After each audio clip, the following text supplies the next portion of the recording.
Australia might have won the Ashes. That is the Australia retain them. There's no way back for the tourists. But England can still salvage a moral victory. Oh, listen to the Barbie Army. Triple M Cricket starts the new year in style at the SCG for the 5th Test. Fiery Test cricket here at the SCG. For Discovery Parks, Triple M rocks the Ashes. With the Ashes earned secured, Australia look to finish the series and start the brand new year in style and, of course, bounce back after a Boxing Day defeat. And for England, their first sign of momentum and form after what's been a challenging summer. In their mind, 3-2 sounds a whole lot better than 4-1. Days 1 to 3 are sold out here at the iconic SCG, and a 15-year career of Usman Khawaja all comes to an end as we start the brand new year with the same old message, and that is for Discovery Parks. Triple M rocks cricket. I'm Jack Heverin. Mark Taylor stands alongside me on a place that he's called home for a very, very long time, Tubby. This place looks absolutely superb. Happy New Year. Happy New Year to you and to all our listeners. And the queues of people here. I got here for a breakfast at 7:45 this morning. So out... No, a charity breakfast. Outside. Primary Club, by the way. I'll give them a quick plug while we're here. Primary Club breakfast. There were queues right around the football stadium here, from one side to the other, waiting for the gates to open. It was a great sight to see, great for Test match cricket. Now, normally it's you and I in our preview, of course, for Mitsubishi Heavy Industries. Keep you cool while the Aussies bring the heat with Mitsubishi Heavy Industries. But Brad Haddon loves this joint that much that he wanted to be on from the start because you also love this place. Hads, Happy New Year. Well, Happy New Year, everyone. This is the 7th wonder of the world. And Jack, I know you're from Melbourne. Just for a second, just breathe in. Breathe out. Just get the fresh air of the Sydney Cricket Ground. There'll be no weather around here at all these Test matches. As Tubby said, there's crowds everywhere outside the gate with a smile on their face. This is going to be an absolute cracker. Let's get to the toss. Courtesy of Fox Cricket. Jeff Crow, the match referee, alongside the two captains. Steve Smith has got the coin. Please give it a spin. Tails is the call. Tails it is. Tails it is. Ben, what would you like to do? We're going to have a bat. And the reasons for that? It's obviously really, good conditions of batting here in Australia. And hopefully we can put a good score on the board. You've had a look at the surface, 5 mil of grass left on there. How do you think it's going to play? You're never quite sure until you see a bit of cricket played on it. But it looks a pretty good one, and I think as the game goes on, it might become a bit easier. It's up to us now to go and put a good score on the board. Team changes for you? Matthew Potts coming for Gus Atkinson. How close was Shoaib Bashir? It was one of those where we wanted to give ourselves as much time as possible. You try your hardest to look at the pitch as it gets closer and closer to the game, but we felt getting that extra seamer in there was important for us. I'm sure he's excited to get the nod. What are we expecting from him this test? It's been, Potsy's been out here working, incredibly hard on everything, and he's a competitor. He's someone who's, been around the group for a long time now, and it's great to see him get an opportunity on the big stage here in the Ashes Test match. So, really looking forward to seeing him go. New year, new beginnings for your side, but you come off the back of a win. What do you want to see from your team this week? Obviously the week we had in Melbourne was amazing. To get that win out here in Australia for the first time in a while was special, and hopefully we can continue that momentum into this game here in Sydney. Enjoy it. Thank you very much. Steve, come on in. You're bowling first. How do you feel about that? I would have batted. Be nice to win one. I'm 0-4 this series, so Paddy can come back and toss. Not ideal, but we'll have a bowl on this. There's a little bit of moisture in it, so hopefully the new ball does a little bit. You're pretty good at reading wickets. What do you think of this surface? I'm not sure. I think there's a bit of grass on it. It's a little soft, so might be a little slow today. I think there's a few cracks under there that I reckon will open up, so they'll definitely come into play as the game goes on. And team changes for you? We got one. Bo Webster's in for Jai Richardson. Was that a hard decision to leave Todd Murphy out? Yep. Hate doing it, but I've said it. We keep producing wickets that we don't think is going to spin, and seam's going to play a big part, and cracks are going to play a big part. You kind of get pushed into a corner in a way, so that's the way we've gone. The Pink Test is always a special test in the calendar, especially for Australians. What does it mean to you? Yeah, it's a wonderful week. I love seeing all the people come out here in pink and support the McGrath Foundation. They do a wonderful job, and hopefully everyone's out here on day 3 in their pink and having a good time. All the best this week. Thank you. News from the middle is that England have won the toss and elected to bat first. So Australia out in the field first thanks to Instant Tinting, your local tinting experts. Call 132 444 or visit instanttinting.com.au. Brad Haddon, Mark Taylor down at ground level here at the SCG. Probably not a bad toss to lose, I think, if you're going in without a spinner. Yeah, true, although I think it's a very good toss for England to win. Always nice to bat first, the SCG, but I echo the thoughts of a lot of people. I'm very surprised that Todd Murphy is not playing a spinner. I think you've got to go back to the 19th century. Yep. To the last time Australia didn't play a spinner here at the SCG. So that does show you a changing of the guard, a sign of the times, which, being honest, I don't particularly like. I like seeing slow bowling in the game, but unfortunately it's a bit of a dying art. Hads, is it a concerning time to be a spinner in world cricket right now? Well, it is. If you're not playing a spinner at the SCG, it is very high on the concern list. But the one thing I think Australia will be happy with is that they didn't win the toss. I agree with Tubby. It's a good place to bat. England have got to do the work in the first session. But going in with 4 fast bowlers, a little bit soft, it might do a little bit off the seam, so it's not a bad toss to lose. So the English team, Zach Crawley and Ben Duckett will open up. Jacob Bethel was good at the MCG. He'll bat at 3. Joe Root at 4. Harry Brook 5. Ben Stokes 6. The wicket keeper, Jamie Smith at 7. And then the off-spinner, I guess you could call him, Will Jacks at 8. Bryden Cast, Matthew Potts for the first time in the Ashes series, and Josh Tongue at number 11. For the Australian team, this is a really, really deep batting lineup if you want to look at it that way. Travis Head, Jake Weatherall, Marnus Labuschagne at 3, Steve Smith the captain at 4, Usman Khawaja in his final test at 5, Alex Carey at 6, Cameron Green 7, Bo Webster 8, Michael Neser 9, Mitchell Starc 10 and Scott Boland 11. They bat all the way down, the Aussies. Yeah, Mitchell Starc was at 10. Yeah. He's made a 70? And I think also a 50 in the series. He's been one of the informed batsmen. He started the series at 8. That's right. He's actually been in form, actually got one of the better averages. I know his average is better than Cameron Green so far in the series, and he's going to find himself at 10. Well, we're going through the team they've selected. Australia thinking if they bat big once, the game will draw. If they can score 500 once, or all of a sudden they can either win the test match or draw, but they can't lose the test match and the series becomes 3-1. So why don't we deal with the little internal housekeeping that we've got to sort out here at Triple M Cricket, because our pre-game formula, Tubbs, has been tried and tested. We get down here at the start, we do a little intro, and then it's normally Ferg and Izzy or Ferg and Merv. It's Hads in this game because Ferg's not with us, that take care of the Triple M Karcher pitch and weather report. And it's normally something that's flawless and seamless. But Hads is with us off the top because, well, he may as well be, because his partner for the pitch and weather report, Merv Hughes, is still in an Uber on the way to the MCG. Now, this is a bloke who pisses and moans about day rates, and he can't even be here for the start. Well, surely he doesn't get paid today straight. So if we get a 2-dayer, he's going to get 1 day's pay if we get another one of those. What's he not? How is he not here? Well, I've got a bit of an update. What's happening? He's not allowed in because he's Victorian. They've stopped him at the gate and checked him. You can't argue that. Yeah, that's what I thought as well. I understand the logic behind that. In the words of the great Wasim Akram last summer to our boss, you have one job. Merv's one job was to be here at the start, and he's not. Well, I've always said about Merv, he's like a bear.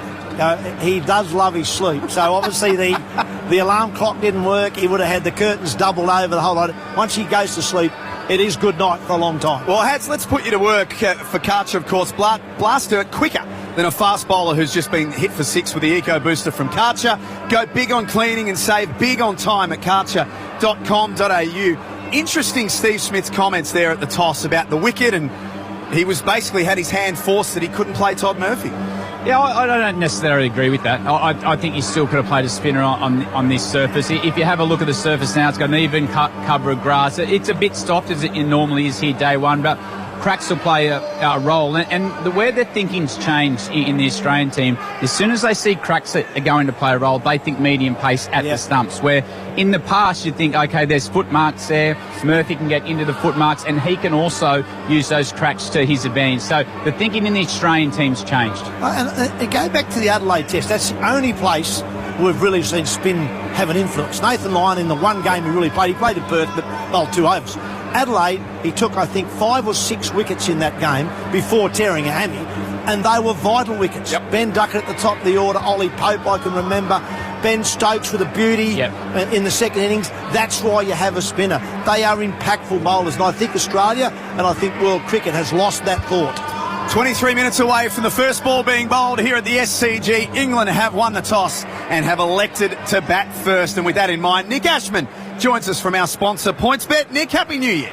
Happy New Year, boys. Yes, let's hope for a big year this year in 2026. And kicking off right here with the New Year's test match between Australia and England. Of course, the Ashes, the last game of the series. $1.62 for the Aussies to get up here. $9 for the draw. A little bit of rain around later this afternoon. That might trim up later today. England $2.95 in from $3 after the toss. Last year, the New Year's test against India, Scotty Boland took 10 wickets. Of course, Australia won that test match. He was the top wicket taker again this year in the first innings. He's $3.75. Stark's your favourite. He's in red hot form at $3.25. Boland player of the match if you want to back Scotty to get it done overall, $13.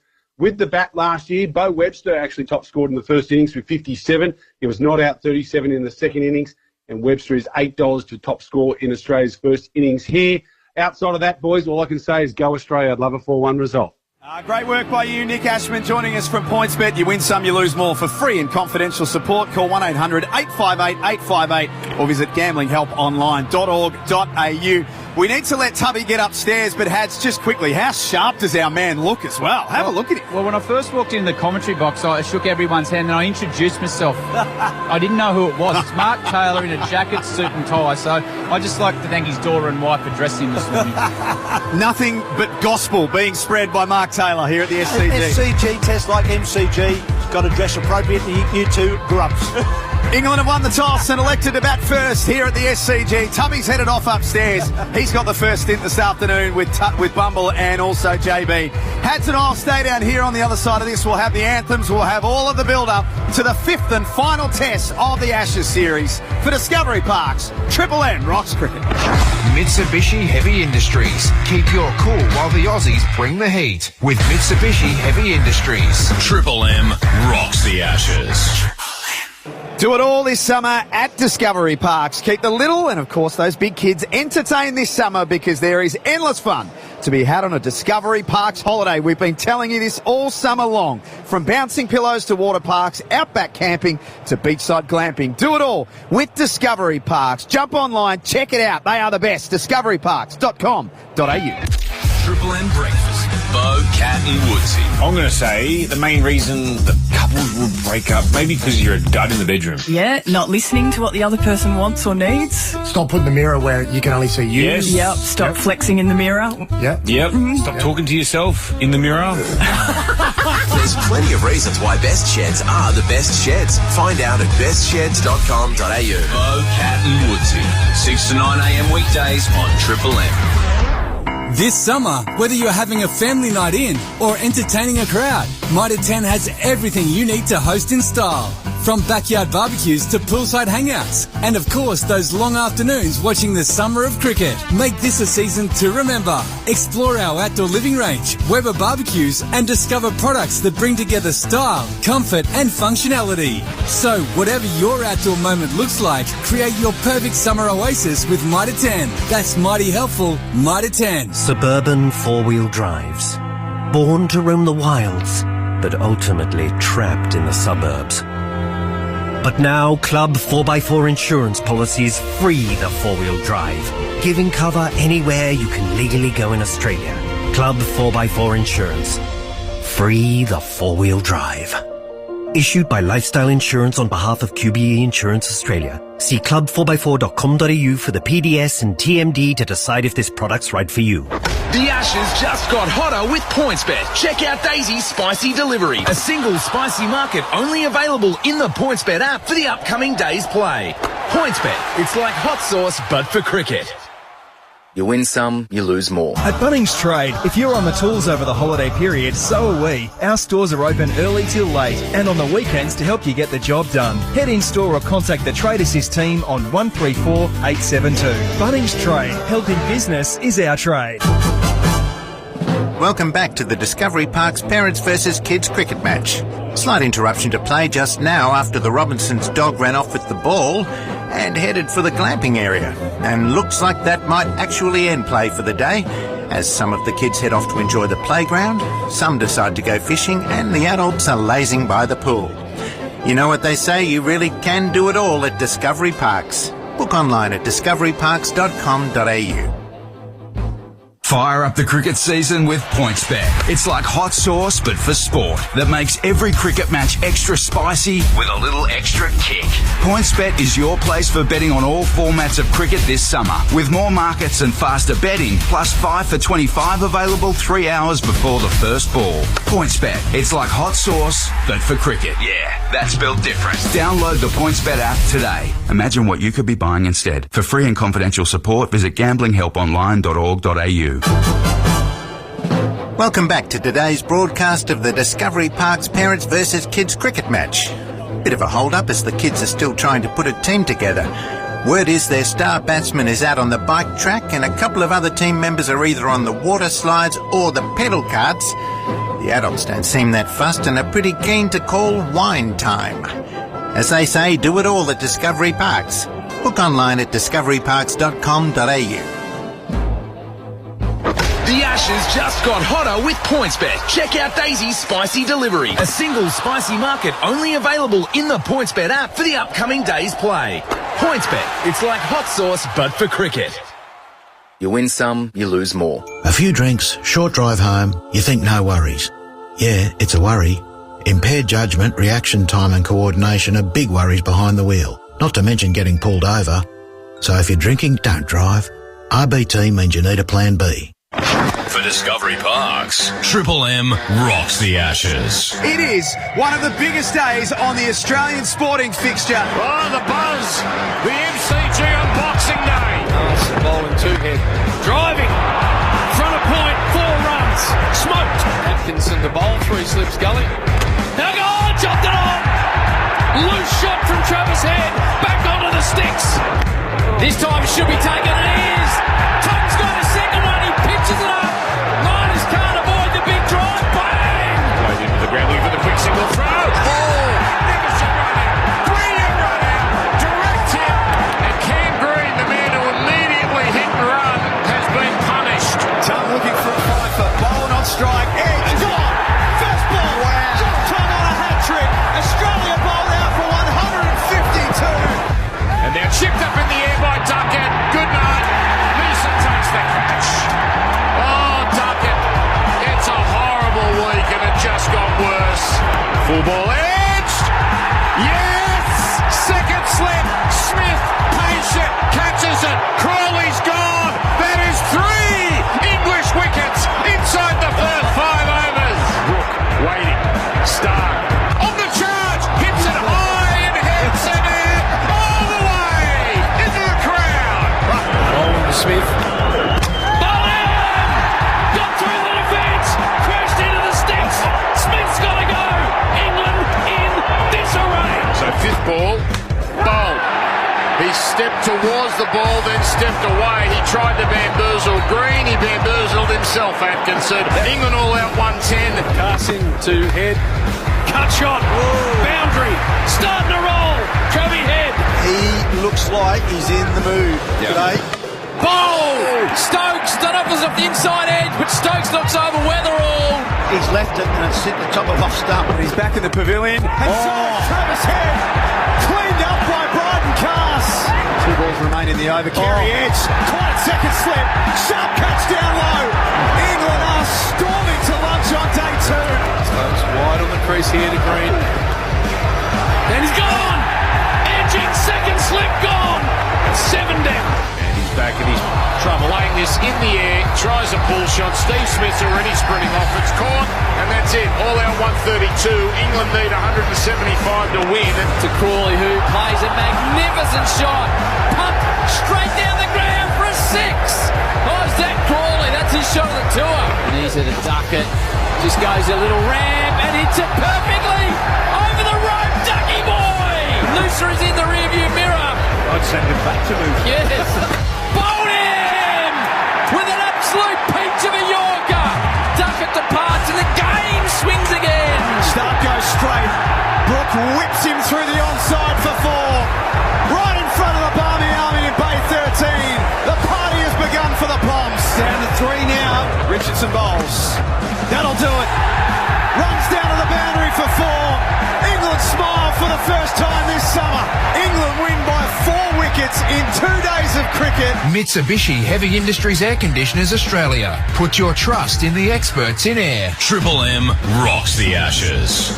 So that's where we left the series after 2 days at the MCG. It went really, really quickly. We reload to start the new year at the SCG. Sold out days 1, 2 and 3. First ball in 12 minutes from now. England have won the toss and have elected to bat first. Jack Heverin, Brad Haddon here in the pre-game for Mitsubishi Heavy Industries. Keep you cool while the Aussies bring the heat with Mitsubishi Heavy Industries. Hads, the wicket itself is a big discussion point at the moment. Just before we get there, though, there's a ceremony about to take place on the ground here at the SCG, in particular paying respect and thanking the first responders involved in the horrendous scenes at Bondi a couple of weeks ago. Let's take a listen. It's impacted at the scene. While there were many acts of heroism, joining us today are representatives of some of those first responders, including intensive care paramedics Brett Simpson and Andrew Bibby from New South Wales Ambulance, Dr Matthew Oliver, the Royal Prince Alfred Hospital, and Dr Rachel Wilkes of St Vincent's Hospital, Leah Trend and Scott Gibbons from Surf Life Saving New South Wales, Daniel McLaughlin and Jackson Doolan, Waverley Council Surf Life Savers, Detective Sergeant Cole Shanahan and Senior Constable Paul Drinius from New South Wales Police, and Ahmed Al-Ahmed, Khaya Daydon, Naomi Orr and Vladimir Kotlia, who represent our community heroes, including responders from Community Health Support, Community Security Group and Hatzalah.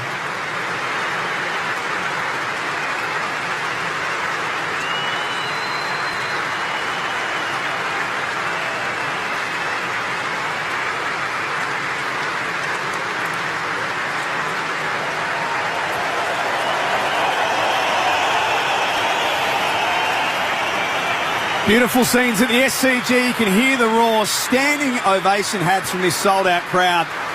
Wonderful show of respect to the people who sacrificed so much and put their lives on the line in a time of pure tragedy here in Australia.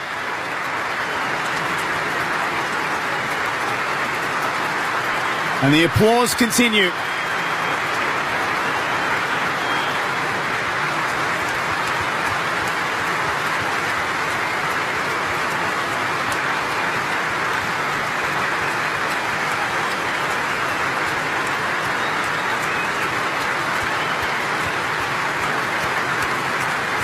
Players from both teams lined up in front of the members' pavilion, also applauding and showing their respect. Thank you for sharing our gratitude for the incredible service that these individuals and many others provided. We thank you all for your continued care for our community in response to this tragedy. Thank you.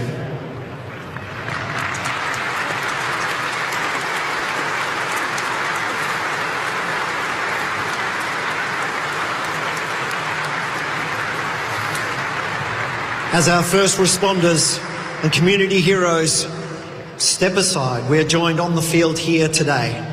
We're joined by the match officials for the anthem ceremony, our field umpires, Mr. Chris Gaffney and Mr. Asan Razar, Mr. Samuel Naguski, our fourth umpire, and our match referee, Mr. Jeff Crow. Our third umpire for this test is Kumar Damasina. Cricket, as we all know, is a sport for all. We welcome all fans and participants regardless of their identity, their background, their beliefs or choices. We provide a safe space for the whole community to connect, to come together, to feel respected, and we thank each and every one of you for playing your role. If you're able, please remain upstanding as we're joined by Gadigal Elder, Uncle Alan Madden, who will conduct the Welcome to Country, and Joshua Oxley will perform God Save the Queen, followed by Oscar Bridges with the Australian National Anthem. Thank you. Once again, my name is Alan Madden, Gadigal Elder. For my first song, Australia, England, cricket side, welcome to Gadigal land, welcome to Gadigal country.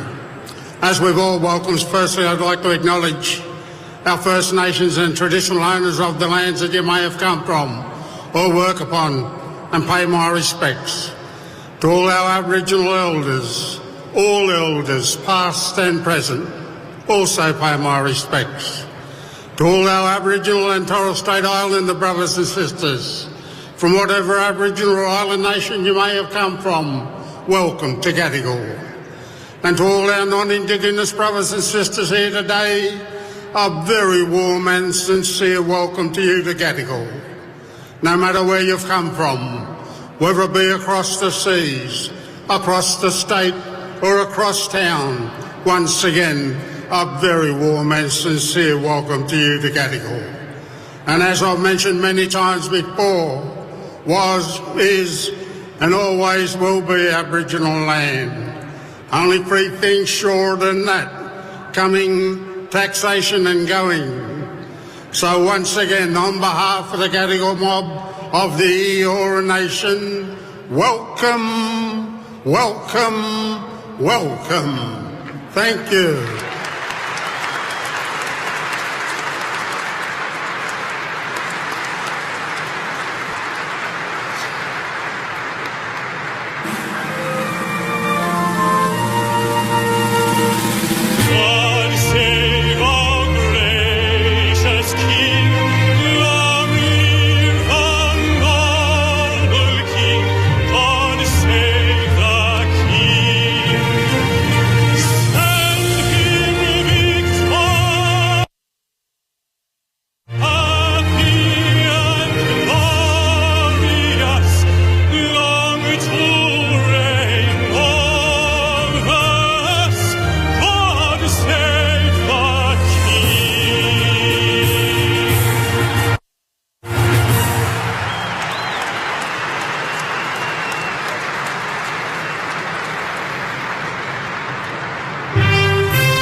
Oh, good renditions. Good renditions.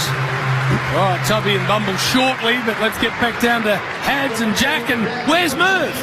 Well, we've got to the bottom of it, JB. They haven't let him in. Right. It's Victorian blood. They've just said, you know what, you're not allowed in. But I tell you what, it's been a lot less stressful without Merv down here. Not as sweaty either. I couldn't help but notice. He had one job, Hats. He just had to be here for the pitch and weather report. Yeah, one job. And if you have a look around the ground now, you don't often get jealous of the players if you've had your time. But I was jealous of every single player just then, especially the Sydney players. Opportunity to sing the national anthem. Look around the ground. It's a full house. It doesn't get any better than this. All right, boys. Well done. Thank you for that. Hello to you, Tub and Bumble. Morning, JB. Morning to all our listeners. Yeah, it's always a terrific day. It's like Boxing Day, isn't it, in Melbourne? That's just as special. Crowds full. The lines outside were, well, they're as long as I've never seen anything like it. For a match here at the SCG. Sort of actually remind me a bit of the old World Series cricket days. Remember when they started lining up here for those first day nights? It was like that. There was queues down Driver Avenue. Out the back here, the members, massive crowds, great queues, great for Test cricket. Tub, when I turned up, the queue was going past the football stadium out to the main drag. Yeah. And it was snaking. Yeah, there was a queue going the wrong way. Morning, everybody. I went to the wrong stadium. I thought, where is everybody? I was in a football stadium. I mean, you've won the Battle of the Anthems there. That was goosebumps. Yeah, it was good one. Advanced Australia Fair, absolutely fabulous. And that gentleman, the hero from the horrific terrorism acts recently. If he pays for a beer in this country ever again in his life, it's a disgrace. Oh, that was the biggest round of applause, wasn't it? When he came out with others involved in that massacre a few weeks ago now. And it was great that the crowd just rose as one for what they did on that day. And particularly that gentleman there is now being shaking the hands of all the dignitaries, the players. Well done to him, and thank you. Yes, well said. Well said. So what about the pitch? So much focus on pitches at the moment. Tub, that's greener than I expected it to be. There's a bit of grass there. I read today 6 mil. So, okay, it's taken a bit off it. It's low, but it will be to see how it plays.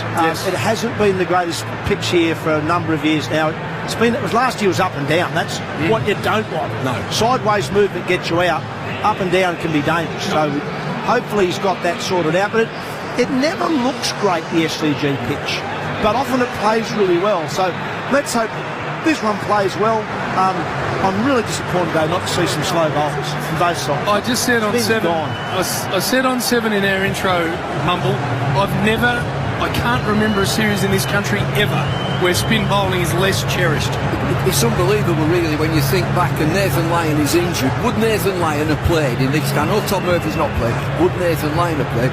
Better still, would Shane Warne have played? He would never, ever leave him out. Well, surely the answer to those two is yes and yes. But Nathan Lyon would have played because how many seam bowlers do you need? Yeah, exactly. Australia have got their 3 quicks.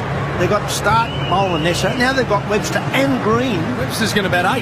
Yeah, and they've got 5 seamers. They've got Marnus Labuschagne, who fancies himself as a seamer, hit the deck hard guy. So they've got more than they need. Lyon would have definitely played. Yeah. It's weird. I was told last night by someone that Webster was playing and Murphy wasn't, and I actually couldn't believe it. I'm like, you can't be serious. I just seen Justin Langer and he just walked past me and just said exactly that. You can't be serious. What sort is this team? It was interesting what Steve Smith said at the toss, though, wasn't it? He said, you keep putting out pitches like this, we're going to keep picking this side. It was almost a bit of a backhander, wasn't it? Yeah, it was a bit of a frustrated Steve Smith. What he say, he's lost all 4 tosses in this series, which he's captained. So that wasn't great. No. The only game he hasn't captained, Pat Cummins won the toss and Adelaide and batted. So he hasn't won a toss, but also he's just, I don't know if he's lost a bit of faith in his slow bowlers or just the pitches these days he feel are better suited to more and more seams. Just getting back to this day and how brilliant it is, the first day of the SCG test. It's one of the things I love about Test cricket in this country. All 5 tests are completely different, aren't they? Different grounds, different atmospheres, different conditions. It's brilliant that the 5 test series are played in such varying venues. Well, here he comes again, Stark. I mean, what a warrior. An absolute warrior for Australia. We've got something worrying again. This is terrific. It wouldn't be a test match, it wouldn't be a cricket match without a delay at the start. There's somebody, maybe a fly or a spider, it's weird, getting in the view of the players. 3 slips and a gully. Never had better side screens, and batsmen have never complained more. It's weird. Still, we got an issue. I'm not sure what it is. Zach Crawley's not happy. Wants someone moved or seated. And you look at the vision from behind him, and it looks absolutely perfect to me. No, I think it's the security guard who's clambering up over the seats to the left of the side screen. Right. He's now ducked behind the side screen. Okay, here we go. Stark to Crawley. Stokes winning the toss, electing to bat, and we are underway at the SCG. Mitch Stark in. And just across the right-hander and through to the keeper. Yeah, so you're talking about the grounds and how they're all different. Australia's a vast country. That's why all the soils are different, the weather's different across such a huge land.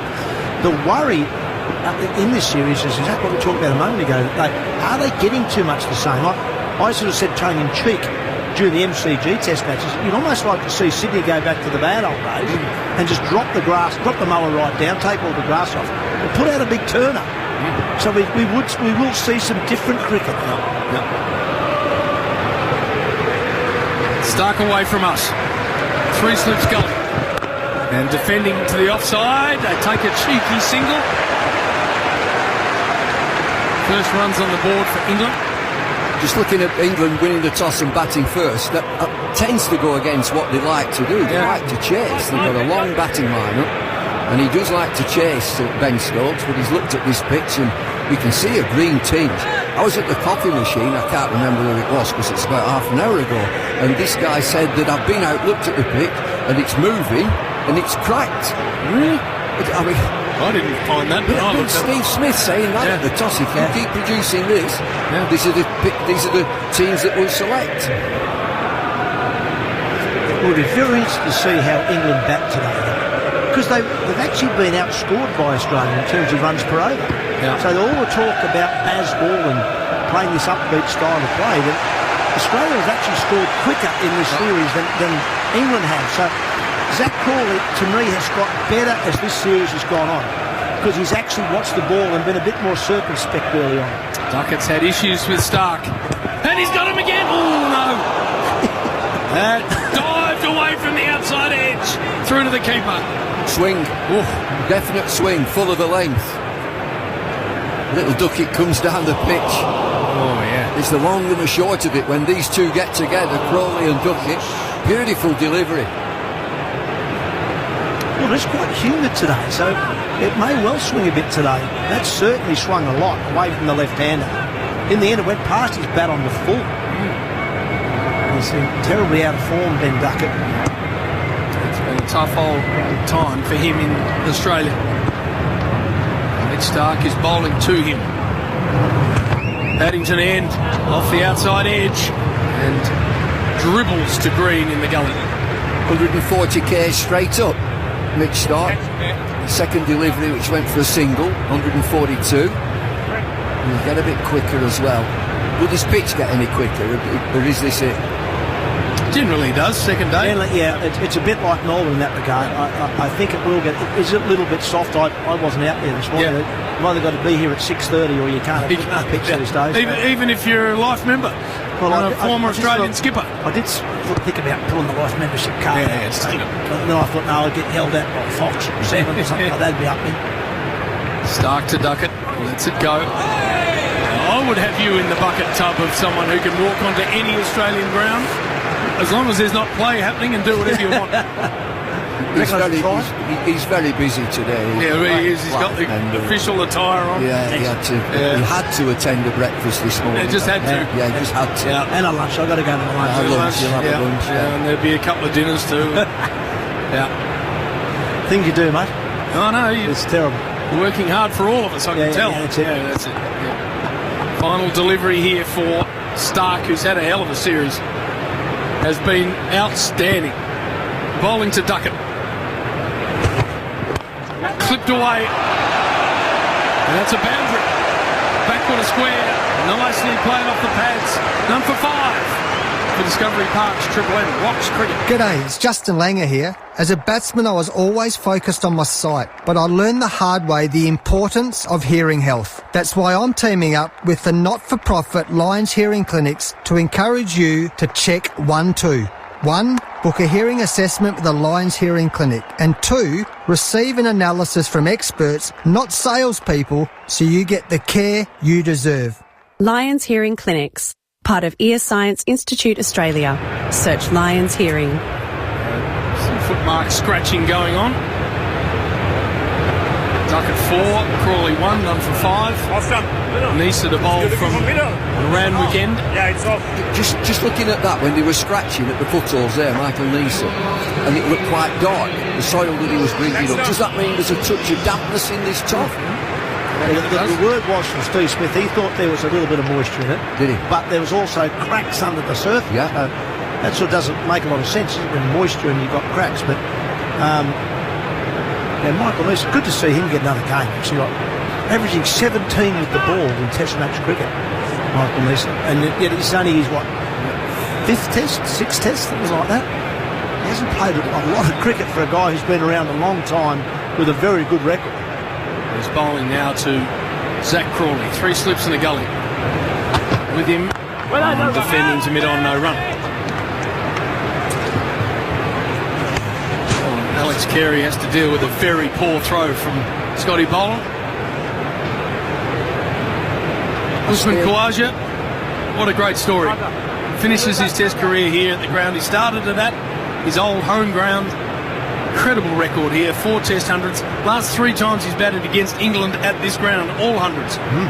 So what a wonderful finish to a terrific career. So he started and finished. Started here, didn't he? Started Got here, 37. He got 37 in his first game. Nisa into Crawley. Edging! And it goes through the vacant 4th slip region for a boundary. And it was catchable height too. Big Bo Webster at 3rd slip. Sort of gestured to his right, but it found the gap between, well, probably 2 of the tallest men you're ever going to see play Test cricket. Bo Webster at 3rd slip, and Cameron Green at a fairly fine gully, but somehow he's found the gap between the 2 of them at catchable height. Oh, it's catchable. Yeah. Would have plopped in, wouldn't it? Yeah. Got to be full, Nisa, for mine. Allow yourself to be driven, Tub. Yep. None for 9. In again to Crawley. Defends to mid-on, no run. You heard it. You know how your memory plays tricks, and I'm just looking at these 3 slips and a gap to a gully. I'm just thinking back to when I played and Ian Chappell captain, and you're the captain of Australia. He would fill that, no gaps. He would fill it for Lily Thompson and Walker. Yeah. He would fill that. There wouldn't be any gaps at all. Yeah. And with Nisa, you'd probably get rid of your mid-wicket.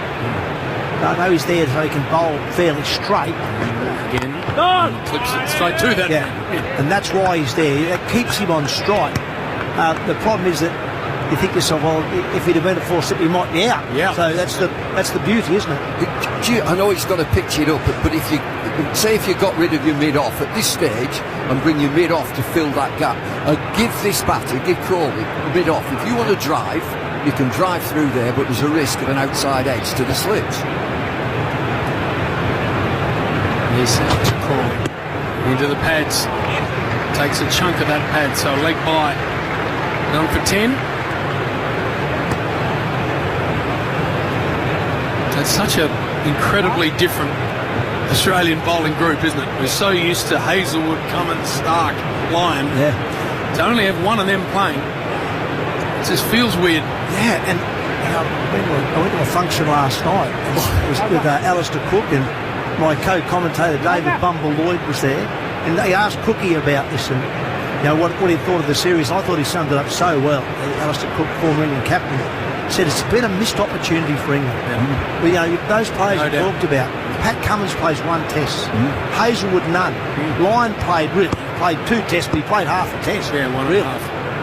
Final ball here round the wicket, Nisa. And Duckett takes it off his pads for a single. Solid start, England. None for 11 for Discovery Park's Triple M Rocks Cricket. Greg Blewett here. Imagine being that person who's got the mates round to watch the cricket this summer and forgot the drinks. Lucky for you, Liquorland's batting for your team with free express delivery on orders over $99 dropped off in under 60 minutes. Whether it's a backyard barbecue feast, a picnic in the park or hosting mates to watch the cricket. Score more this summer with Liquorland, official goal partner of Cricket Australia. T's and C's apply. Choose to drink wise. None for 11 after 2. Crawley 5, Duckett 5. No, I couldn't agree with you anymore, Tub. I remember saying to a great mate of mine, Johnny, who's a mad Englishman from Liverpool, about this series, what do you think? And I said, mate, no Hazelwood, no Cummins. You will never get a better look at beating Australia in Australia. Yep. And they found a way to cock that first test up in Perth. And then with a blink of an eye, it's 3-0 and the opportunity's gone. Yep. And Steve Smith doesn't play in Adelaide? Yep. Wow. Line gone. Now, Stark away from us. Duckett facing. Full and beautifully driven down the ground. Not right out of the middle. Some rain overnight, so it's not a lightning quick outfield. And a good decision not to run for a third. None for 13. You look at the England coaching staff, and when it was 3-0, they acknowledged that we got it wrong, preparation and the way that they've played. So they need to put that right, and this is a game that they can put it right. And I've mentioned before, it's like boxing. Cricket's like boxing. Sometimes you're on the ropes and you've got to defend. Then you've got to pick your time when you come out and throw a few shots. It's exactly the same. Stark to Tuckett. Diminutive left-hander. With him. Tries to drive on the rise and really just chunks it to point, no run. Steady. That's a silly shot. Hey, they're going well. This is the 4th best England opening partnership of the summer. This one. Well, done for 13. Oh, they're set fair, right? Yeah, 5 times 7 or less. They're away. They're away. Change his bat, I reckon. A big chunk out of the inside edge of it. Buzz around the SCG. Full house. A couple of spots where there's some seats available, but pretty much a full house. Great sight. Beautiful day here in Sydney.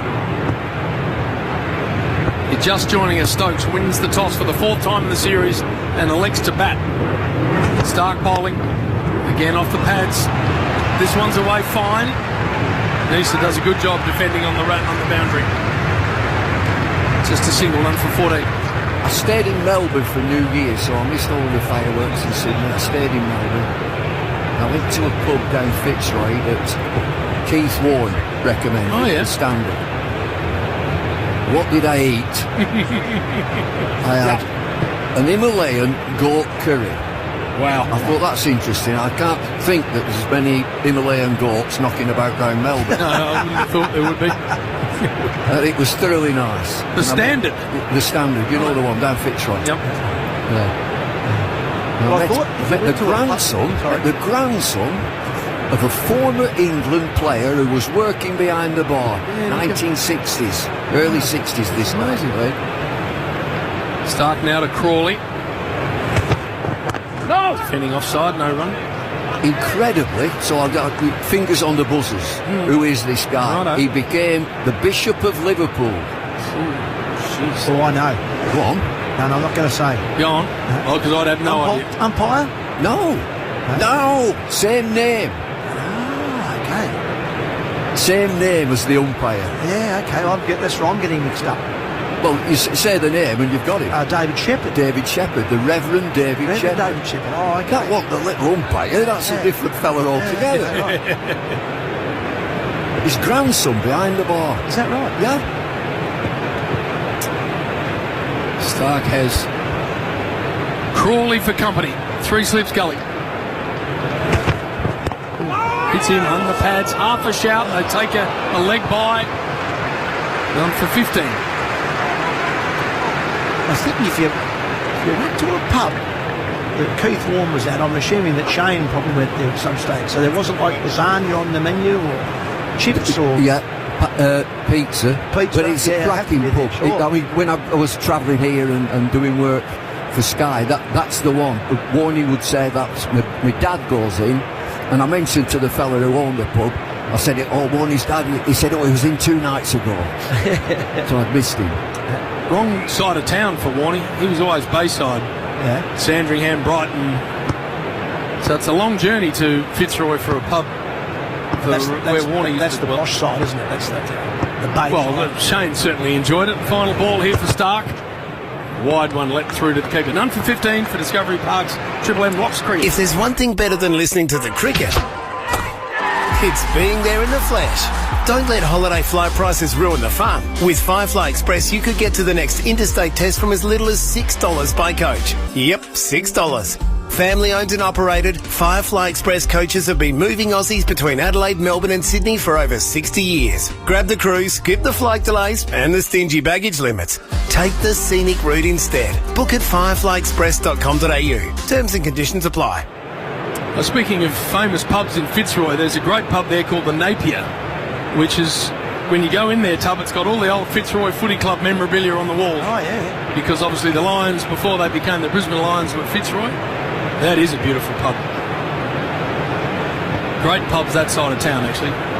Starting at Richmond, Collingwood, Fitzroy, Carlton, as Nisa's bowling and wraps.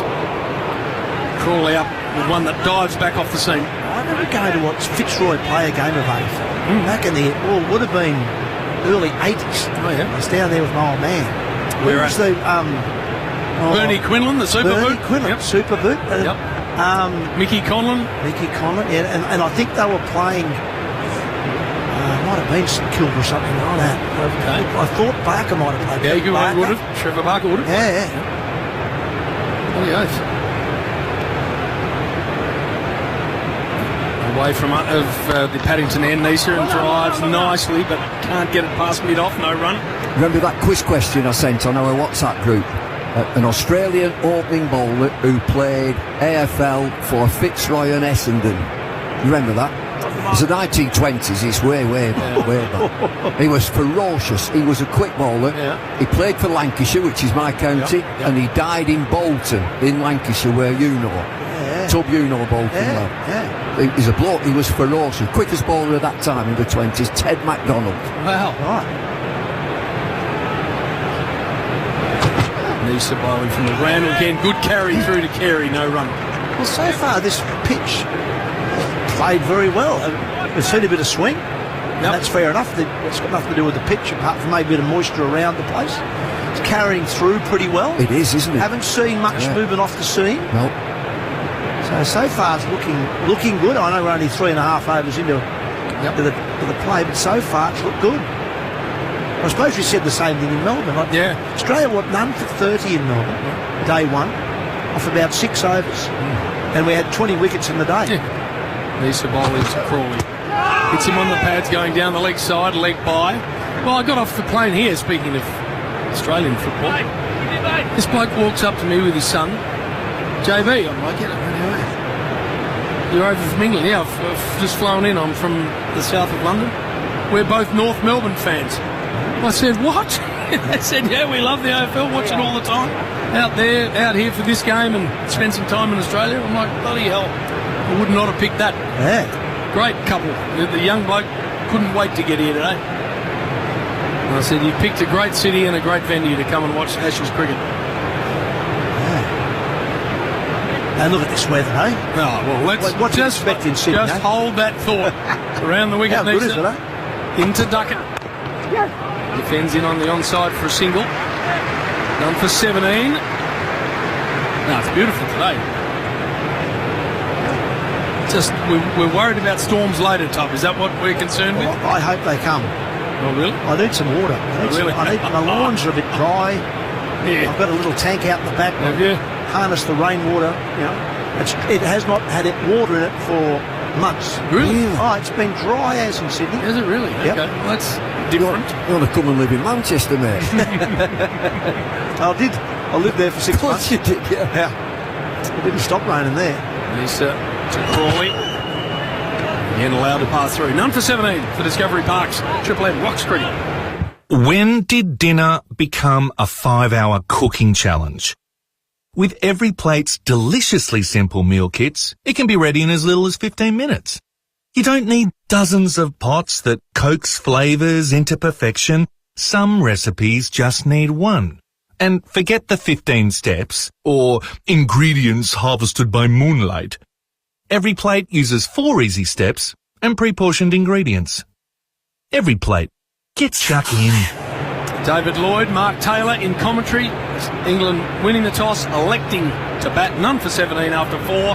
Crawley on 5, Duckett 9. Stark 26 wickets in this series at 17.4. He has been superb. I wonder if we are seeing a slight change in strategy from England, Bumble. Once again, Ben Stokes has won the toss and elected to bat first. Yeah. He's done that 3 times in the series, I think. Yeah. He bowled in Melbourne, obviously, and that worked. They chased the runs down there.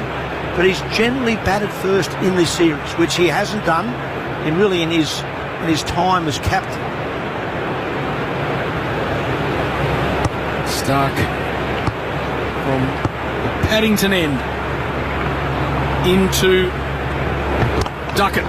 Clips it firmly through the onside. Beautiful stroke.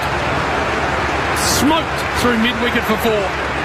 It's a super shot, but it's not a bad delivery. He's pitching it as full as he can, Richard Stark, to try to get him to play across the line. He plays across the line, but he times it beautifully.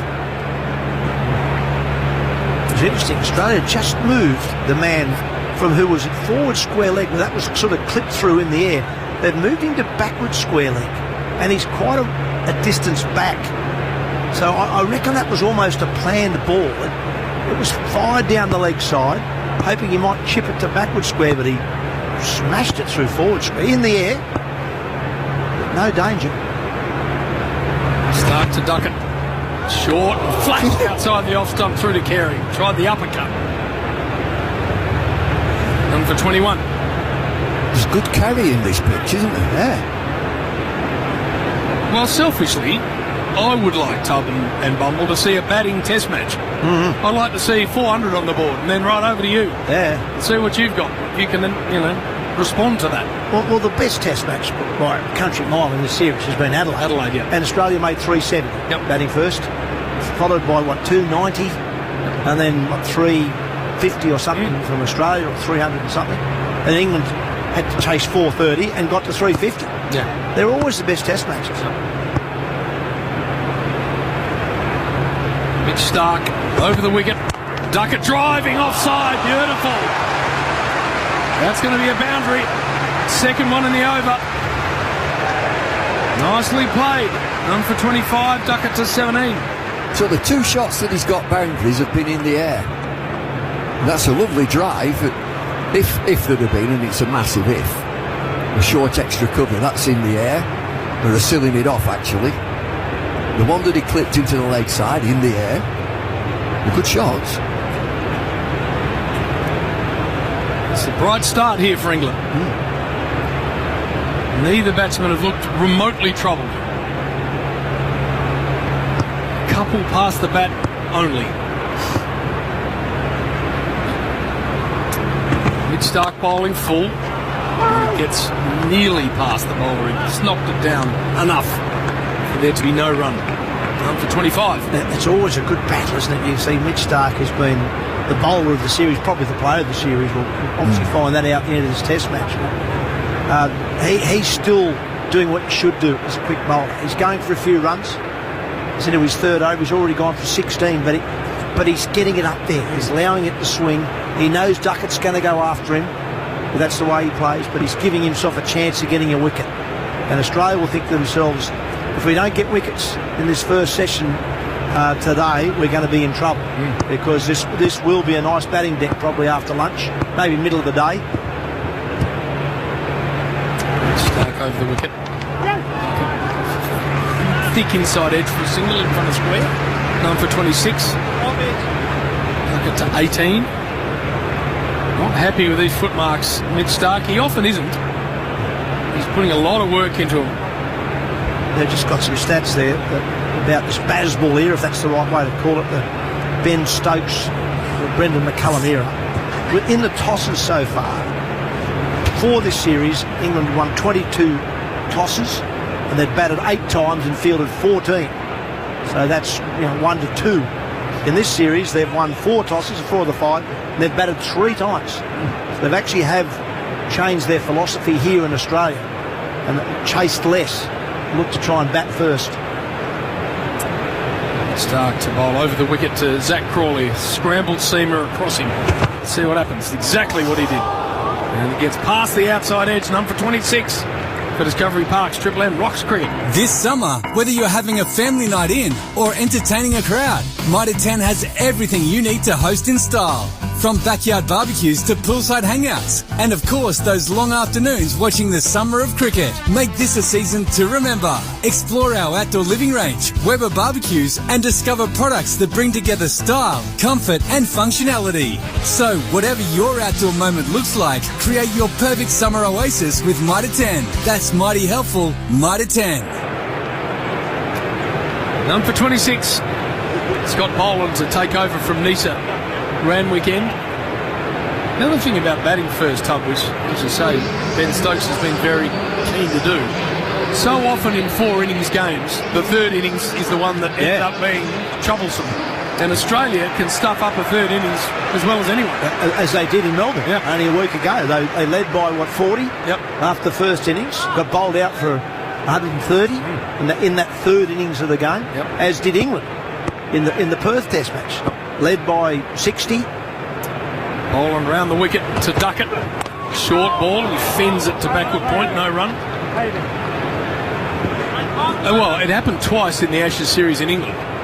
Australia only had to get the third innings of 2 test matches right, and they won the series comfortably. Yes. And both times, they completely cocked it up. Yep. And England won both games. Particularly that Headingley game. Yeah. They led, well, they'd made, 250 on the back of Mitchell Marsh's brilliant 100, Mitchell Marsh and Headingley. Up 2-0 in the series. Yep. And then bowled England out for, they could have bowled England out for about 120. Ended up making a few more than that. Oh, it's a Duckett, defending back foot, no run. But then, then they batted poorly. Had a handy lead the first innings, batted poorly. Should have said England a lot more there. You just mentioned Headingley. Talk about mistaken identity. Just walking along the back here, coming into our box. One of the stewards said, "Oh, Jeffrey, fabulous to see you once again." I'm not him. I'm not Jeffrey Boycott. I'm just not. There was a Q&A yesterday afternoon in Coogee with Gladstone Small. You remember Gladstone Small? Yeah. Ashes winner 1986. Bowling to Duckett. Beats him with a good one outside the off stump. Beauty. And he introduces me to this touring group. He said, "He's here. We're absolutely delighted to have him with us.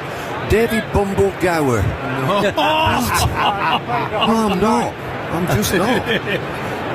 Now, did Gladdy do that deliberately, or was no? Oh no. Oh, okay. No. And Gower stood next to him, by the way. Right. Two elegant left-handed. No, that's wrong as well. No. Gorgeous cover drive. No, flick off the hips. No, that's him. That's the other guy. That's the other fella. Bowling in to Duckett. Defends to mid-wicket.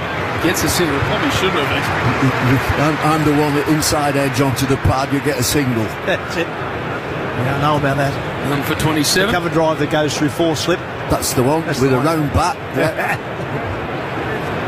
Captain saying, "Just go where you want, fielders. I have no idea where he's going to hit it." Scotty Boland already looking dangerous. Beating the outside edge of Duckett's bat. I think it's to nibble around a little. I'll tell you what I saw today in the warm-up, which you very rarely see in an international game of cricket, as Boland's into Crawley. Lets it go! It looked too wide to me. Big shout for LBW. I'm not sure that was hitting the stumps. No DRS required. So the English fast bowlers were doing their warming up on the pitch to the left-hand side, if you like, from our view. And then 2 of the Aussie bowlers came over. The keeper Jacks was taking the ball, and they started bowling, and he kept taking them as well. I thought, this is détente indeed. The old days that you'd be bloody completely other side of the square. Yeah. Right, Dan Ganane coming in, Graham Swan, Mark Waugh. Good coupling, good grouping to get you through the next half hour. Final ball here for Boland to Crawley. And a nice defensive stroke. Done for 27 for Discovery Park's Triple M Rocks Cricket. With NRMA Insurance, you could enjoy our multi-policy discount when you take out 2 or more eligible policies. NRMA Insurance, a help company. Discount applies in tiers based on the number of eligible policies. Maximum tier reached at 9 eligible policies. Visit nrma.com.au/customer-discounts for more info. Discount may be subject to minimum premiums. Always read the PDS. PDS and TMDs available from NRMA Insurance at nrma.com.au.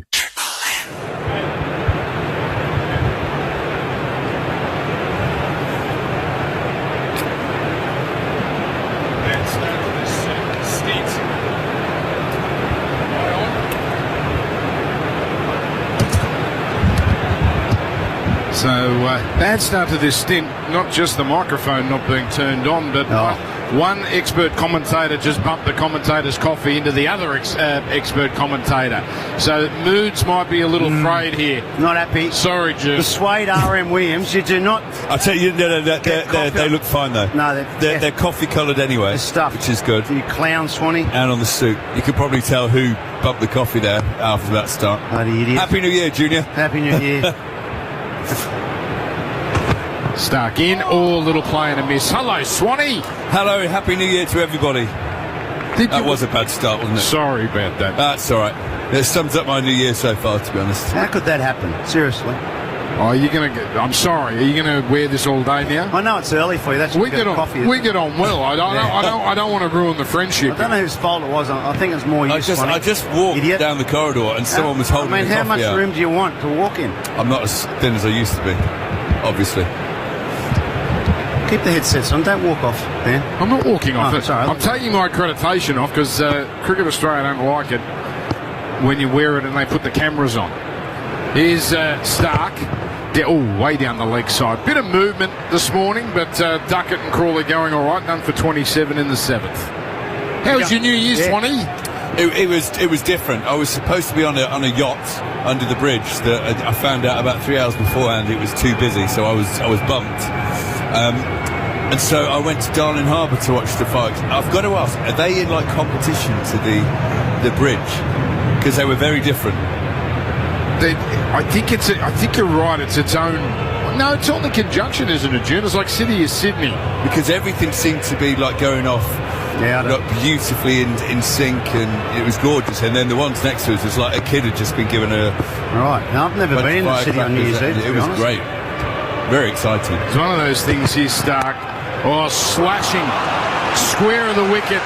That had a bit of authority about it, even though it looked a bit of a windy wolf. He got that right out of the screws. Ben Duckett for 4, none for 31. That's a good shot on the up. Looks a good batting pitch. I mean, there's a bit there. Boland's looked dangerous in his first over, but the other Australians haven't quite got it right. And Duckett looks like he's found a bit of a groove here.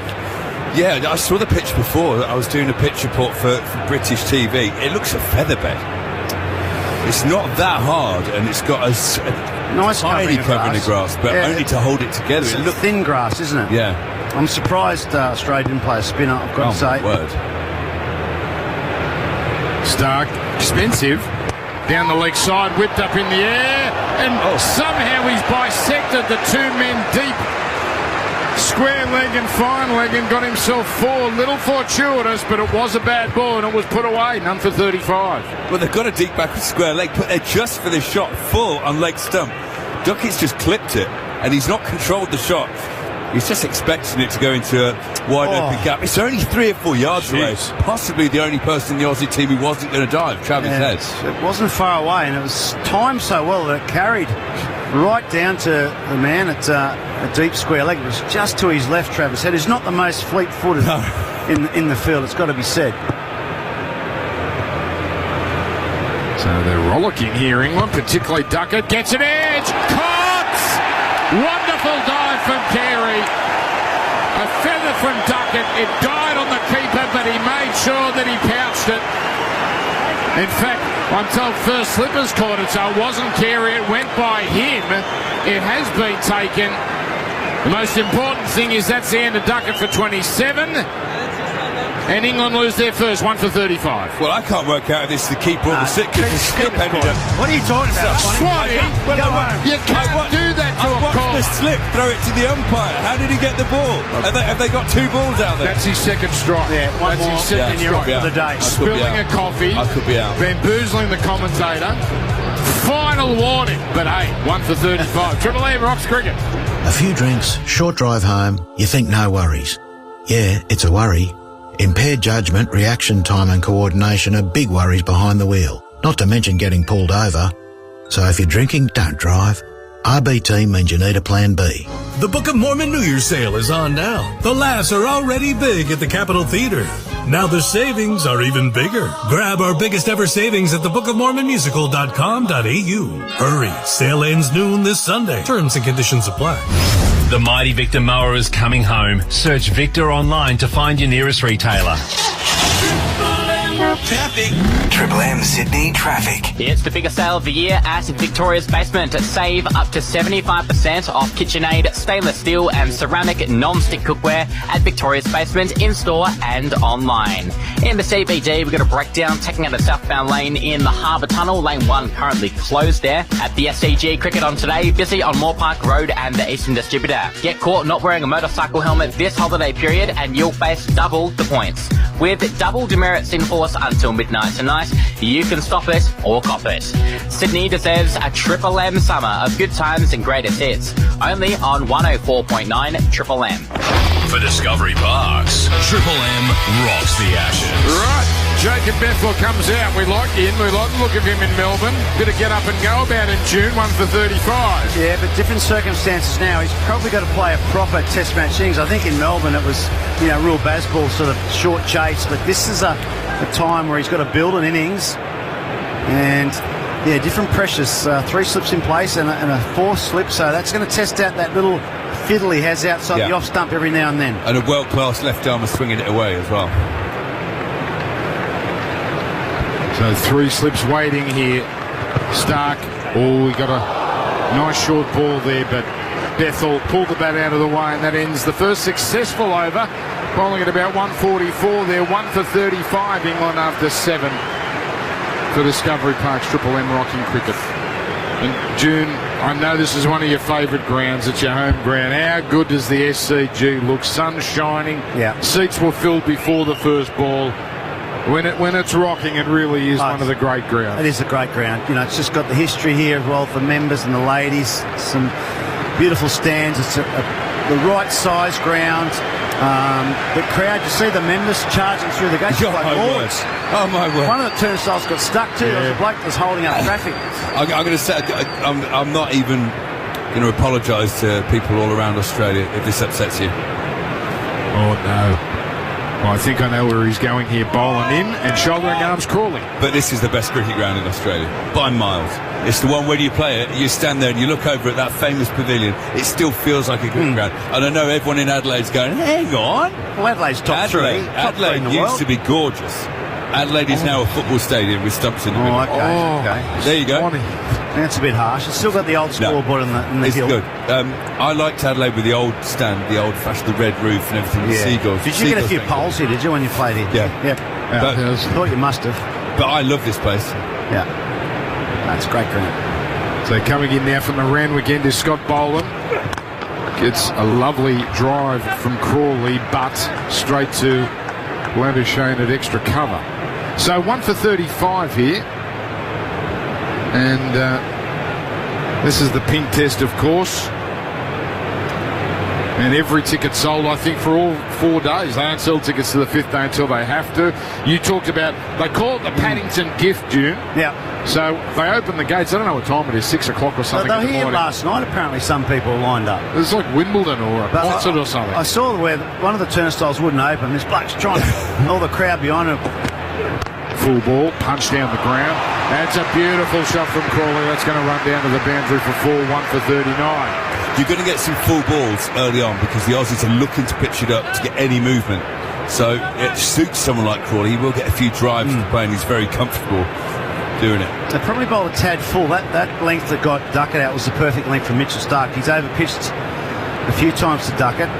Look, the theory's right. You need to be bowling full in this first 2 hours. I think this pitch is going to flatten out. Yeah. As the sun bakes it. So you need to make the most of this first session for Australia anyway with that new ball.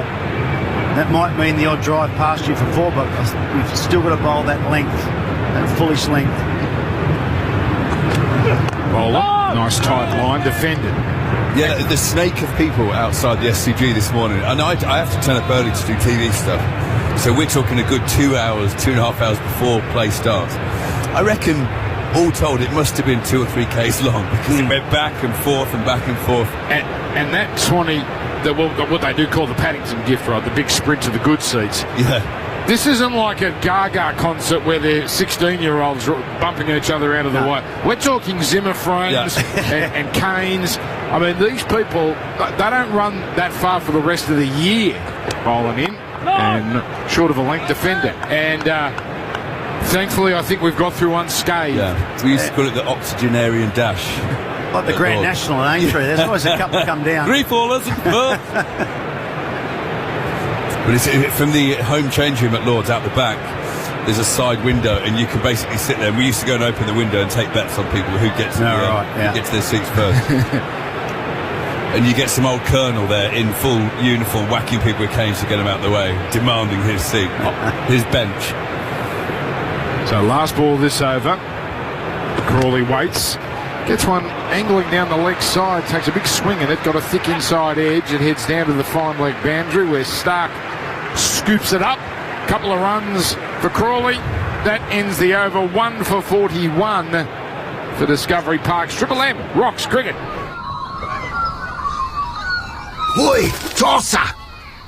Your drink bottle lid strangled my mate. You think no one is watching when you litter, but nature is watching and, oh, we're angry. Even small amounts of litter, like a bottle lid, can have a big impact on wildlife and waterways. Nature hates a tosser, so bin it or bring it. A New South Wales Government initiative. Right, interesting matchup. Bethel against Stark. Bethel. Not much history there, though, Dan. No, but you just know you fancy Bethel is not going to die wondering here. Something's going to happen one way or the other. And he pushes at this hard and leading edge into the ground straight to the man at point, 1 for 41. That's a danger shot for him there, right there. That one off the back foot where he looks to hit down the third man a lot. Not going to be as easy to do that today. Different pressure for Bethel. He's got to build a test match innings at number 3. Does play from the crease and then throws his hands at it. He's a lovely timer on the ball, a natural talent, but technique's going to be tested. Yeah, never got a first-class century. 90-odd in a test match, didn't he, against New Zealand? So you don't see many number 3s playing for their country without a first-class 100. It must be the first time ever, apart from obviously the first test matches for people. Incredible. Stark in his 5th over.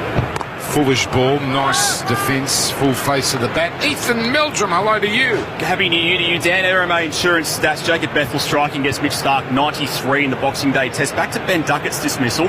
4 dismissals in the 20s so far this series. Top score 34 as well. Only one Englishman has more dismissals in the 20s in an Ashes series. That was David Gower, 6 times back in 1981. I bet they were glorious 6 innings though. What were they? Haven't you pulled that out of your clacker? That's a beauty for an RMA Insurance. That was his best 20, though, today on the tour. He actually played well today. Been a bit streaky on other occasions. And this one, a little bit of movement off the deck here, but covered up by Bethel, pushing to cover. I've got a bit of research I need you to do for me today, Ethan. Yes. I came to watch with my mum, dad and brother when I was about 14, an ODI here, Australia-Sri Lanka. Yes. And I need to know what happened that game. I remember Warning is probably the only game he didn't get 5 for or something. He numbed for 50 and I was devastated as a young spinner. All right, give me a delivery. But I thought Mark Waugh got runs in that game. I remember Michael Bevan batting at the end. I'm not sure if I did or not. Australia won in the last over, I'm sure, but I need to know the detail. We came along, and what I remember it for is the music that the batsman had to walk out, and Mark Waugh walked out to it. You're unbelievable. Think of which we love. You've got a good memory. Wow. That's ridiculous. The that best memory. one's yet to come. No wonder you love this, Green. You got some core memories here. Full ball outside the off stump. Bethel leaves it alone. I think I was at that game, Swanee. I genuinely do. I won tickets to a radio competition. It was right next to the side screen, which meant we were on camera. And I was underage, but I had some mates who were overage, so they were getting the drink. And we couldn't drink until 4:30 because we had to wait for Channel 9. Because remember, they did the first 2 hours. They didn't show the full thing live then. We had to wait for Channel 9 to piss off to the Curiosity Show. And then bang, first drink of the day at 4:31. My favourite one, though, was when Glenn McGrath walked into bat. He had, help, I need somebody help. Which, I don't know if it was that game or another one, but that was brilliant. That's probably before McGrath, that game. And this turned on the offside. Onside, rather, no run. What would be your song, Gorney? Gorney. Mine? Sorry, Swanee. I went down your line. I got one that was a bit self-indulgent. That said, I love myself. I want you to love me. I don't want anybody else. Right. When I think about you, I touch myself.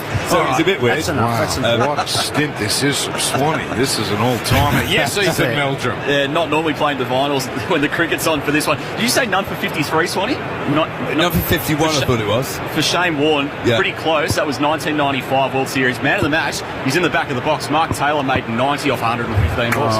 Well played, Tubby. This is down the leg side. Took a bit of pad on the way through. And Bethel remains on 0. 1 for 41 at the end of that one for Discovery Park's Triple M Rocks Cricket. Okay, so maybe you'll never be the next king of the mountain. but you can be the king of your garage, carport or driveway with the new line of NTK filters. NTK filters are meticulously designed for peak engine performance and efficiency. Created to precisely match the exact specifications for your vehicle, you get a perfect fit first time, every time. Every car deserves NTK filters. Find out more at ngk.com.au. It's the great thing about Triple M cricket. You never know where you're going to go. Day one of the SCG test, and we're talking about a one-day Australia-Sri Lanka 1995. Well, Tubby ran me out in that game. He's bowler at a thick inside edge, squirting down to fine leg, 1 for 42. So Tubby man of the match with 90. Australia won, I gather. Yeah, Australia won by 5 wickets, but as Junes pointed out here, he was the second wicket to fall, 55 he made, run out with Mark Taylor at the other end. Third wicket to fall, Mark Taylor run out himself by Murali. Oh, there we go. Well done, Tubby. Jeez. You used to think he was quick, Tubby, but I was only a kid, and I remember the SCG seemed enormous because the boundaries were out. Good memory. Yeah. Was this your... How old were you at the time? I was 15. My brother was playing grade cricket in Newcastle for Wallsend Cricket. Everyone from Wallsend. That's a tough part of the neck of the woods up there in Newcastle, Wallsend. Slips have just come up here a little in case Bethel gets an edge. He's on 0, and he defends into the ground here. And Green cuts it off at Gully, 1 for 42. This could match up, this, I reckon, for Boland. Bethel likes to feel bad on ball. You always get the feeling, don't you, to a lefty, anyone with a new ball who can just take it away from him. Well, a good line left, you're going to be in the business at second slip. Yeah. Especially a guy who's not got a brilliant first-class average. Did you say you got kicked off a boat on New Year's Eve, Swanee? Yeah, I never made it to the boat. So they counted up. They counted up the numbers, and I was hoofed off the manifest. And this worked on the leg side, nice full ball, but again straight to the fielder. So hang on, who was on this boat? Who beat you to the punch? It was actually a legend of England, Nigel Ray, who owns the Saracens Rugby Club. And having seen the boat, I think they may have made the excuse. I think we could have fitted all of us on it, but good sized boat. Yeah, it was a beautiful boat. But what'd you do then? I walked down and sat by a bag of spilt Maccas on the steps in Darling Harbour that a young girl dropped right next to me. Much as I spilt coffee on you, it was karma. I had the Diet Coke spilt all over me. Okay. From the round again, Boland is in. All deep and outside the off stump. That nibbled away as well. And hard hands from Bethel, who's still yet to score. Well, that's a good delivery. You've probably got to play it that with that angle. It's too tight to leave, and then it just straightens. That is a cracking delivery. I tell you what we're seeing today as well, that hardly ever happens in Australia. A bit of wobble after the bat. The ball is carrying on swinging because it comes down with a wobble seam, and when it hits Boland, when it hits the ground, it straightens the seam up, and then it swings afterwards. This one started going towards. You see that a lot in England, don't you? The keepers have a nightmare. And this has Bethel walking across and turning it on the leg side. That was premeditated, the way he shuffled across to try and change the line. And just waiting to see a signal there. I think that's a run. No, it's a leg by. Stays on 0, 1 for 43. Yeah, leg by. I think he was just trying to cover that off stump, so he wanted across. It's amazing how batsmen these days, they just change their technique from over to over, or ball to ball. Whereas in our day, we just batted pretty much the same. I can't help thinking of Bluey telling me about Weatherall getting 180 at Western Australia and changing his game because he didn't feel right. No. Outside the off stump, swings wildly after it passes the bat. Carey has to dive to his left, and he does well. 1 for 43. That ends the over. And that is on the Seabus Super Scoreboard for Discovery Park's Triple M Rocks Cricket. Boy, tosser! Your drink bottle lid strangled my mate. You think no one is watching when you litter, but nature is watching and, we're angry. Even small amounts of litter, like a bottle lid, can have a big impact on wildlife and waterways. Nature hates a tosser, so bin it or bring it. A New South Wales government initiative. So we've got the stamper being worked here for Stark. Stark's had issues with this landing spot right from the get-go here. June, it's a tragedy we're at the a sporting tragedy, let's not overuse the word. No spinner. No spinner at the SCG. I'm surprised, I really am. I mean, how many seamers do you need? Australia have got 3 plus Green and Webster. Webster can bowl some off spin, but it's not the same, is it, Gordy? Webster's batting at 8. Well, I keep calling you Vorney. Oh, I'll take it. I've spilled coffee on you. Yeah, he was your captain. No, he was actually before me. He was my England 8 captain. Sorry. If I call you that again, that's... No, it's fine. It's better than Phil Tufnell. I get called Phil Tufnell a lot by Englishmen. All right, Tuffers. But yeah, no spinner. No legitimate spinners. A big surprise. So Stark in his 6 over, he's got the wicket. Bethel defending, still on 0. It genuinely breaks my heart a little bit that there's no spin, because spin is viewed so wildly differently now. Obviously they've not got faith in the spinners or their players. Surely Bashir, they've planned it for 3 years and he hasn't played a test match, so his career's gone, is it, Bashir? Well, they're just obviously not in a position to pick him now. But a spinner is not just about whether it will turn on days 4 and 5. A spinner used properly on day 1 can make a captain's job so much easier, because he just allows you to bowl shorter bursts at the other end with all his seamers, rotate them more and break up the whole rhythm of an innings.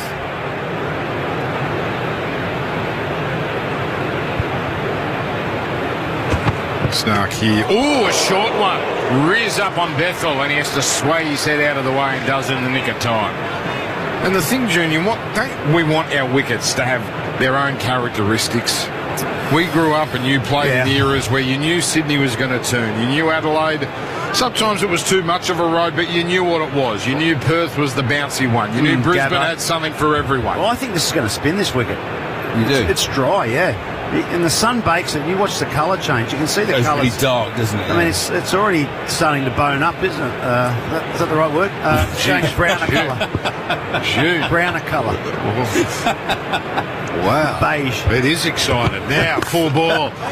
Got some late swing. Thick inside edge. Bethel trying to drive it on the offside. It squirts out of the onside. Yeah.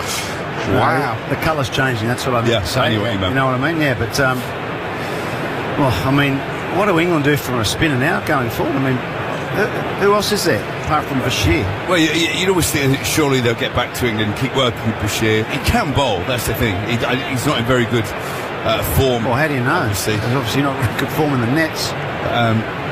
But he'll get back to England, because spin isn't viewed particularly positively in England at the moment either.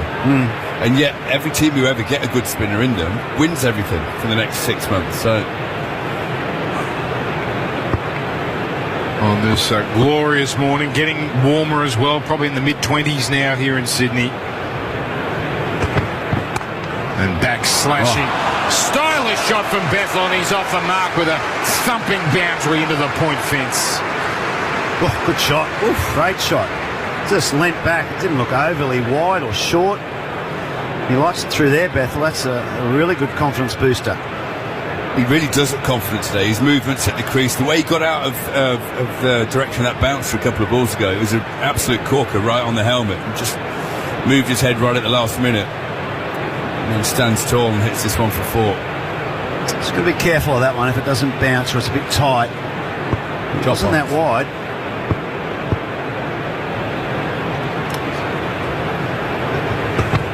Full ball, and on one knee there trying to slash through the covers, but miscues Bethel. So the run rate just a bit over 4. I need to ask you, Junior, as a local, is it going to rain this afternoon? I've looked up and I've said no. And I refuse to believe any weather apps after... They were sort of saying maybe storms. Yeah. Well, I live in the Central Coast. I live north of Sydney. Yeah, but you're a Sydney boy, aren't you? It's humid. I'll look on my weather app while I'm talking to you. Swanee, I think we might see something. But whether it's before Stubbs or not... Not going to rain much, anyway. It's been a very dry summer in Sydney. But this is the test where it all seems to turn up in one go. Thick inside edge into the pad. Ends the over. 1 for 47 for Discovery Park Triple M Roxbury. With NRMA Insurance, you could enjoy our multi-policy discount when you take out 2 or more eligible policies. NRMA Insurance, a help company. Discount applies in tiers based on the number of eligible policies. Maximum tier reached at 9 eligible policies. Visit nrma.com.au/customer-discounts for more info. Discount may be subject to minimum premiums. Always read the PDS. PDS and TMDs available from NRMA Insurance at nrma.com.au. All right, change of bowling here. So Boland's done for the time being. Michael Nisa. I reckon Boland's going to swap ends. Okay. That's what I'm thinking. Just looking at the weather forecast, it says medium chance of showers, most likely in the afternoon, a thunderstorm likely in the afternoon and evening, possibly severe in the west. Large hail and heavy rain may lead to flash flooding, so whether that is just in the western suburbs gets here, well, we don't know. We had lightning here last night in this area. Nisa in, draws the thick edge straight into the ground, cut down by Green.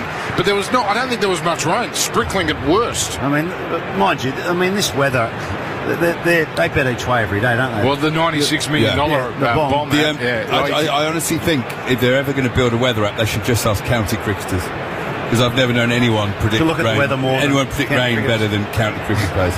There's a guy called Rob Bailey who went on to be played for England. I've never known a better weather watch than him, and never seen a happier man if there was rain on the way. What, when he was umpiring or playing? No, when he was playing. Right. Nisa is bowling and Crawley shoulders arms. I think we're done after this over, and in is Mark Howard. Beef is here, and Bluey as well, so that should see going forward. I can see Beef, they're looking resplendent. He's dressed up. See, I think if Murphy was playing, he'd be bowling now. Yeah, in the first out, have a look, see if it just grips. Yeah. Because Warney was still. Yeah, well, he always had a seams, it spins. Yeah. And one ball had seams to go. Yeah, good enough for me, mate. Yeah, mate, get me on. So Nisa, impressive in this series. Although what's impressive is Crawley swivelling with a wonderful Vaughan-style pull shot, rocketing into the padding for 4. He looks really comfortable if you dip one into Crawley. He's a big front foot player, we know. But as soon as there's a short one, he's just not exactly express pace, but he just stands up and very easily taps it on the head. Well, he's worked out how to play Zach Crawley after Adelaide. That's the blueprint for his test match batting going forward. A combination of aggression and defence. It's taken him 60-odd tests to learn, but he's going to be a very good player from now on. He's 16 now. Oh, hit on the pad! Must go up! Must go up! And it does go up! And Crawley is gone! He doesn't look happy. Looks like he's going to shake his head. Junior, this is a beautiful bit of bowling from you, by the way. Hang on, let's just see if they're going to send this up here. Bethel is giving advice. And, well, he goes up. He goes up. Didn't want to, did he? That looked absolutely plumb. It was full. It hit him in line with middle. Looks like it's going on to hit leg. And Nisa looks like he struck. Oh, commentator's curse. Yes, it's beautifully done by you. I think this looks out in full speed. We are quite high up, so we can't tell the height of the ball. That might save him. He's trying to get outside the line of the stumps. But has it hit him outside the line? Well, it's just hit him on the bottom of the kney roll. So I think this is good. I think this looks out. I think it's been given, so it might say umpire's call. That's out. Absolutely dead. Stone dead. Impact in line. Good night. And wickets, umpire's call. I know. I think Crawley Geez, umpire's call. The height there was closer than I think we thought, because that looked absolutely salmon. And that's a good wicket to pick up, because Crawley was just starting to look comfortable. And I think we're going to have a drinks break here. And England lose their second for 51. Thank you, gentlemen. As now we go to the newsroom for the first time in this test. For Prosper, your business could have funding within hours of approval. Visit prosper.com today. Beef coming up next. So is Bluey. So is Mark Howard. Right now, Damien Carbo, over to you. Yeah, thanks, Dan. Well underway at the SCG after England won the toss and decided to bat this morning. Australia making the one change for the final test, with Bo Webster in for Jai Richardson, but it means no spinner in Sydney. This is Steve Smith on 7 this morning, just before the match on that. We keep producing wickets that we don't think is going to spin, and seam's going to play a big part and cracks are going to play a big part. You kind of get pushed into a corner in a way, so yeah, that's the way we've gone. 2 BBL games later today. The first straight after stumps with the the Stars and Renegades at the MCG. Then tonight, the Strikers take on the Scorchers in Perth. In tennis, Alex de Minaur beaten by Norway's Casper Ruud in United Cup action in Sydney last night. The Aussies' next match there is on Tuesday. And England 2 for 51 on day one in Sydney. Barbecues Galore Boxing Day clearance. Up to 40% off selected barbecues. 20 to 50% off selected outdoor furniture. Plus huge deals on gifts and gear. Only at Barbecues Galore. Checking Triple M cricket weather. Chance of showers this afternoon. Might get a thunderstorm at the SCG with a top of 30 degrees. Right now nudging 27 as Triple M rocks the Ashes. Triple M cricket drinks highlights. For Liquorland. Duckett's had issues with Stark. And he's got him again. Oh, no. Dived away from the outside edge. Through to the keeper. Nisa into Crawley. Edging. And it goes through the vacant fourth slip region for a boundary. Duckett clips it firmly through the onside. Beautiful stroke. Stark over the wicket. Duckett driving offside. Beautiful. That's going to be a boundary. Geez, Stark. Oh, slashing. Square of the wicket. That had a bit of authority about it. Rollicking here, England, particularly Duckett. Gets an edge. Caught! Wonderful dive from Carey. A feather from Duckett. It died on the keeper, but he made sure that he pounced it. And Dax slashing. Stylish shot from Bethel, and he's off the mark with a thumping boundary into the point fence. Score more this summer with Liquorland. Shop in-store or online at liquorland.com.au. 18 plus only. Choose to drink wise. Welcome back to Triple M Cricket. Picture perfect day here at the SCG. Australia knocking over Crawley right on the drinks break. So Joe Root joins Jacob Bethel, who's been patient. One glorious boundary backward a point. Nisa, 2.4 overs, 1 for 10. Stark, 6 overs, 1 for 29. He took care of Duckett for the fourth time in the series. Lord Ian Botham is beside me. Beef, Happy New Year, Sydney looking at its best. Yeah, but it often does that, doesn't it? Yeah. And of course, the thunderstorm rolls in. So Joe Root, 3 slips, gully point, mid-off, mid-on, mid-wicket and fine, and Root wasn't quite ready. I mean, a positive start for England, but that Crawley dismissal just played across one that angled in. So Joe Root, second most test runs in the history of the game. Big innings for Joe, and by gee, plays a wide and whooshing drive at Nisa that you do not expect from a man of this quality. Well, unbelievable, really. That's nerves, I think. You know, just can't settle. Needs to get bat on ball. Well, we nearly got edge on ball. He's very lucky to still be there. Oh, it's a nothing shot. It's on the up. Wow. Anyway. It's the last thing you expect from Joe Root. Maybe not quite switched on. He will be now, though. By gee, it moved away. There's 3 slips and a gully, too. Nisa again to Root. And that's more what you'd expect from Joe Root. He defends. We'll take a quick break here. 2 for 51. England after winning the toss and electing to bat for Discovery Park's Triple M Rocks cricket. Suburban four-wheel drives. Born to roam the wilds, but ultimately trapped in the suburbs. But now Club 4x4 insurance policies free the four-wheel drive, giving cover anywhere you can legally go in Australia. Club 4x4 Insurance. Free the four-wheel drive. Issued by Lifestyle Insurance on behalf of QBE Insurance Australia. See club4x4.com.au for the PDS and TMD to decide if this product's right for you. So Mitchell Stark will have a spell. And then Boland has been swung around. Yeah, I'll tell you as well that Boland, they've just read something in the papers yesterday. He's been the most accurate seamer of all time. Is he? So there's some weird thing like that. I don't know whether Ethan has seen anything or heard anything. Well, it makes sense. Yeah, but I was quite surprised when they said of all time. Well, I guess as long as they've been tracking the balls. Yeah, well, that's true. Wouldn't have included you. No, I don't think I'd there. Bethel defends on the onside. You don't need a tracker. You weren't going to be thrown in there? No. I mean, for goodness sake, the loose wide one is the one to get them. My memories of you as a young fella growing up, not enjoying watching you play cricket. It seemed to matter where you bowled the ball, you'd always get wickets. Yeah, well. I remember as a 10-year-old thinking, how's that bloke got a wicket with that one? You'd be surprised what I got wickets with. All count in the book. Heath, what have you got on the Triple M NRMAs? What I can tell you, Scott Boland, 17 wickets at 8 at this venue. There's an interesting stat that'll follow up with us. 16 wickets at 8. Bethel, square drive, called 2. Weatherall hairs after it. Still trying to get over that Joe Root first ball.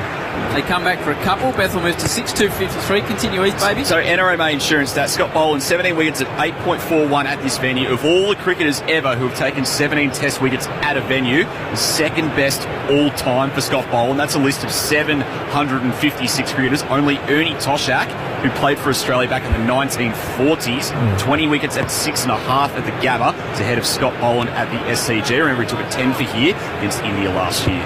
20 at 6 for Ernie. Bethel faces Boland. Elegant shot. Nicely driven through mid-wicket. He looks like a quality young cricketer, this man. He moves to 10.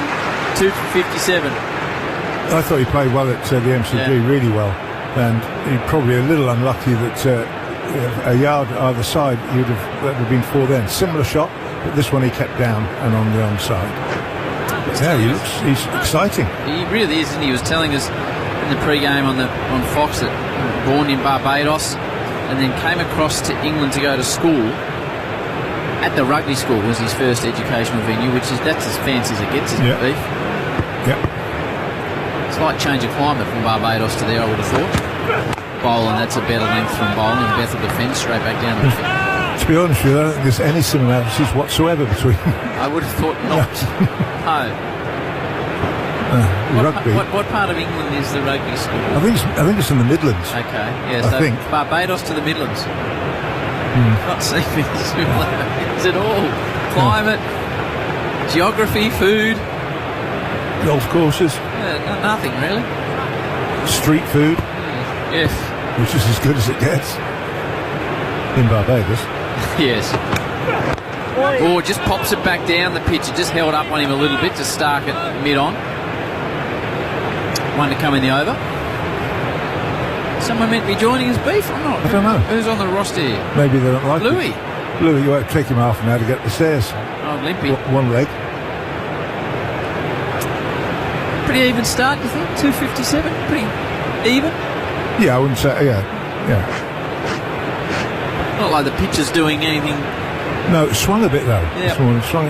Mitch Stark in particular. Does Potts swing the ball? Yeah, a little bit out, a little bit in. Final ball of Boland over to Bethel. Edged. Scotty Boland! Those numbers at the SCG are only going to get better. He nicks off Bethel, and all of a sudden it's become Australia's morning. 3 for 57. Well, we were just singing his praises, and suddenly he follows a wide one. But there you go. He's creeping up on Ernie's record. Yeah. Look out, Ernie, because Scotty's on your tail. Bethel departs. Court Carey, bowled Boland for 10. England now 3 for 57.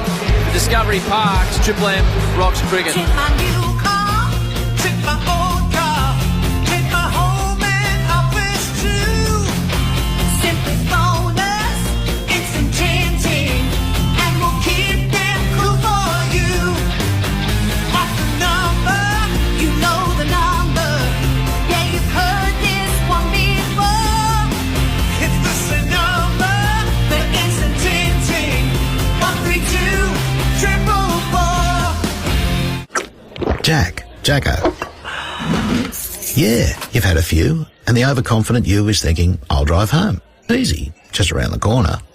But Jack, say hello to your Terry godmother. A 6'5" friendly reminder that just a few is a few too many. And those sweet somethings Terry's whispering. Booze-induced poor judgment. Get a taxi. Good idea. And it was your good idea, Jack.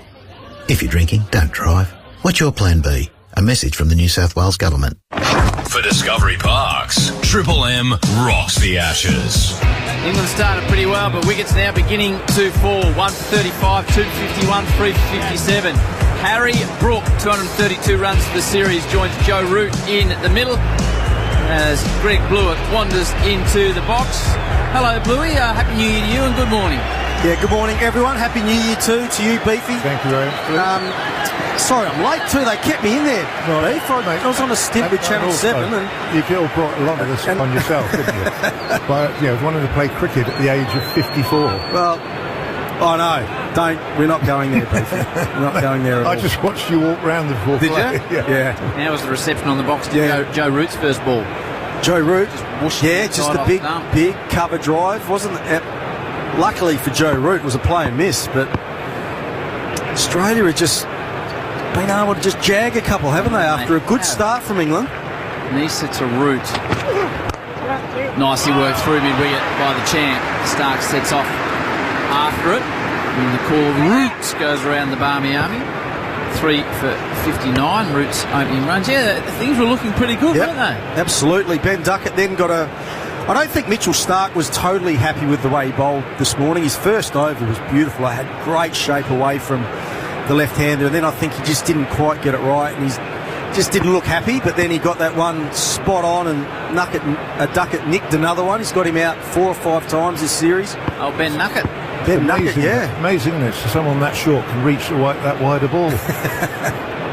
Nisa again pounds into Joe Root.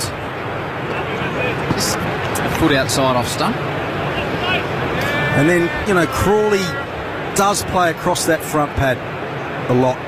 Yeah. A bit the same with Harry Brook. Like, Harry Brook's a very good player, but just every now and then they just go a little bit too far across. Instead of playing, hopefully, maybe mid-on, they sort of try and get it towards sort of mid-wicket, square leg. Yeah, instead of full face of the bat. Churchill stand in, Nisa to Root. Full. Can't beat mid-on. How's things generally, Bluey? All well in your world? Good New Year? All good, yeah. I had to work New Year's, did the Big Bash game in Adelaide. Okay. Unless it was a home game. Home game, you're right. And it was a win for the Strikers too, Howie. So the last 12 years, the Strikers have had the Big Bash. Yes. Did the New Year's, and they won their first 6 and then lost their next 6. So it's always a bit of a flattener when the home team doesn't win, but they were too good for the heat that night. Nisa to Root. Full, and he's defending off the back foot. Can't beat the gully. I don't know if you saw Davey Warner last night. I didn't. Oh, gee, did he Certainly saw. He was dropped on about 20 by Tim Ward, and the next ball went up in the air and fell in a little hole, and after that he did not miss-hit a ball. His last 50 runs came off 14 deliveries, and they got rolled. I know, got rolled. Tim Ward and Mitch Owen at the top. Well, Nick Maddinson retired as well, didn't it was he? extraordinary. We were trying to figure out on the run that had happened. Oh, magnificent from Joe Root. That's as good a shot as we've seen all morning. Classic cover drive, 3 for 67. It was there to be hit, wasn't it? And that was so much more controlled. The one like that nervous one he had, first or second ball, whatever it was. But that's more like Joe Root. Cool, calm and collected. It's they're all important, but we've got 45 minutes till lunch. It's an important partnership. You don't want to be in at lunch at 5 for 90 by any stretch of the imagination. No, it's Australia's session so far. I think doesn't matter what England get from here, it's Australia's session. Root can't beat mid-wicket. Nisa's completed 4 overs. He's got 1 for 16. England are 3 for 63. Root 6. Brook is going to face the next ball, which will be worth a look. A Discovery Park, Triple M Rocks Cricket. Think about how you use your car. Do you just drive from A to B? Is your car your office? Or do you go off-road? How you use your car will determine the type of brakes you need, because not all brakes are the same. Bendix have developed brake pads in Australia to suit your vehicle and driving style. No other brakes can say that. It's time to think about your brakes. Next time you change brakes, fit Bendix brakes. Don't accept anything less. Bendix brakes. Put your foot down with confidence. So, Harry Brook's first ball. This is extraordinary Test cricket, because this is what Australia does to Brook. It's his first ball of the Test match. Deep mid-off, wide-ish goes in place. Deep backward point. It's extraordinary.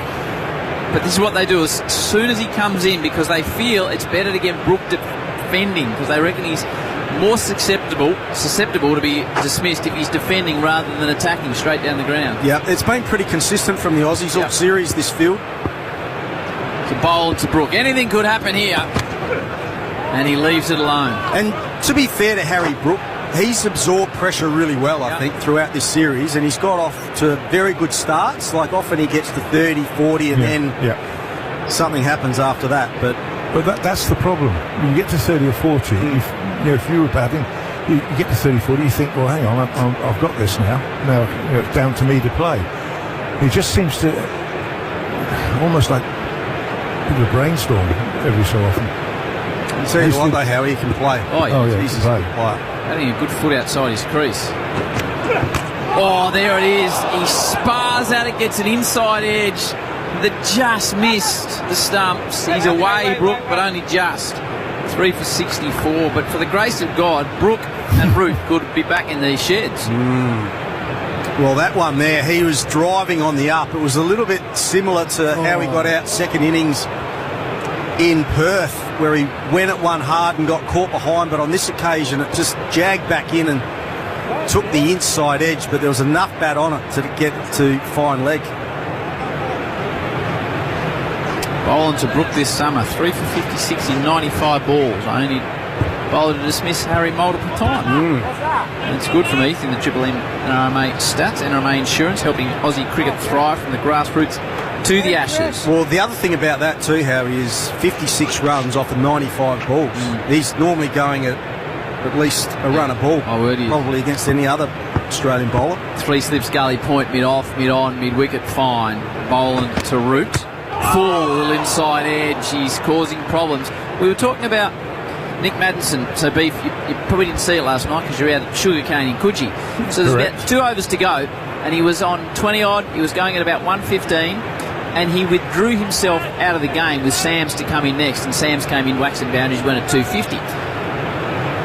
Team performance. You know what disappointed me though? He has to retire as out, so it counts as he's been dismissed. Right. No red ink. No red. So I'm thinking just fake a little car and off you go. And get you ready. Wide outside of off stump. Have you seen it before? I have. Retiring to get the run rate going? A couple of months ago, I think it was in the UAE, there was a batter that must have been struggling a bit, and I saw it on social media actually, and he came down the track, should have been stumped, and Pooran from the West Indies took the ball cleanly and then just refused to take the bails off. To keep him in. And then, after that happened, the batter that survived, his team retired him. Max Holden, he's telling me the dude was. Right, Max Holden. Maxie Holden. Bowled to Root. Oh, that looks out. That looks out. Umpire doesn't give it. Maybe it's shaping down leg side. It was full. Oh, Steve Smith's querying the height of it. It's not the height. No, I wouldn't have thought it was height. They're not as confident as I was, because I would have gone straight upstairs, but they're not going upstairs, the Australians. I reckon this is close. No real interest from behind. It's not high. Might just be missing. Yes. If I'd be hitting the top of leg, I was surprised with the Zach Crawley. I thought he was just dead. Yeah, and then so the replays said just clipping the top of leg stump. And we're seeing the replays, and it is going over leg. A good call. Yeah, I thought Crawley was halfway up middle and leg. Yep. Anyway, he's out. Read the paper tomorrow. My grandfather used to remind me. Bowling to Brook. Takes a very quick single. Good cricket was called through from Joe Root. That's why I never read the papers, Harry. You are often in them, Beef, whether it be the back page or the front page. No, you haven't made it until you go front, middle and back. 15 done, 3 for 66 for Discovery Park's Triple M Rocks Cricket. Stumped over where to store all that new stuff? The new bodyboards, the Christmas decorations, the kids' new bikes, the trestle tables. Well, smash your old shed for $6 and treat yourself to a brand new Aussie-made shed with a 20-year manufacturer's warranty at bestsheds.com.au. No sheds like a best shed. Route 6, Brook is 2. been together for the addition of 9 runs since the dismissal of Bethel. Caught Carey by Boland for 10. Stark 1 for 29. Nisa 1 for 16. Boland also 1 for 16. It's 3 for 66 from 15. And Nisa from the Churchill stand end, 2 slips and a gully, bowls to Harry Brook, who defends off the back foot. So all the times you're on the front page, what was the most unreasonable reason in your mind you ended up on the front page? Where's one, there would have been ones where you thought, well, beef, that's probably fair enough. But what was the one where you thought, I've been a bit stiff here from the Fleet Street crew? I think when you go on the same edition, Right. front, middle and back.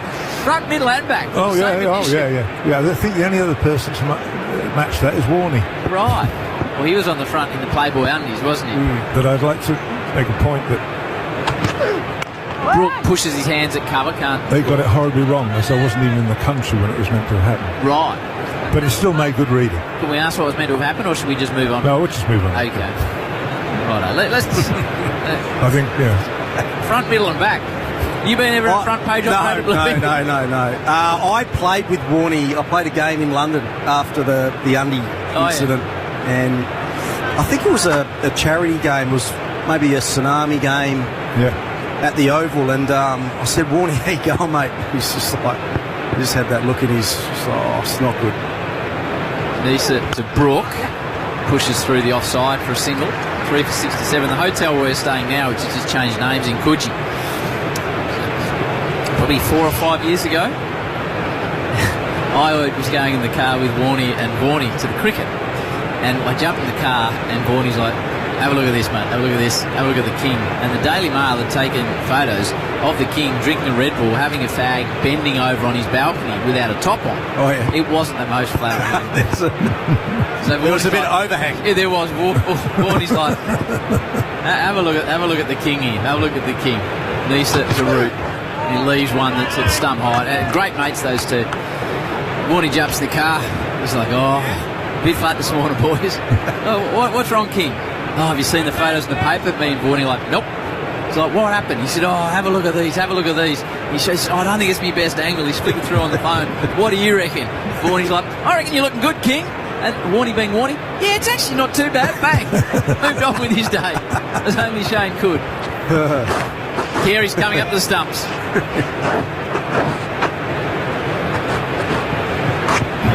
Yeah, getting the helmet on.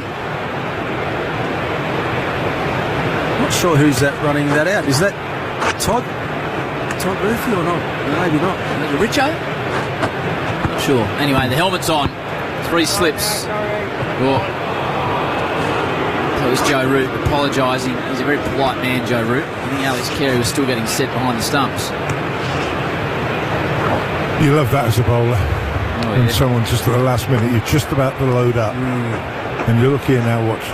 He's just about to bowl. Here we go. Oh. You think you've got to go all the way back? in your eye or something, beef. Bit of sweat. You couldn't get 2 more polite cricketers than Joe Root and Michael Nisa. It's never going to blow up between those two. He's not a blow-up merchant, Michael Nisa. He's bowling here to Root. In fairness, no Joe. No.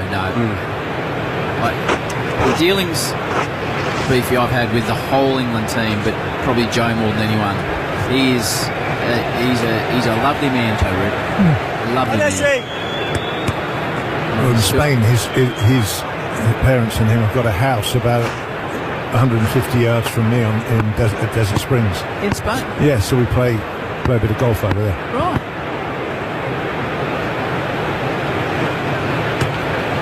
Root leaves it alone to Carey, who gloves it beautifully. Just nestles into those Kookaburra gloves. After 16, 3 for 67 for Discovery Parks.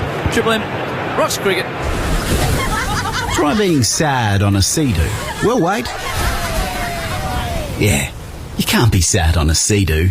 The Sea-Doo summer run out is nearly over. Sea-Doo's starting under 10 grand with extra extended warranty for a limited time only. Why wouldn't you jump on that? It's the perfect time to get out on the water and feel the freedom of your own Sea-Doo. But these deals are for a limited time only and while stocks last. So don't wait. Visit your nearest Sea-Doo dealer now and grab a summer run out deal while you still can.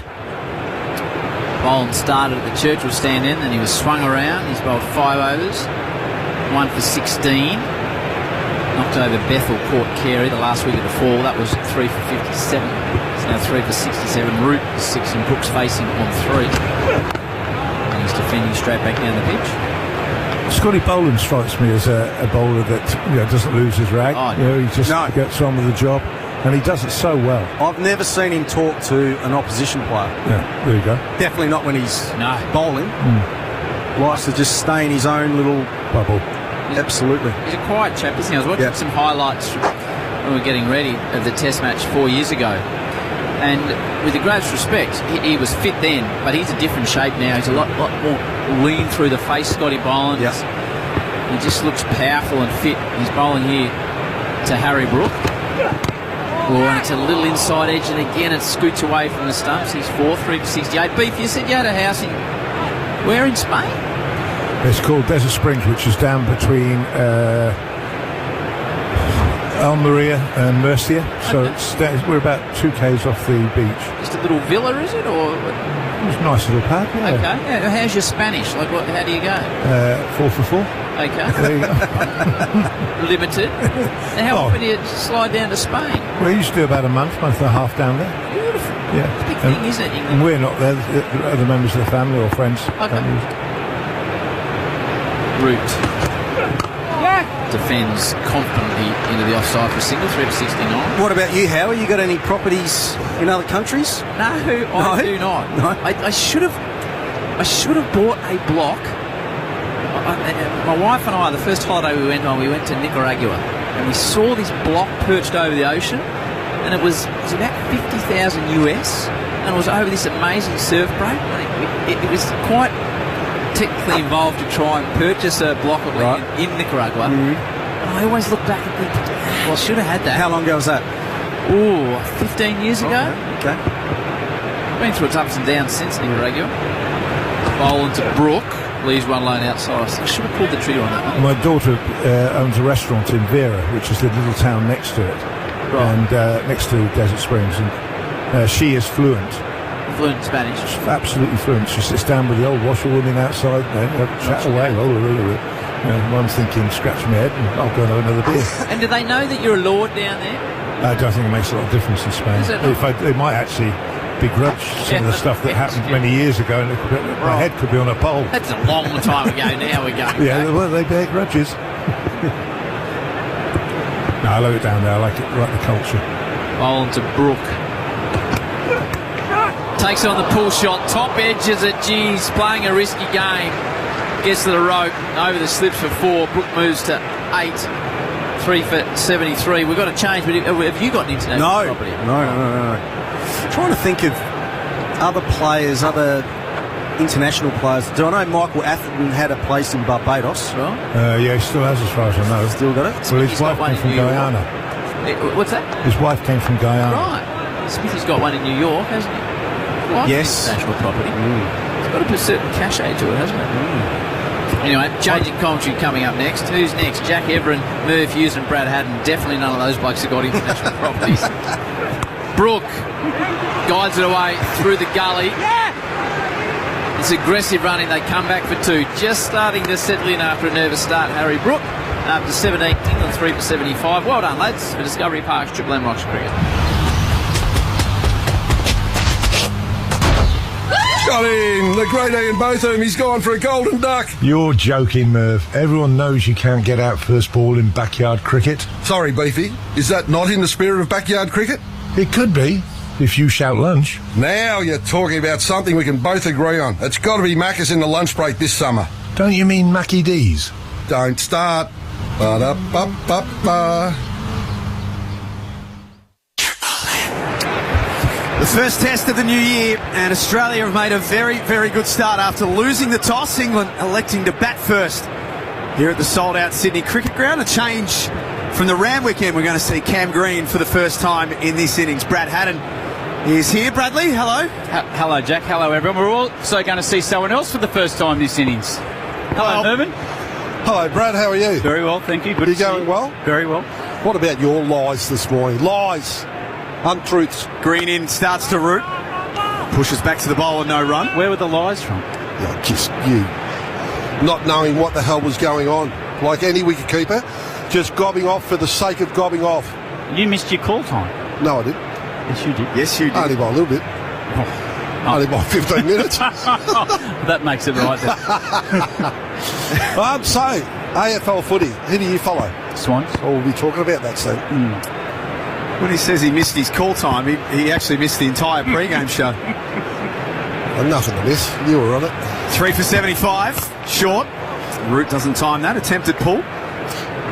We didn't get to chat to you at the start of the game, so no spin, Murph. You happy you're the big angry quick? Well, no spinner would indicate that the wicket's got a bit of moisture, but apparently it's a bit dry. Yep. So, indication that England won the toss and batted, that the wicket's not that bad. It's doing a little bit, which you would expect here day one, day two these days, but it's going to flatten right out, I think. Green in again. Tries on leg stump. That's turned around the corner smartly by Joe Root, who's been a bit scratchy to get going. Picks up a single there. 3 for 76. Triple M C-Bar Super Scoreboard. Yeah, the Aussies have been impressive this morning. It actually wasn't a bad toss to lose. It's when you're going to the game with no spinner, the first session here can be hard to score. The ball can hold up. It gets a bit slower. But as the game goes on, it gets flatter in the middle session, and by the end of today, it'll be a beautiful batting wicket. It's not a bad toss to lose for the Australians. Mention that it's a sellout. It is today, it is tomorrow, and it is for day 3 as well. Great weather forecast. And a quick single by Harry Brook. Soft hands and just scampers through to the other end. It's a different Harry Brook today. We've seen Australia employ the in-out fields, which we've seen again, but we haven't seen any charging down the wicket.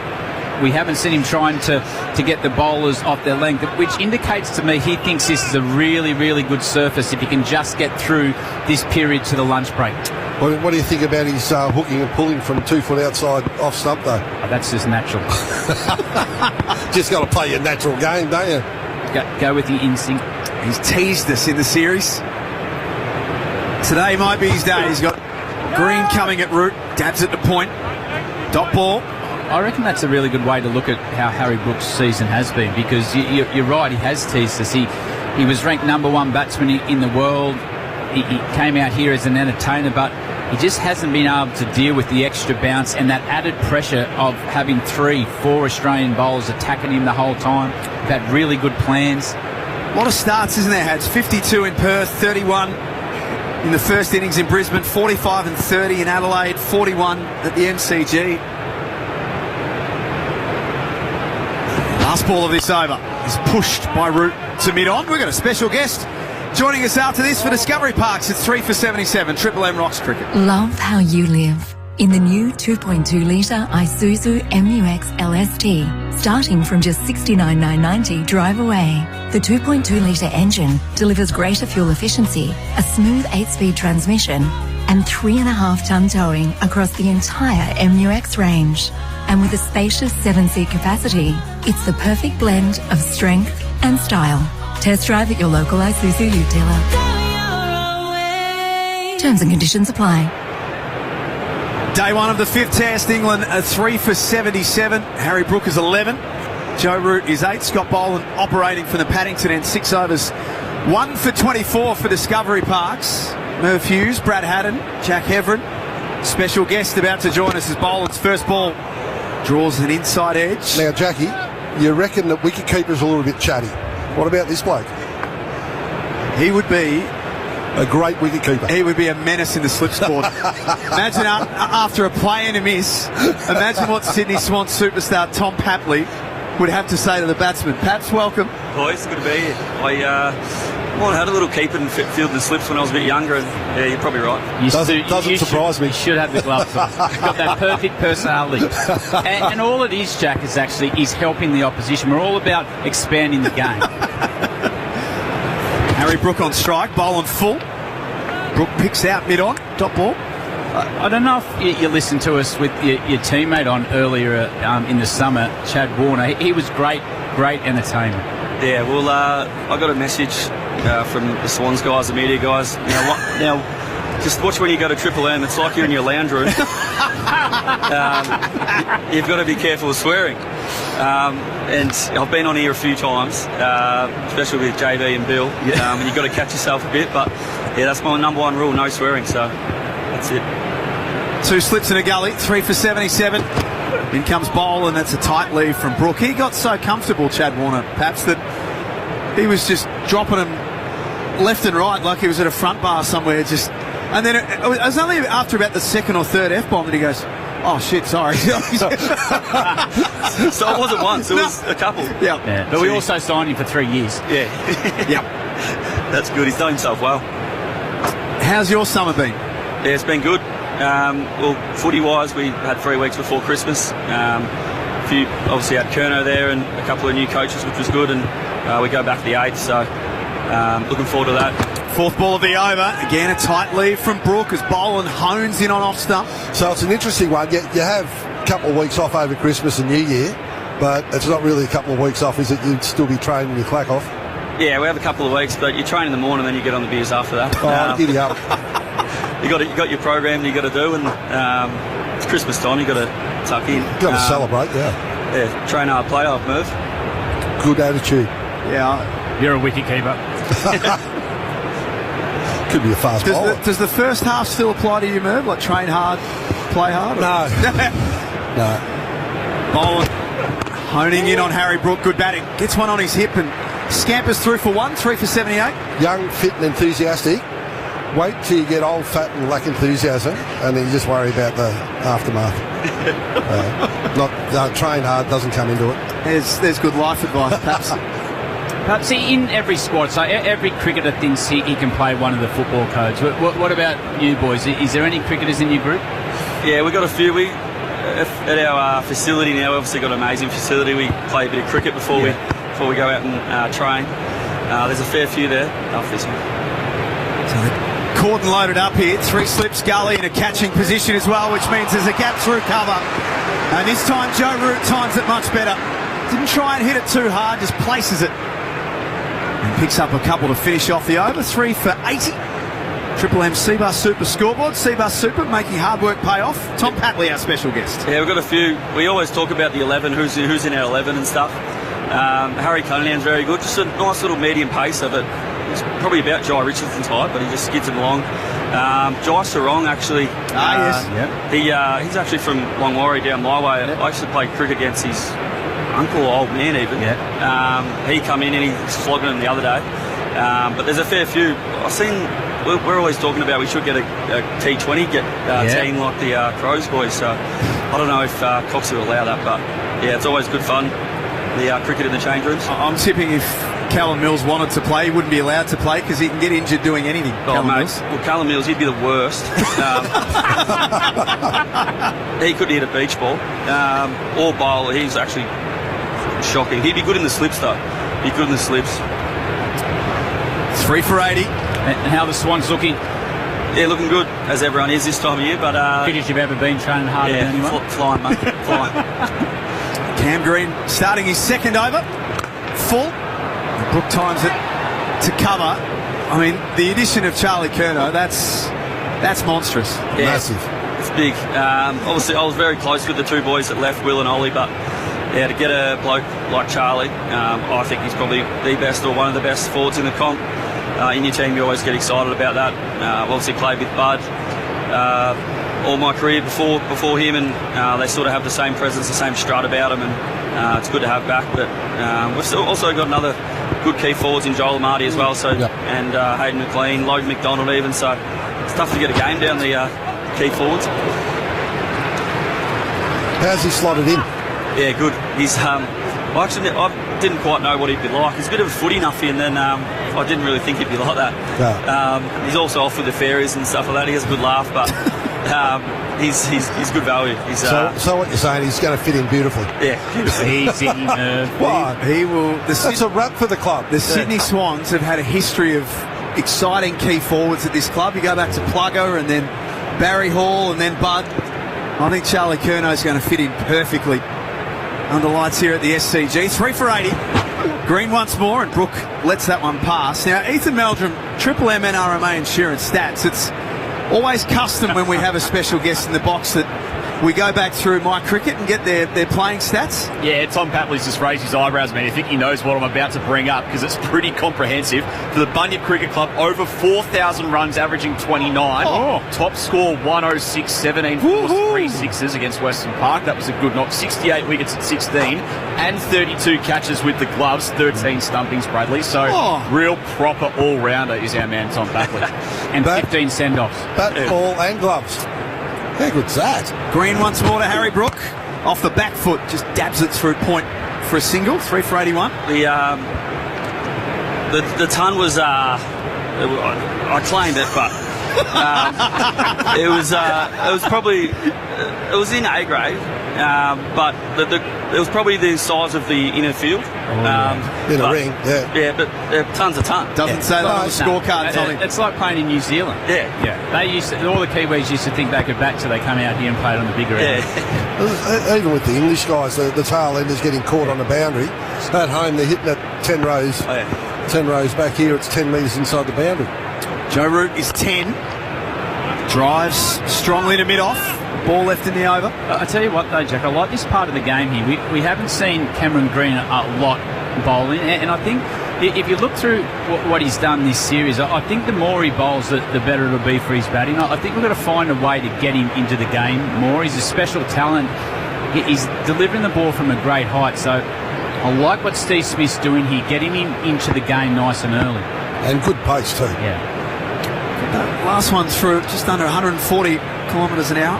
Triple M Aussie's broadband speed gun. He's going to finish off short and wide, and that's cut by Joe Root. He's been looking for a bit of width, then he cashes in off the last ball of the over. 3 for 85 for Discovery Parks. Triple M rocks cricket. Anytime is 7-Eleven time, particularly at 6:50 p.m. when the game is about to begin and you need something to bite on that isn't your fingernails. Get game day snacks delivered anytime at 7-Eleven. Find out if we deliver to you. Your team's working hard to bring home the win. And if you're on Team Cbus, you've already won. Cbus Super, making hard work pay off. Read the PDS and TMD to decide if Cbus is right for you. 3 for 85 after 20 overs. England winning the toss this morning. Ben Stokes electing to bat. Harry Brook is 13. Joe Root is 14. And the Australians continue to swing around their bowling group. Michael Neser now switching back to the Paddington end. 1 for 17 from his 5 overs. Merv Hughes, Brad Haddon, Tom Papley from the Sydney Swans, our special guest on Triple M Cricket. 2 slips and a gully for Brook as Neser hones in on off stump with a dot ball. So we've spoken enough about cricket. We've spoken enough about AFL. Now we need to get to the...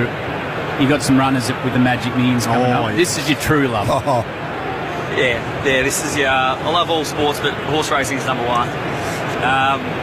I've actually a good story about Get It Fix. Probably 3 years ago. Me, Paddy McCartan, Ryan Clark, Joel Crocker went up to the Magic Millions. We were in a prime posse all day. All day. All day. Started early, finished late. Oh, you're a wicket keeper. Neser's driven.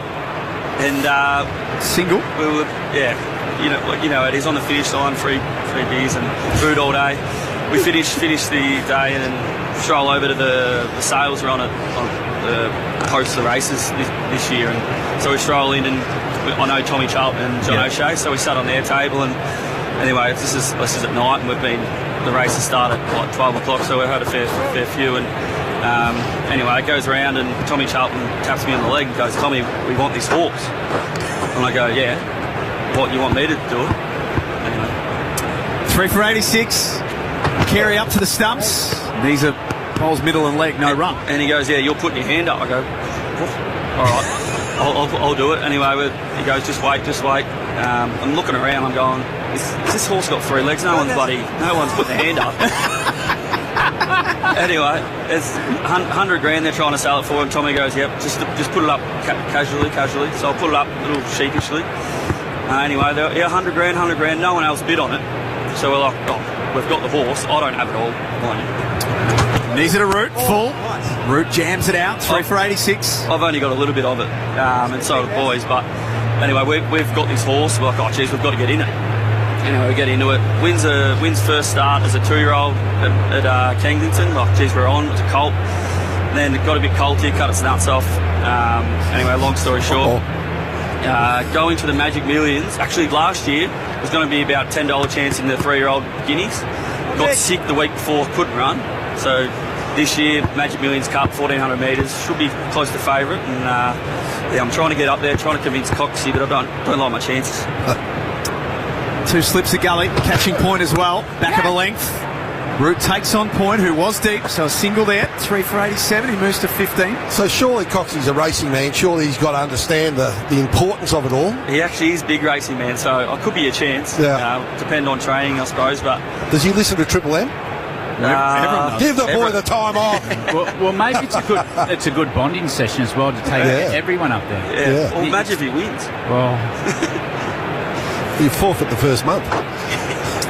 Perhaps I'm told that we need to release you after this, so thank you for stopping by. We know you're a massive Triple M listener. We always hear you on the rush hour, so thanks for coming in. All good, boys. Thank you. Enjoy.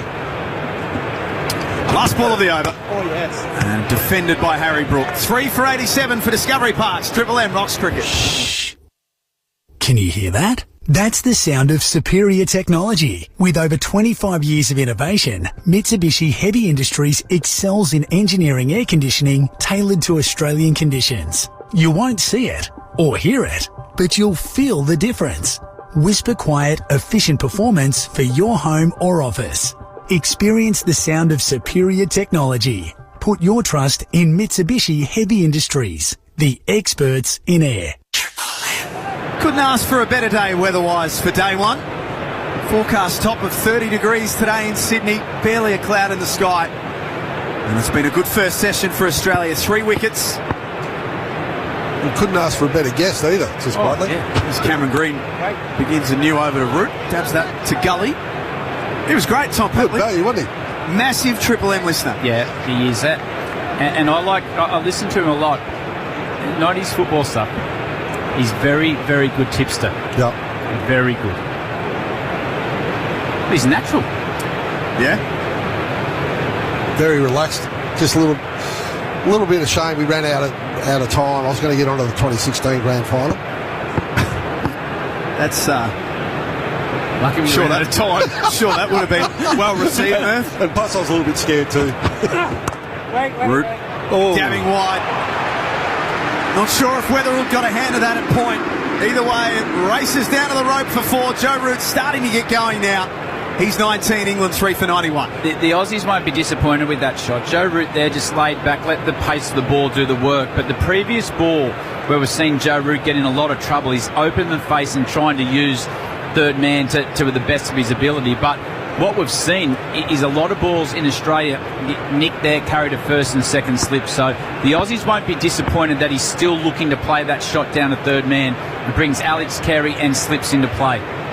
Steve Smith just moving at backward point fielder Jake Weatherall a little finer again. He's got 2 slips. Bo Webster stands at Gully. Green bowls a short one. That Root swivel pulls down to the sweeper for 1. Just on Cameron Green. Good chance to talk about him now, boys. 10 minutes before lunch while he's bowling. So averages 18 with the bat for the series. Has only bowled the best part of 37 overs for the series as well. How many wickets he taken? 3. Yep. Where's he at? How's he going? The big thing for mine is get questioned about him all the time, and the question is how long are they going to carry him? The big thing about him, he's young and they've invested a lot of time in him. 3 for 92, 4th ball of the over is a bouncer that Brook gets underneath. And when Australia are winning, they can still keep him in mind. They don't have to swap him out. So what people have got to understand too, he's batted anywhere from 3 to 6, and he really hasn't settled in. He's had a few injuries. He's been in and out. We know that he's got immense talent, so you got to keep him around. And solely age and potential, but that's why I was a little bit surprised that Sam Constance wasn't stuck with because of the age of the team. So next 6 to 18 months are going to be very interesting for Australia. Last ball was a wide. This time Root again allowed to work it through point. He loves it through there for 1 more. I just think what I want to see with Cameron Green is just give him one spot. give him next 10 test matches, whether it's 5, 6, 7, whatever position they decide, leave him there because we need him to work. We need someone with this sort of talent. He's 6'7", he can bowl 140 Ks. We've seen him get big hundreds under pressure in test matches.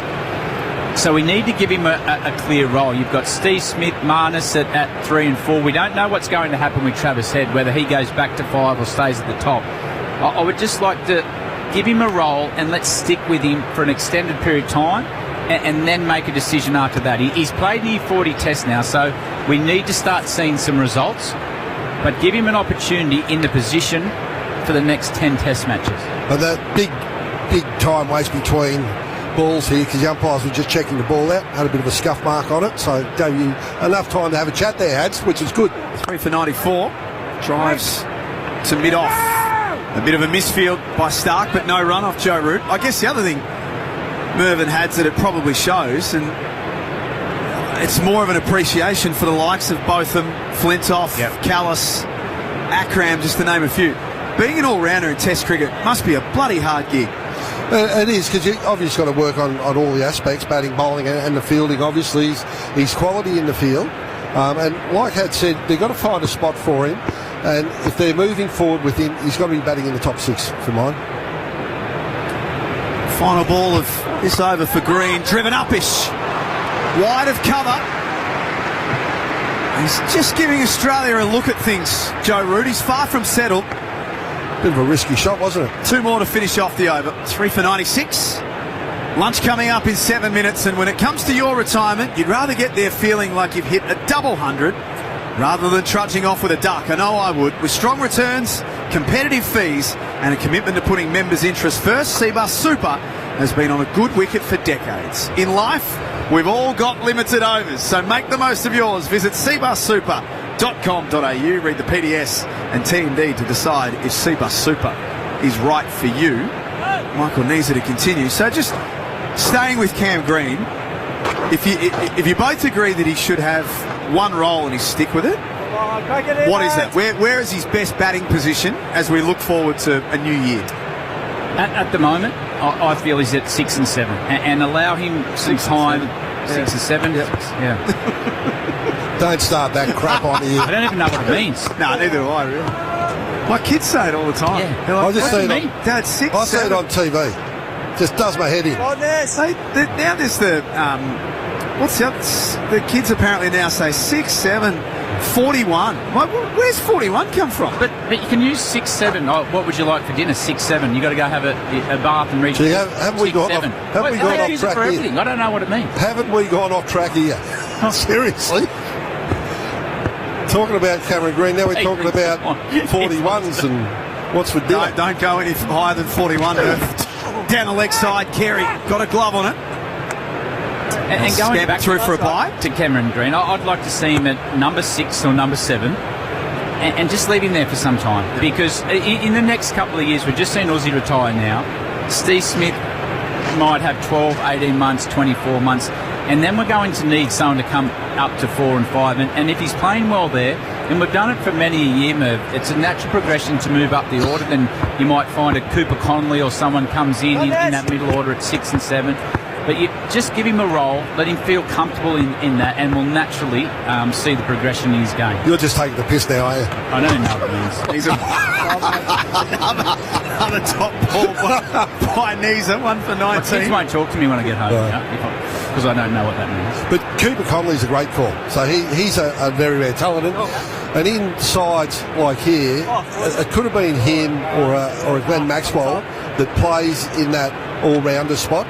So while we've got Webster and Green there, without the spinner, you just think, if you want the extra batting, you could play one of those and use them as a spin option. So Alex Carey stands over the top of the stumps, puts some pressure on. That's on leg stump. One more for Root. Chases on for Mitchell Stark at fine leg. So he'll come back for a second. 3 for 99. Triple M Cbus Super scoreboard. The other question, without sort of going a bit sort of, back in the day, but there was a time where when you came into the Australian team as a young, talented batsman, you started at 6 and you worked your way into 5 and 4 and 3.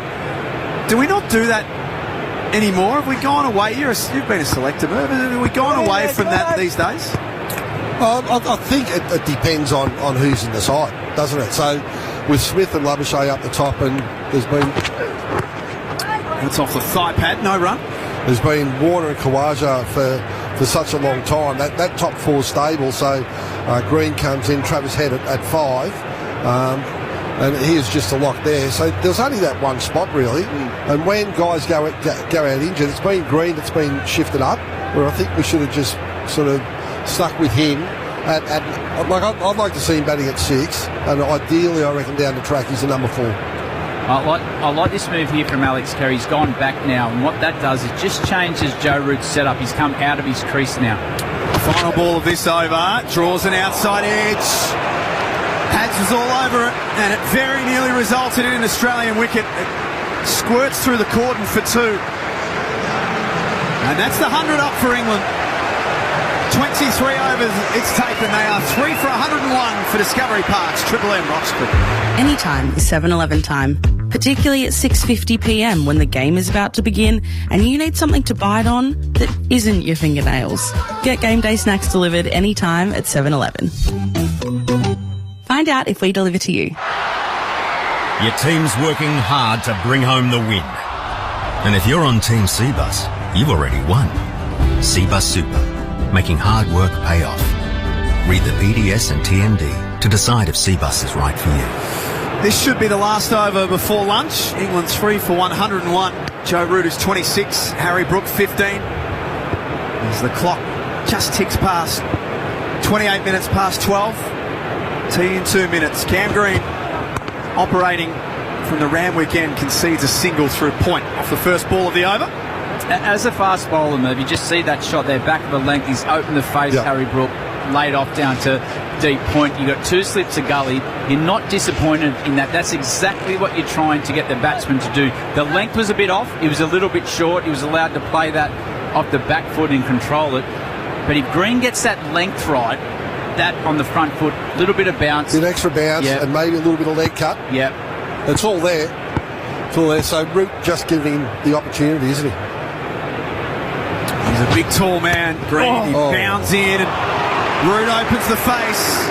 On the bounce, wide of gully for 4. So strong behind the wicket. But it's a different game when you're playing those shots in Australia. It is a different game, but just there again, Merv, the lengths are just a fraction off. Just watching Joe Root play that shot now. He can go deep in his crease and play it from the back foot. The Aussies can get him to do that from the front foot. You're in the game. The big thing is that actually seamed back into him and it was a little bit wider. So if he gets that a little bit straighter and is able to get a little bit of leg cut on it and he's playing that shot, oof. So Kawaja goes into a leg gully now. Last over before lunch. There's one more for Root into the offside. 3 for 107. Have we dealt with Merv enough now with the not being here in the pre-game? Is that all taken care of? Listen, can I just, in my defence... No, you can't have defence. I'm a busy man. I've got things on, okay? My God. And when you tell the boss that, you know, that you're going to be late and he doesn't pass that on to you pledge, that's not my problem. Where were you? Huh? What were you doing? Sleeping. It's a 50 partnership up for England just before lunch. That's a beautiful shot. Full face of the bat from Harry Brook. Full and driven through cover for 4. 3 for 115. And that's the Harry Brook we've heard about before the start of this series. When he's trying to play at 80% and not hit the ball into the second tier, wait for it and time it, it doesn't get a more classical cover drive than that. The big one for me there is have a look at his feet. He's not forward or back. He's just standing upright and pushing. So as a bowler, you're not too disappointed with that. If it's on the up, which it was, he's not moving his feet to it. You just see, gee, you're a bit of a chance, but he did hit that well. That was glorious on the Triple M Harvey Norman replay screen. Green in response, short and wide. Brook has a fish at it. So one ball remaining before lunch. He plays a shot like that last ball, and then he plays a shot like that. You just want to hit yourself in the head with a brick. Fair dinkum.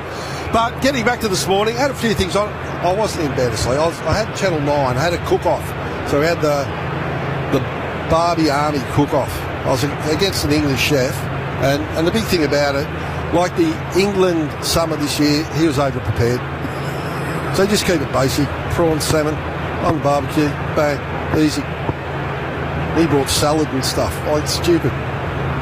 So this will be lunch after this ball on leg stump. Brook plays it from under his eyes. The more conventional shot won't quite make the rope.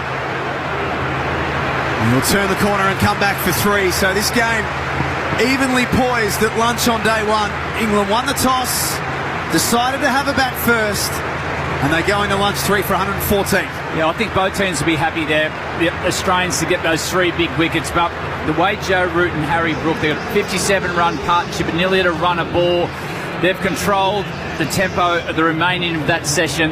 Both teams will be happy. What do you think, Merv? Yeah, pretty even, isn't it? 3 wickets when the team elects to bat, 3 for 114, so good run rate. So they're on track for 300, but they're still playing a little bit risky, as Hads has been saying. Joe Root and Brook opening the face, giving the Australians a little bit of a chance, and if we just see a little bit of extra pace, a little bit of bounce from, only needs 1 ball, it could be their undoing, but at the moment they seem pretty much in control. So Joe Root 31 not out, Harry Brook 23 not out. On the other side of this, the boys from Great Cricketer will join us a little bit later on. Hads and I are going to stick around for the lunch break and have a chat about what the next 12 to 24 months for this Australian cricket team might look like, with Usman Khawaja being the first of a few that might decide that the end is coming. 3 for 114. Let's jump into the Triple M Prosper newsroom. Your business could have funding within hours of approval. Visit prosper.com today. Here is Damien Carbon.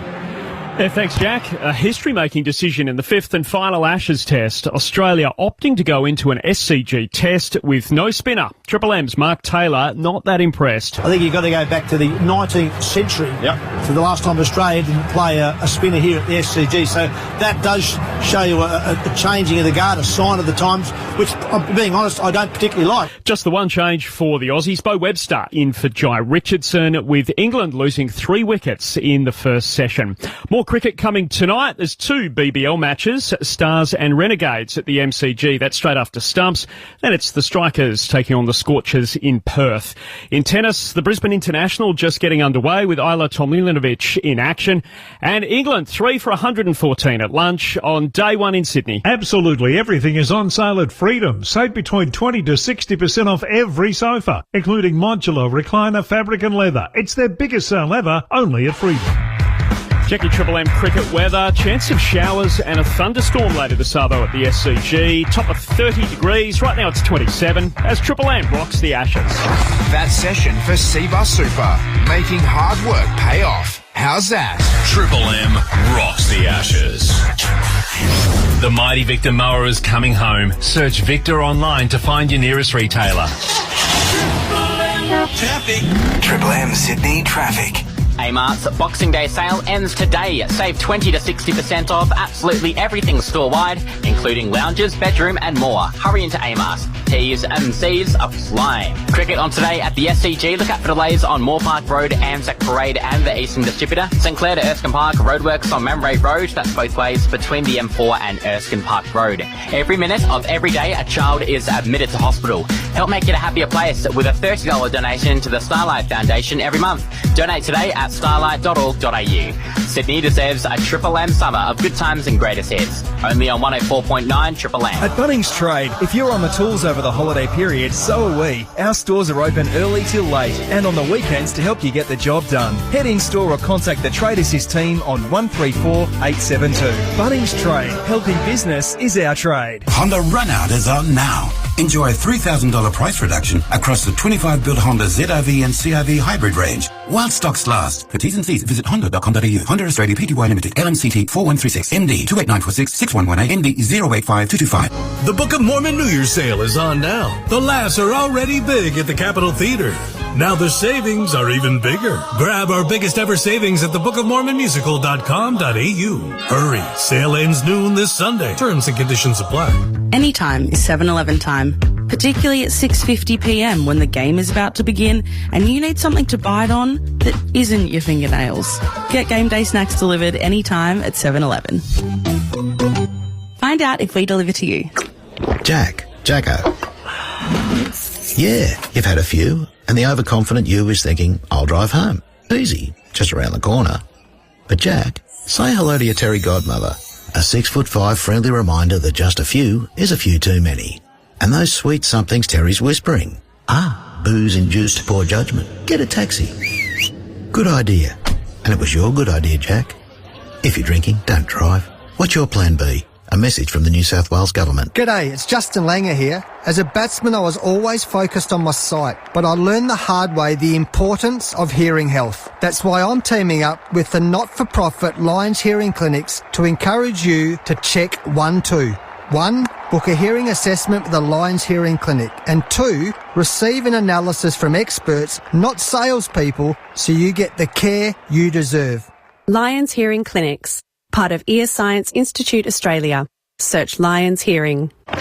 Triple M rocks the Ashes. Session highlights for Seabus Super. Duckett's had issues with Stark. And he's got him again. Oh, no. That dived away from the outside edge. Through to the keeper. Nisa into Crawley. Edging. And it goes through the vacant fourth slip region for a boundary. Duckett clips it firmly through the onside. Beautiful stroke. Is Stark. Slashing. Square of the wicket. That had a bit of authority about it. Rollicking here, England, particularly Duckett. Gets an edge. Caught! Wonderful dive from Carey. A feather from Duckett. It died on the keeper, but he made sure that he pouched it. And back slashing. Stylish shot from Bethlon. He's off the mark with a thumping boundary into the point fence. So Nisa, impressive in this series. Although what's impressive is Crawley swiveling with a wonderful Vaughan-style pull shot. He's 16 now. Into the pad! Must go up! Must go up! And it does go up! And Crawley is gone! Horrible the bowling over to Bethel. Edge. Scotty Boland! He nicks off Bethel, and all of a sudden it's become Australia's morning. Magnificent from Joe Root. That's as good a shot as we've seen all morning. Classic cover drive. Short and wide, and that's cut by Joe Root. He's been looking for a bit of width, then he cashes in off the last ball of the over. Root dabbing wide. Not sure if Weatherall got a hand of that at point. Either way, it races down to the rope for 4. Joe Root starting to get going now. He bounds in, and Root opens the face. On the bounce, wide of gully for 4. 50 partnership up for England. Just before lunch, that's a beautiful shot. Full face of the bat from Harry Brook. Full and driven through cover for 4. Seabus Super, making hard work pay off. How's that? Lunch on day 1 of the 5th and final test of the summer for Discovery Parks. Triple M rocks cricket with more than 90 iconic destinations, so you can do it all at Discovery Parks. England 3 for 114. Harry Brook is 31 from 37 balls, 23 I should say, from 31. Joe Root is 31 from 37. A wicket each to Stark, Nisa and Boland. Cam Green has been used before the lunch break as well. We haven't seen Beau Webster, and if you have just joined us, no Todd Murphy in this game. Australia going without a specialised spinner in a Sydney test for the first time since 1888. It's the lunch break for Mitsubishi Heavy Industries. Keep you cool while the Aussies bring the heat with Mitsubishi Heavy Industries. Jack Heverin alongside Brad Haddon.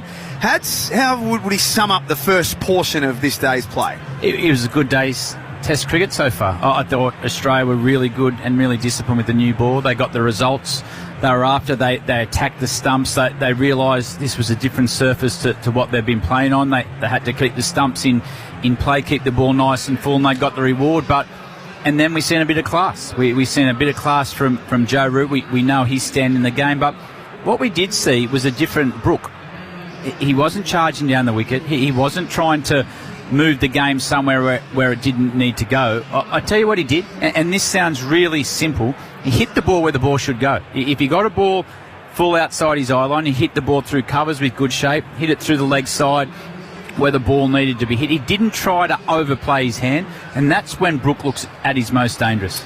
The boys from Great Cricketer to join us very, very shortly, but it's our first chance for the new year anyway to start to have a look at what's ahead for this Australian team. And Usman Khawaja's kind of the first domino to go. His 15-year Test career will come to an end at the completion of the Sydney Test. But next year, or this year I should say, it's not the thickest Test year for Australia. There's a World Cup in there as well. But a top-end series against Bangladesh in August, September, and then New Zealand, plus South Africa, I should say as well, and then New Zealand next summer. So it gives us a chance to have a look at the future of this Australian team. Before we get individualised, how do you feel about the Australian team going forward? Are you confident of what it looks like in the next sort of 2, 3, 4 years? Yeah, I'm very confident. And you only have to look at little small clippets during this series where we haven't had Paddy, we haven't had Josh. Nathan Lyon hasn't played a big role. And we've seen guys stand up. We've seen Jai Richardson come back from injury.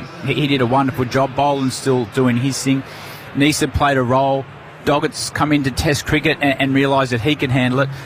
But what I like most of all is there's going to be positions there. Usman's gone there, so there's a spot at 5 or at the top, depends on what happens with Travis Head and what he decides to do. But so the next part of the Shield season, if you play well, there's an opportunity above. And that doesn't always happen.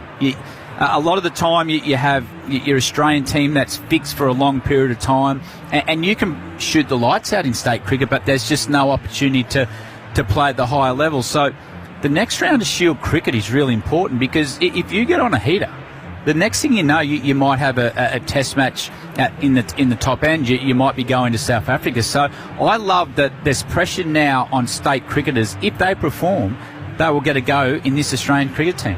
Where's the biggest issue, do you think, with the batting group, firstly? We'll get to the bowlers shortly, but is it trying to consolidate our opening partnership? Because it feels like since the retirement of Dave Warner, the selectors have really been scratching to try and find an opening combination that works. Well, yeah, he's spot on. Since David Warner, we actually haven't found anyone at the top. We might have found someone now in Travis Head, but is that the best spot for Trav? What do you think? It's actually an interesting one, because I think it's up to Trav. If Trav wants to make opening his spot, we've seen in the opportunities he has had, his game has actually changed. He's tightened up. He's been really effective at the top. It's just whether he wants to stay there, whether he wants to go back at number 5. But yeah, that's the big thing for me. You've lost 2 openers now, and we've got to find guys at the top of the order. It's as simple as that. We need some high quality openers, and that might look a bit different to what we've seen, because when you lose 88 test matches, you lose David Warner, who was probably our best 3-form player. It leaves a big hole, and now you've got to look at your team and think we may have to play a different role. So it'll all depend on what Travis Head decides to do. Jake Weatherald's made 146 runs in the series from 8 hits. 72 of those came in Brisbane.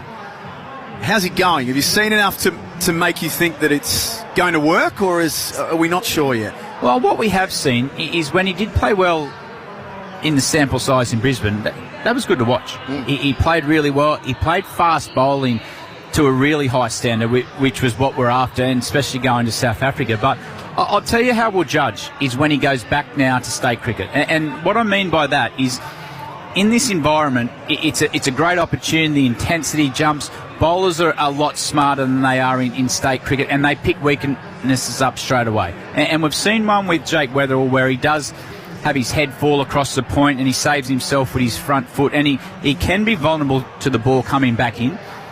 So it's about what he does when he goes to state cricket now. Does he fix that problem up, put some big numbers up on the board, and you go, okay, now he's learning.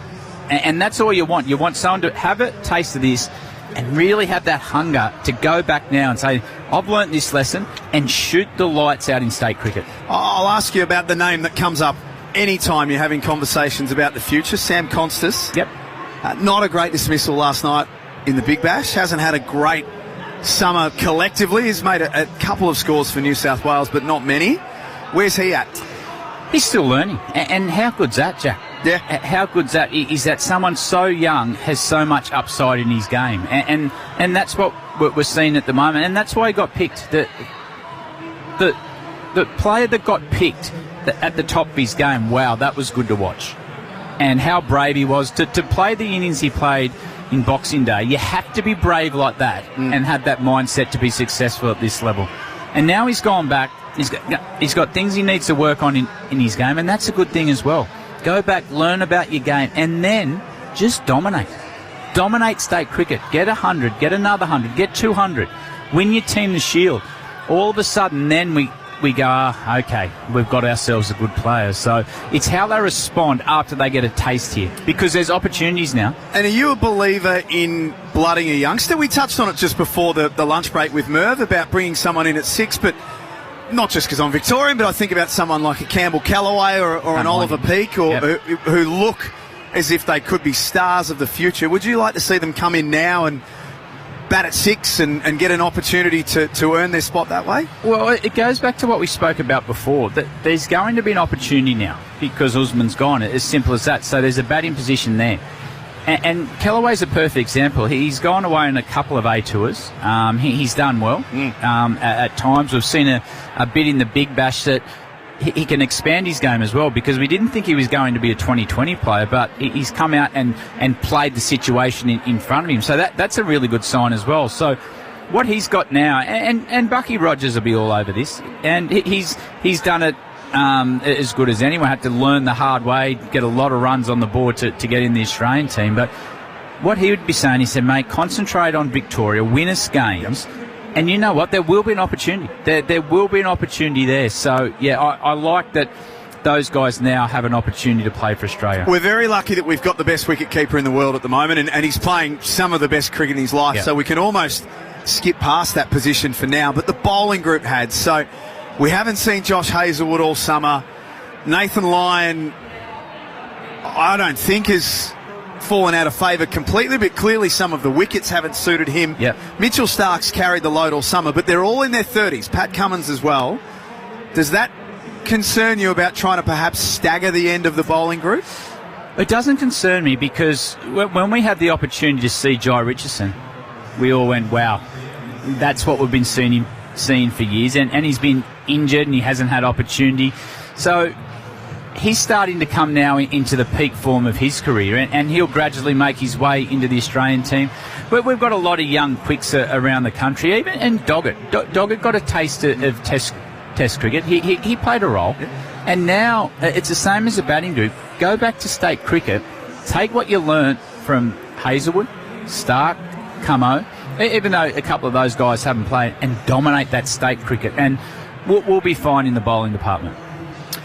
So the future looks good. It does. If you're an Australian cricket fan, that's good news from Brad Haddin during the lunch break. It's 3 for 114. Joe Root is 31 and Harry Brook is 23. Don't forget that you can sort out your summer with Ream, so you're coming on steady, hot and strong. Australia's favourite hot water has the coolest giveaway. You could win a Sea-Doo Fish Pro Sport Plus trailer, and Rego, it's got you covered to get out on the water. And there's also a Ream Solar cool cabanas that are all up for grabs. Just head to the Triple M win page for your chance to win. T's and C's apply. New South Wales permit number TP/00328, SA licence number T25/2060, and ACT permit number TP25/02738. The good stuff keeps coming. The great cricketer boys are up next for Discovery Park's Triple M Rocks Cricket. Mitsubishi Heavy Industries. Keep your cool while the Aussies bring the heat with Mitsubishi Heavy Industries. Triple M rocks the Ashes. Oh, yes, you asked, and Macca's have heard. The fan favourite is back at Macca's. The iconic Chicken Big Mac is back for a limited time only, and I am bloody hungry, so this sounds good. Tackle 2 juicy Aussie chicken patties, has lettuce, cheese, onions, pickles, and it's all stacked between one of those beautiful soft sesame seed buns and finished off with the iconic special Big Mac sauce. So swoop into Macca's and pick up a Chicken Big Mac after today's play, but hurry in before it's gone. We said from day one, if Triple M repeats a song, there'll be repercussions. Hello. Hi. Hey, Colin, how you going? This is Colin. Oh, man, I'm very anxious. I think, Colin, you might have just won $50,000! No way. Yes, Colin! Oh, my God. We are. Oh, my God. Thank you so much. Thank you. Oh, my God. Good times and greatest hits. Triple M's $50,000 no repeat workday. Stumped over where to store all that new stuff? The new bodyboards, the Christmas decorations, the kids' new bikes, the trestle tables.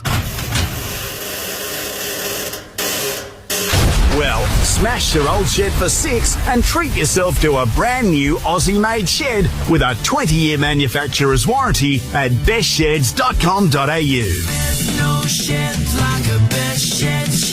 How will this Ashes make history? What's happening behind closed doors? Is Smith the best since Bradman? And what's driving the noise from the Barmy Army? Get the stories behind the story. No BS, just cricket. Code Sports. Grab the app today. Summer at 7-Eleven means Slurpee. A little frozen raspberry, a lot of grape. Lid on, then a dash of cola. Mix your summer flavour, only at 7-Eleven. Flavours in store may vary. When did food get so bloody fussy? Ingredients no one can pronounce. Blow torches, liquid nitrogen, foams, drizzles, demi-glazes. And when did dinner become a cooking show? Try Every Plate's deliciously simple meal kits instead. Affordable 4-step recipes prepared in as little as 15 minutes. And no molecular wizardry required. Every Plate. Get stuck in. A lot of questions around the top of the order this summer, Merv. How do you see it shaping up? Well, Beefy, there's a lot of choice on offer. Some reliable, familiar faces, as well as some newcomers. But I think the selectors have got it right, and the order has landed in a great place. Can't argue with that, mate. Although the fillet of fish was a strange pick. Oh, I didn't expect a bloke called Beefy to understand. Well, one thing's for sure. It's got to be Macca's in the lunch break this summer. Harvey Norman half-yearly clearance. TVs, fridges, vacuums on sale. Higher 433-litre bottom-mount fridge now just $794. Laptops, mobiles, all the latest tech priced to clear. Motorola G55 5G now just $148. That's less than half price. Get 10% off already low prices on selected big brand mattresses and adjustable bases. Plus hot deals on lounges, dining, outdoor and more. Gasmate Quasar 4-burner barbecue just $492. Best brands, best range, best prices. Harvey Norman half-yearly clearance on now. Conditions apply. Tell the sun to get. I'm trying to sleep if you don't mind. Tell the sun to get. And block out the light. Screen away blinds. Screen away blinds. Trevor said here, it can't be that hard. Just go get them, like I did in the first test. Tell the sun to get. And block out the light. Screen away blinds. Screen away blinds. This was meant to be the backyard cricket game of the summer, but wow, this game is dragging on. We desperately need a boost of speed. Oh, what's this? Aussie Broadband has stepped up to the crease and look at that! No time to react, perfect line and length, Terry's out and that's the innings. Yep, it looks like Aussie Broadband's legendary speed has won the day. If you want high speeds like that at home, upgrade your internet to Aussie Broadband. That's the actual Aussie way. Thanks for joining us for the Discovery Parks Parents vs Kids cricket match. If you've just joined our coverage, it's break time, so the snags are coming out. It could be hard for the kids to field the team after tea, as it looks like half of them have gone to play mini golf and the other half are on the tennis court. One of the perils of being able to do it all at Discovery Parks. Book online at discoveryparks.com.au. Triple M rocks the Ashes. Mitsubishi Heavy Industries. Keep your cool while the Aussies bring the heat with Mitsubishi Heavy Industries. Happy New Year to everyone. It's the first test of a new year, and England are 3 for 114 at the lunch break. Joe Root is 31 from 37 balls and Harry Brook is 23 from 31. It is lunch, and that means that the boys from the grade cricketer are ready to make you chortle. This summer, Triple M Cricket has added a big hitting combination to the lineup. We haven't had any top-shelf cricket satire since the 12th man, dare I say. That's fair. Nice to have you on board. Now, who's the 12th man? Please welcome Ian Higgins and Sam Perry, the grade cricketer. England find themselves 3 for 114 after getting first use of the facilities. Ben Stokes won yet another toss, 4 of the 5 tosses, although he did say that he would have traded the first 2 in to win that one in Adelaide. And we are going to be talking about things that have been said by England during these Ashes. We must stay vigilant because these blokes, it can get away from you, okay? Australia must win this game to win the Ashes 4-1, 3-2. Total head loss, Pezza. My head could not take it. Absolutely, he goes. There will be subtle English efforts to void this series, yes, and we must stay vigilant as a nation, yes, for these 10 or so minutes, probably less as they wind us up. Of course, this is exactly it. Not the first time we've got the gong. Yeah. They will try and void this series, he goes. I mean, I've already heard already in the wake of the MCG snake pit that the Australian pitches are no good, that Australia are weak, that Australia are old, that Bazball would have prevailed if it wasn't for preparation mistakes. Now, I haven't figured out whether that's over-preparation or under-preparation or Noosa. That England are more talented than Australia, and if it wasn't for a couple of tosses, even though they've won 4 out of 5 and played these games against half an Australian side, they might have prevailed. Stokes even said 48 hours ago, in the wake of losing the Ashes in 11 days, that he can't see there being someone else beyond him and Brendan McCullum who could take this team from where we are now to even bigger heights. Bigger heights. So we've got to stay vigilant because if you're not careful, this series will be voided. And they've said stuff for a long time. He goes, they have done. The English team, they've said stuff for 2 years, for 3 years. Yes. Right?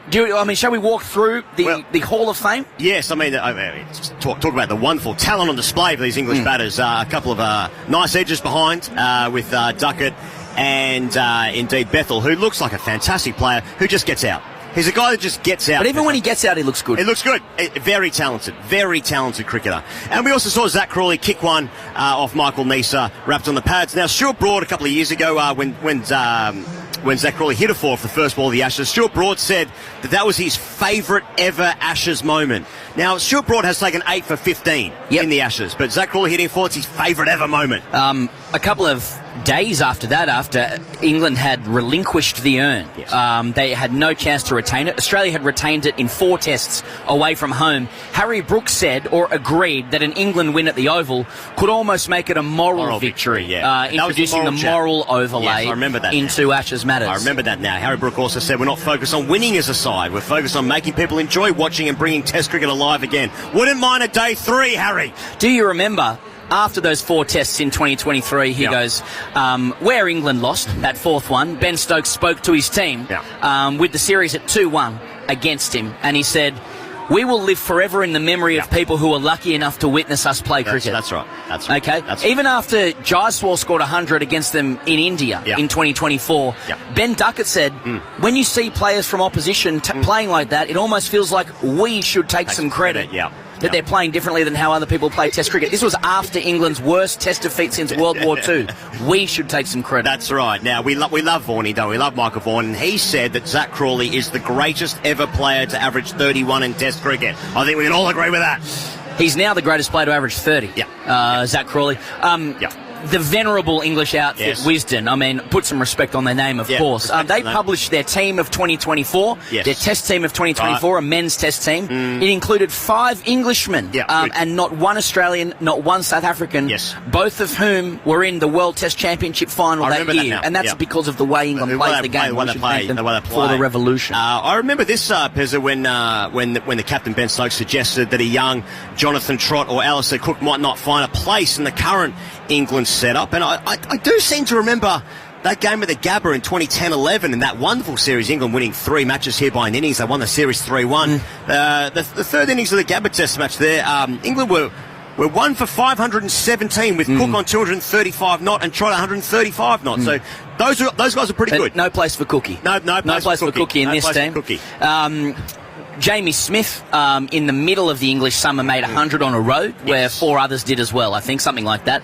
And the Telegraph in the UK said Jamie Smith is cricket's Cantona and the future of English batting. Now, for those who are watching visually, and I know that people actually just put a blindfold on and listen to Triple M through the years, but when you do watch, if you watch on Fox Cricket, for example, they have a Jamie Smith playbook. And when you look at the playbook to get Smith out, it says you can get him out hooking, pulling, bowling full, angling the ball in, caught at cover, caught at mid-wicket. So there's plenty of ways you can get Jamie Smith. Obviously, ahead of the series, Michael Atherton said that Scott Boland will hold no fear. Scott Boland's taken 16 wickets at 23, maybe 17 now. I do also remember the BBC readers combined Ashes 11 ahead of the series. They had Crawley, Duckett, Cam Green at 3. Root, Brooks, Stokes, Jamie Smith, Cummins, Stark, Lyon, Archer. So that's what the people were saying. And there's also, we should talk about what Harmy said.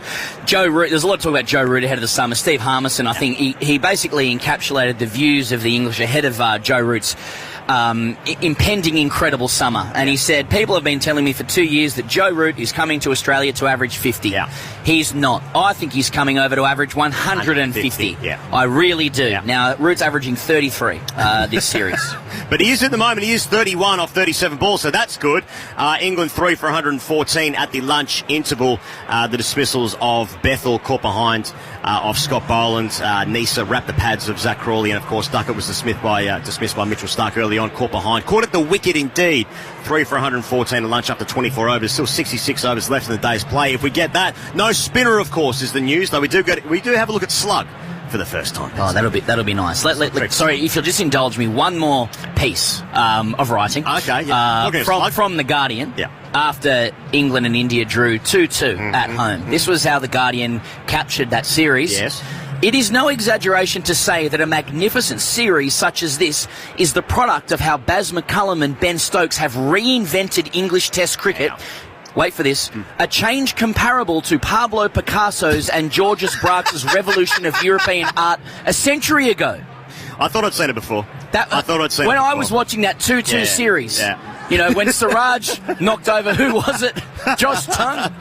Who was it who played that swipe to end that game? I thought, you know what this reminds me of?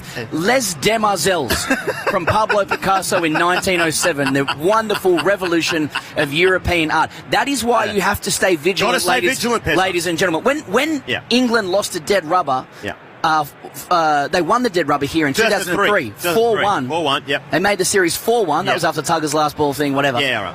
They took a photo in front of the Barmy Army holding the flag. So that is this cannot finish 3-2. No, can't. There will be MBEs for all of them.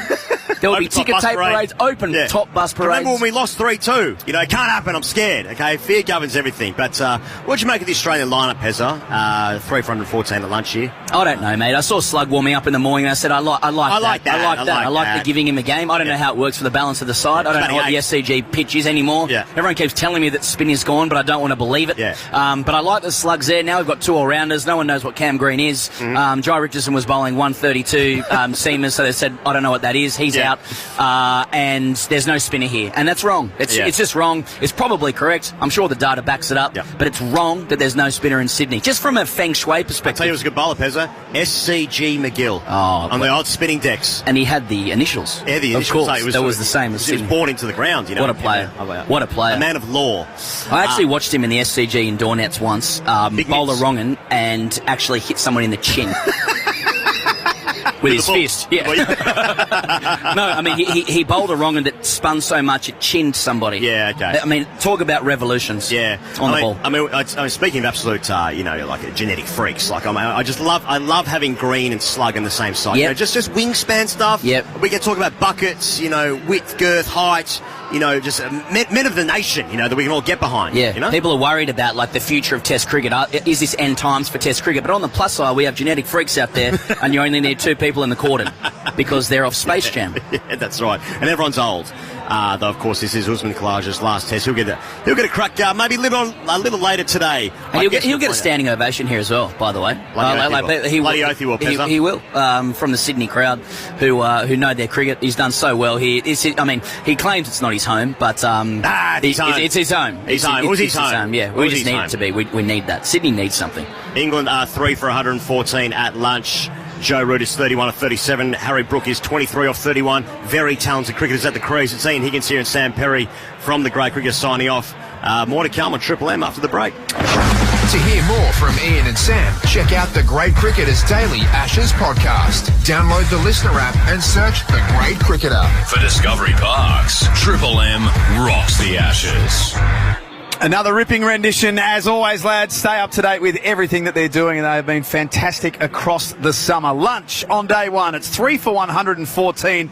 Joe Root, 31, and Harry Brook is 23. JB's on the up on the other side of this with Bluey and Junior. Before we get there, though, let's get the latest Triple M Prosper news. Your business could have funding within hours of approval. It's as easy as that. Visit prosper.com today. Here's Damien Carbon. Yeah, thanks, Jack. Clouds just starting to roll in over the SCG with showers and thunderstorms for Sydney on the forecast later this Sabo. England losing 3 wickets in the first session, while Australia opting to go into a Sydney test with no spinner for the first time in more than 100 years. Skipper Steve Smith explaining earlier today why they opted not to pick Todd Murphy. We keep producing wickets that we don't think is going to spin, and seam's going to play a big part and cracks are going to play a big part. You kind of get pushed into a corner in a way, so yeah, that's the way we've gone. After stumps tonight, there's 2 BBL matches. The 2 Melbourne teams at the MCG, then the Adelaide Strikers taking on the Scorchers in Perth. And it's lunch with England 3 for 114 on day 1 in Sydney. The King Living Summer Sale is on now. Save up to 50% on selected Australian-designed award-winning furniture. Hurry, sale on now. Shop online or visit a King Living showroom today.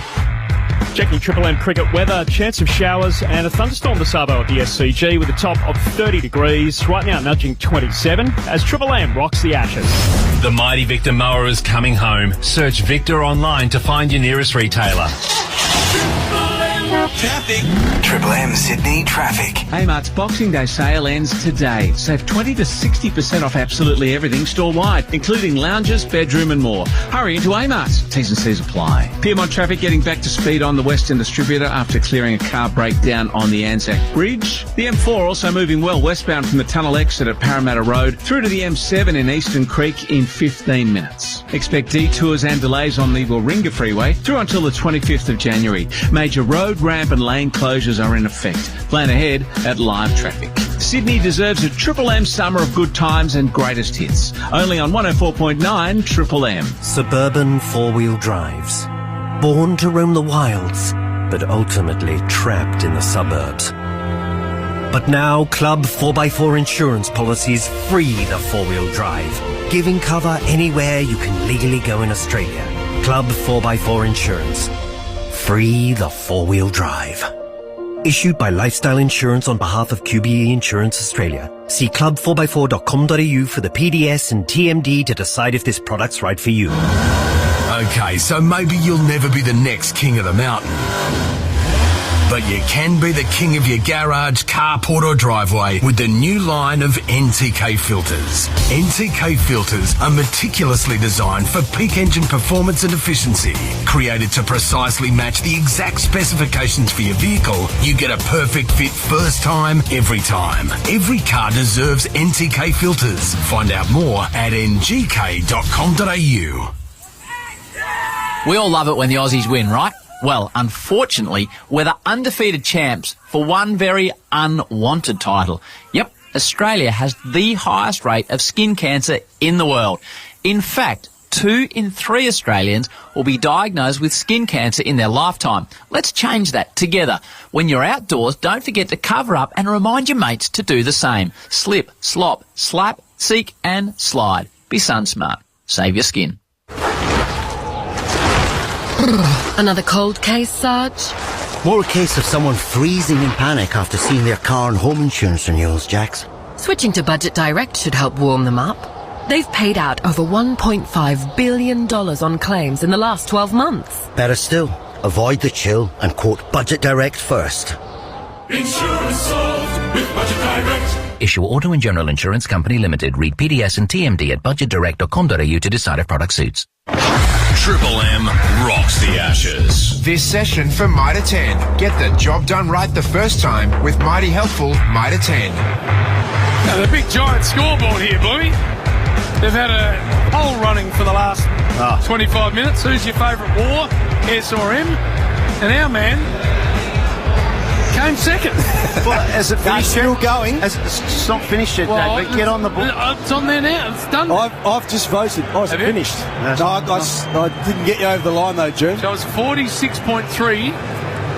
Won it for 53.6. Yeah. 7. Yeah. Righto. I don't know who was voting. Some imbeciles in the crowd. Well, I was one of those. Yeah, you voted for me. Thank you. And Bumple. If we're going on aesthetics, not that Stephen wasn't a good-looking player, but he didn't have your elegance or collar up or sartorial splendour. So who was your favourite player, didn't it? Yeah. So, but I'm saying there's lots of elements. Yeah. It's not just obviously mine runs weren't good enough. Anyway, a bit more of an athletic build too, I reckon. Junior, that's right. Big, strong onion. Yep. Didn't he? Yeah, More athletic, good big fast, actually. Yeah, true. Stephen had the 10-2, the Charlie Chaplin. Yeah, he did. He did. Yeah. I think I'm disappointed, but anyway, I think we'll you're move stiff on. to go down in that We'll race. move on, yeah. The 3 for 114. It looked like it was going to be a cracking session for Australia on a pretty good pitch, Junior. And then we see this 57-run partnership. I think it's pretty evenly poised. I thought Australia bowled poorly the last 20 minutes. Cameron Green and Michael Neeson just didn't get it right. And Joe Root and Harry Brook looked very comfortable, particularly Joe Root. He was just bowling that nothing length to him. He was just working it down the third man. This partnership's crucial. You know, these two guys are the linchpins of this England batting line. So this game could go either way in this session. Yep. Good. It feels like a batting day, doesn't it? Now, that was always the way, really, was like first morning of a test match, try and get through lunch without too many down, and then after that, with the sun out, then you always felt like after lunch was just a little bit easier. So we'll see what the Poms have got this session then. Well, they were 3 for 57, weren't they? Yeah. And then Root and Brook, who averaged about 62 together. What are you looking at the radar? What is that coming at us? You're the Sydney boy? It's they said in the west there's a good chance of a thunderstorm. Whether that gets to the east, I don't know. Righto. Stark in. Bowling to Harry Brook. Defending back down the pitch. So you think that we might cop that in a couple of hours? We might, yeah. That was the forecast, wasn't it, for afternoon thunderstorm? So that is as we're sitting here in the Bradman stand from to your right. It's an end to the right. Yeah, possibly severe, they said, with hail predicted, yes. Jeez. Righto. So we hopefully won't get that. Got your car under cover? My car's at the hotel. I got an Uber in today, so the Mustang's under cover at Coogee. The Mustang, the soft top or no, that's in the overrated category. Soft tops and cars. No way, No, they're brilliant ridiculous. convertibles. What do you want about? No. Stark bowling, Brook facing, clips off the pads, gets it past the man at square leg. Is it going to get there? Uzi chasing, just reels it in. Should run 4. They'll run 8. They are going to run 4. So 4 to the tally. 3 for 118. I've had a couple of convertibles. I love convertibles. What's the point? Well, it's a nice day. You get the roof off. You get the What do you want, the sun bit of the on your nice head? breeze through the hair. You should get bloody carjacked. Pinch your I live in Adelaide, mate. You don't get carjacked in Adelaide. Well, yeah, I've had 3 convertibles. No, I've got them in the overrated category, along with manual cars too. Manual cars are magnificent. What? I love driving a manual. Oh, no. What's going on with you? I had a BMW, a 6-speed manual. I never learned, actually, so I can't drive a manual, but... Stark bowling to Brook, who's flashing outside the off stump and gets it back with a point for a single. Yeah. No, I can't go with you on that one, Jim. All right, okay. I like a lot of your overrateds, but I don't like either of those. No, I don't. Do they still sell manual cars? They do. More in the sort of the working car. Oh no, yeah, the old utes, but also Porsche and companies like that will build you a manual. How can you eat or drink on the run if you got a manual car? Like You're worried call about in that bit. at Macca's and get a coffee or a little cheeseburger. How do you eat? Well, are you meant to be eating while you're driving? 319. Joe Root facing Mitch Stark, Paddington end, and defending offside for a single into the covers. I'll tell you what I did the other day, and I hadn't done it for a while, is I got a chicken roll from Red Rooster, you know those long... Yep. That's a tough eat. Well, how'd you do that? You couldn't, could you? I kept trying to rip the paper bluey and eat it, and they've got that heavy mayonnaise in there, and then it started dripping, aiming towards my legs while I'm driving. I was in all sorts. So if you had an automatic car, you could have done that. Well, no, I was in an automatic. Oh, right. They're just tough eating while you're driving. Bit of red rooter. Well, I haven't done it for years. No. Beautiful too. Very nice. Stark now is going to be bowling to Harry Brook on 28. 2 slips gully. Deep mid-off. And Brook again easily getting it to backward point for a single. That reminds me of my mate who went for a late night curry and he just got a new car. He put it on the passenger seat. No. He looked over and it was leaking onto his. So he tried to address what was going on, and then he looked up and he was just about to slam into a parked car. So then he overcorrected and ended up driving into someone's house. Oh no! All to save the upholstery. Yeah. Tell you what, that's a bad combination of errors. That's never going to work. Hard to get out of the upholstery too, Curry. And the smell. The chicken korma. Oh no! 3 for 121, final ball. No run to point. Discovery Park's Triple M Rocks cricket. Try being sad on a Sea-Doo. We'll wait. Yeah, you can't be sad on a Sea-Doo. The Sea-Doo summer run out is nearly over. Sea-Doo's starting under 10 grand with extra extended warranty for a limited time only. Why wouldn't you jump on that? It's the perfect time to get out on the water and feel the freedom of your own Sea-Doo. But these deals are for a limited time only and while stocks last. So don't wait. Visit your nearest Sea-Doo dealer now and grab a summer run out deal while you still can. 321.02. 18-year-olds in the car, Bluey. Yep. I had a Red Rooster roll and that was it. They had Macca's. I've never seen more food destroyed in 8 minutes. Multiple burgers, chicken nuggets, You obviously haven't chips. eaten with Merv Hughes. Oh my God! I said, "Where's all that food gone?" Through the drive-through, were you? They ordered $100 worth and it was eaten in minutes. Boland ran again to Harry Brook, and now we've got some issues. Missed it. Marnus, the flying underarm, and I reckon that would have been real close. Oh, he doesn't miss too often either, Marnus. That was a tight call. Harry Brook called it. Joe Root responded quickly. Or might have just been home. Yeah, he got there. Might have just got there. Jeez, it was tight. This is a crucial spell, this one here from Boland and Stark, the two big guns. Sun's out, all of a sudden the pitch is starting to brown up. Looks like good batting conditions right now. Filthy with himself, Marnus. But he missed out. Yep. How good have the Aussies been in the field this series? Boland into Joe Root. Over the wicket. Root driving beautifully. Wide a bit off. Quality boundary. Geez, just about the shot of the day for me. Not long after lunch, as Junior's saying, that the sun is beating down on this SCG pitch. Slightly over-pitched by Scotty Boland, and just a nice move into the ball. Sort of a check drive, wide of mid-off. Beautiful shot. It wasn't quite a half volley. That's just a good cricket shot from Joe Root, who looks like he's handling this pitch nicely at the moment. 36, 3 for 126 walks at Boland, and then defends back to the bowler. Well, we know that Usman's playing his last test and averages 80 here. You love it here at the SCG, June. Was it your favourite Aussie pitch to battle? I think here in Adelaide actually with the two. So I did score. Got 100 against England here, one test, 1 year when Goff got a hat trick. Oh yeah, got 100 that game. I think I got 100 against South Africa. So yeah, without knowing the stats that well, I mean it was always back in our day more of a spinning type pitch.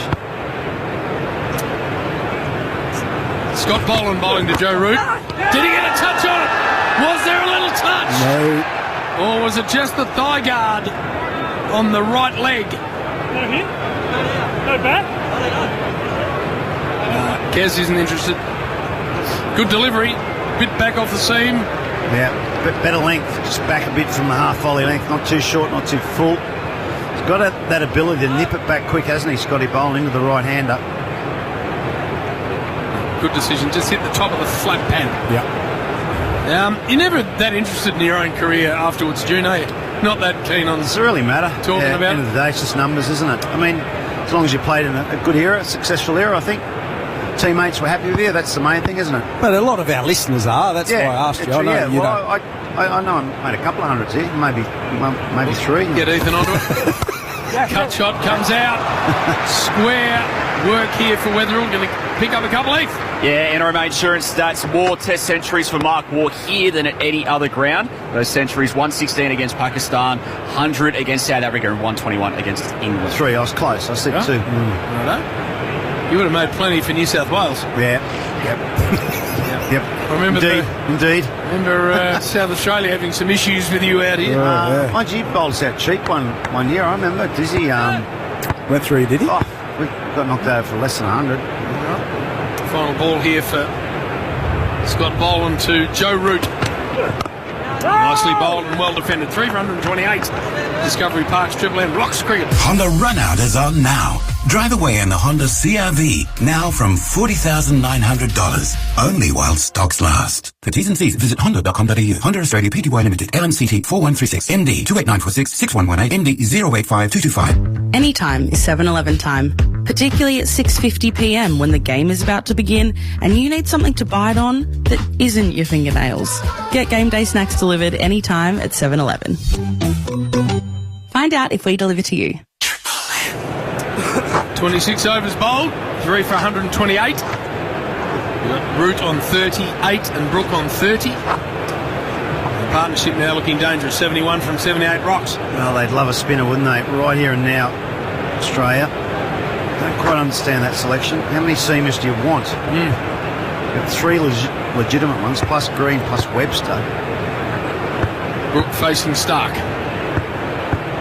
Paddington end of the famous SCG.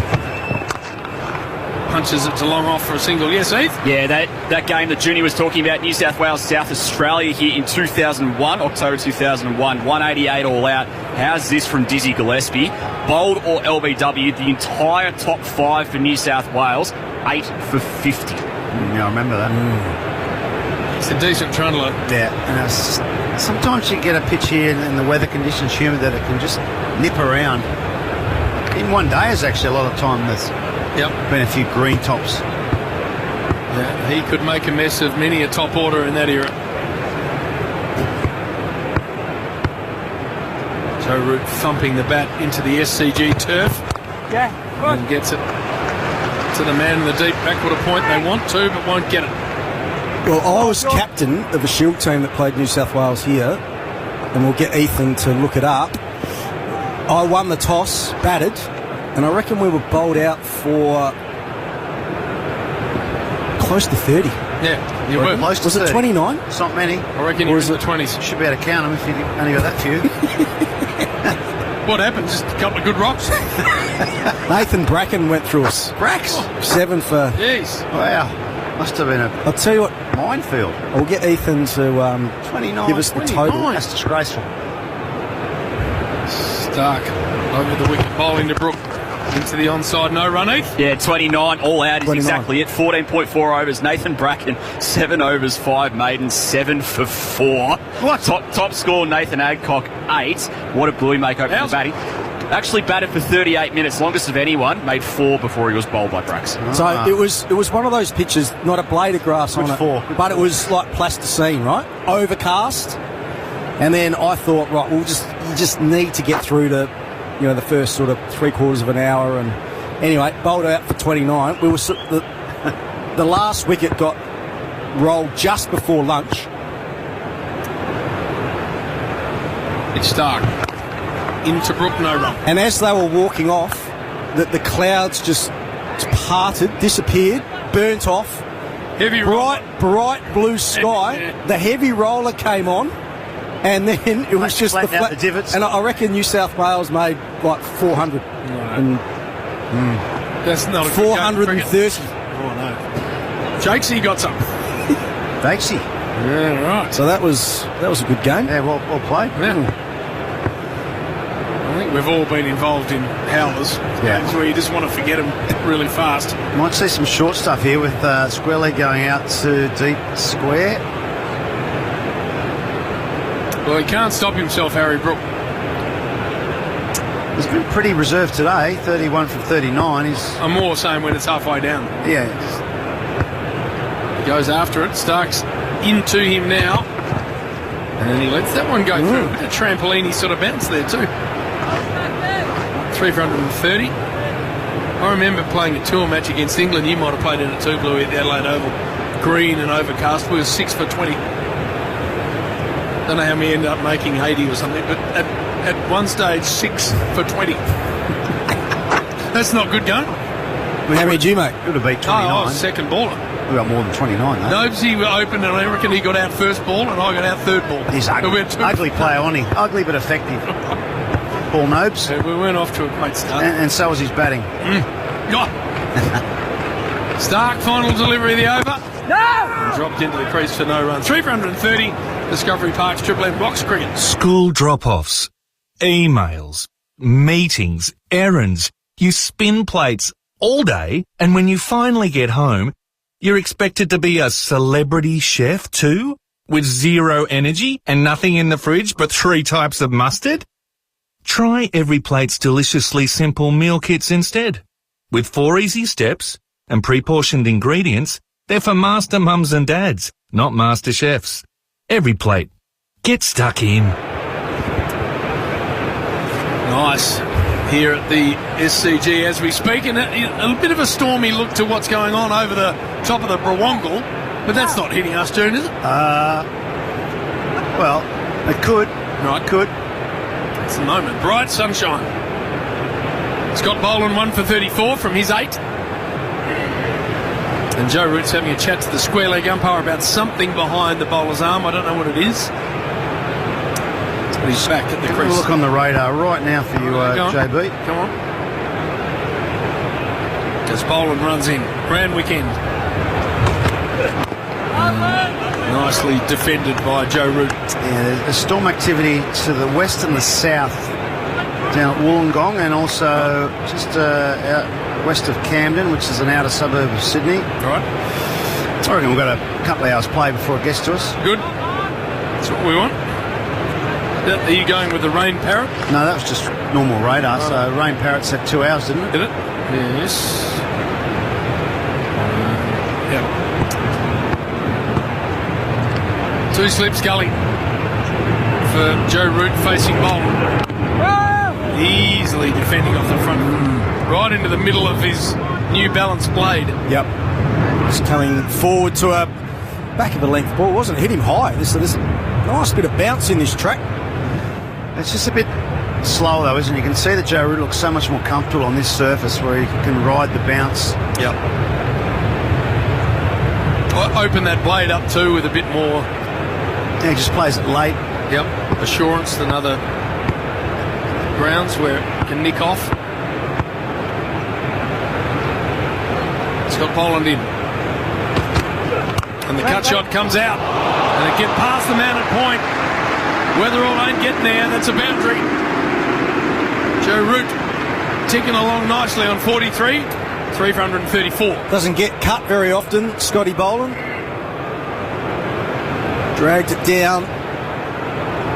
Actually, probably more of a surprise when you're facing Scotty Boland. You're just looking in that area for that good length, good line, and then Joe Root was up to the challenge. His eyes lit up when he saw it short and wide, and got it in front of square. Beat Marnus Labuschagne at point. Time off hip to the man in front of square, no run. He's got a weird ass way of playing the cut shot, Joe Root. His head sort of kicks back, doesn't it, after he hits it? It's like he sort of runs out of room and he sort of throws his head back at it. And effective, gets it straight to ground, but it's just this way he finishes the shot's weird. 43 from 49. Has it got warm or what? Yes. Yeah, I'm hot. Just starting to get there. That's why the humidity's... Well, we've got the windows open in the Triple M box. Yep. Carey coming up to the stumps now, so the helmet gets run out. Great big jet coming flying over the ground too, out of the Sydney airport. Going to be tough work, you think, to get these next 7 wickets for Australia. Softer ball, flatter pitch. Boland in. No run to point. 3 for 134. This is very good stuff here from England. Partnership are now 77, and we've seen this a lot from Alex Carey. 4-5, lads, 4-5. Here he These goes. two average 61 together. Root and Brook, they average 61. Their partnership is a very successful one. Well, they're ranked 1 and 2 in the world, aren't they? Currently, I don't know how Brooks kept on to that number 2 ranking. Always better than this series. This series, hasn't been a great one for him. Boland's final delivery. Allowed through to Carey, no run, 3 down, 134. Discovery Park's Triple M Rock Cricket. We all love it when the Aussies win, right? Well, unfortunately, we're the undefeated champs for one very unwanted title. Yep, Australia has the highest rate of skin cancer in the world. In fact, 2 in 3 Australians will be diagnosed with skin cancer in their lifetime. Let's change that together. When you're outdoors, don't forget to cover up and remind your mates to do the same. Slip, slop, slap, seek and slide. Be sun smart. Save your skin. 3 for 134. Mark Waugh, Greg Blewett. And June, you and I got the same suit on. Peter Jackson, we have too. Same suit. Same. Yep, different. Same cut. Different companies we work for. Yeah, what are you, 108 regular? Yeah, I reckon that sounds right. Yeah. Is that what you are? 108 regular? Let's have a look at yours. Good for you. There's Mitch Stark thunders in and bowls to Harry Brook. What's that say? 108 regular. There we are. Exactly the same. Swap bags of fruit. Yep. When we always go and do what are you, Bluey? You're about a 10. You'd be a little fella. Where's your sizing? What are you rolling with? Oh, he's emptying the What's pocket. there? Pull a rabbit out of your pocket. What was Here that we say? go, here we go. What is it? What? 96 regular. What the hell? That's for a sparrow. You got any size about you? 96 regular. Oh, jeez. 96. What sort of paddock you bloke? What sort of paddock you bloke's been on? Roger Binney, isn't he? That's not proper You're suit. Roger Binney. What is going on? In the 90s. Right. 96 regular. Stark to root. Fallen driving wide amid off with no power single. Jeez. I thought we were going all right too, JB. Till I seen this That's little a tiny sparrow. suit. 3 for 136. We wouldn't want to do the old suit pants either. We'd be the waist. No, no. You know, no chance we're getting yours on. Oh, get one leg in yours. 96. That's a kiddie size.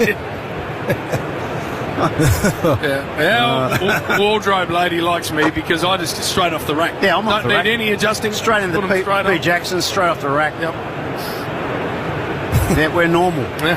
Bluey's I not. don't know You- what Bluey's. He's abnormal. Do you do a fitting every year, June? I've been 108 for years and years, Right, mate. okay. Yep, hanging in there. Start to Brook. No run back to the bowler. Yeah. That is amazing. That is. What about, I've noticed Gilchrist and with us, Stewie Broad, the double breaster. Yeah. You like Yeah, it? the old office. Is that ever offered up to you, the double breaster? Oh, no. No? No, I would not wear that. Looks more Peaky Blinders sort Peaky of. Blinders, Or yeah, it's a bit that way. Sort of stock exchange, New York Stock Exchange type outfit.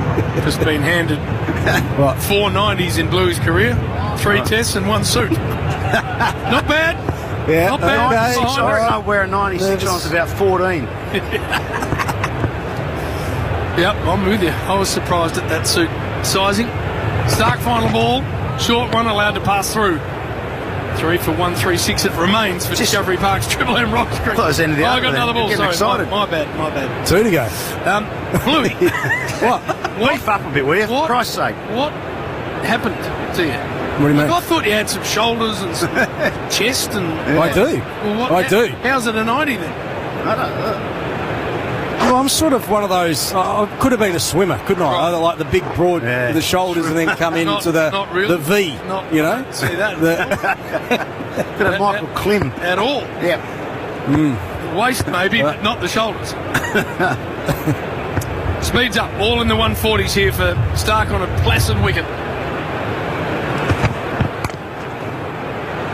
Brook easily getting it to the man with the deep iron point for a single, 3 for I reckon 137. you and Howie would be the same. Mark Howard. Yeah, Nah, actually. he's got me covered now. I've since the injury, I've blown out a little bit. Right.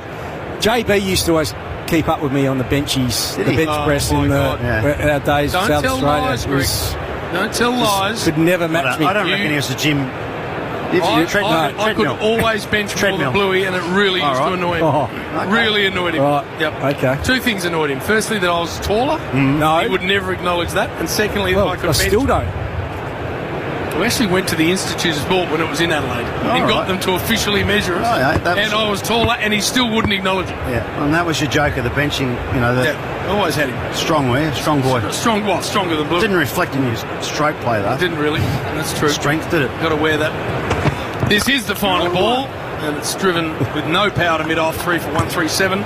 Discovery Parks, Triple M, Rocks Creek. What started as a 16-year-old's dream back in 1926 has become a 100-year Australian success story. Today, Penrite Oil powers thousands of engines across the country. 2 wheels, 4 wheels, and the big wheels. Australian owned and made. Penrite Oil, 100 years, still driven. If your machinery, truck or vehicle needs an oil change, learn more at penriteoil.com.au/about. He's missed it. He had snuck his nose in front in the Who's Your Favourite War, and now Stephen's gone back in front. You had your nose I had in him. front. Yes. I had him. 51 to 49, and then it's just gone. I took a photo of it. No, but you took too long. Actually, 50-50. What, 50-50? No one knows what I'm talking about, but anyway. No, Who's Your Favourite War on the big board. Yeah. Geez, you look like Dean in that photo. Dean? Oh, yeah. Really?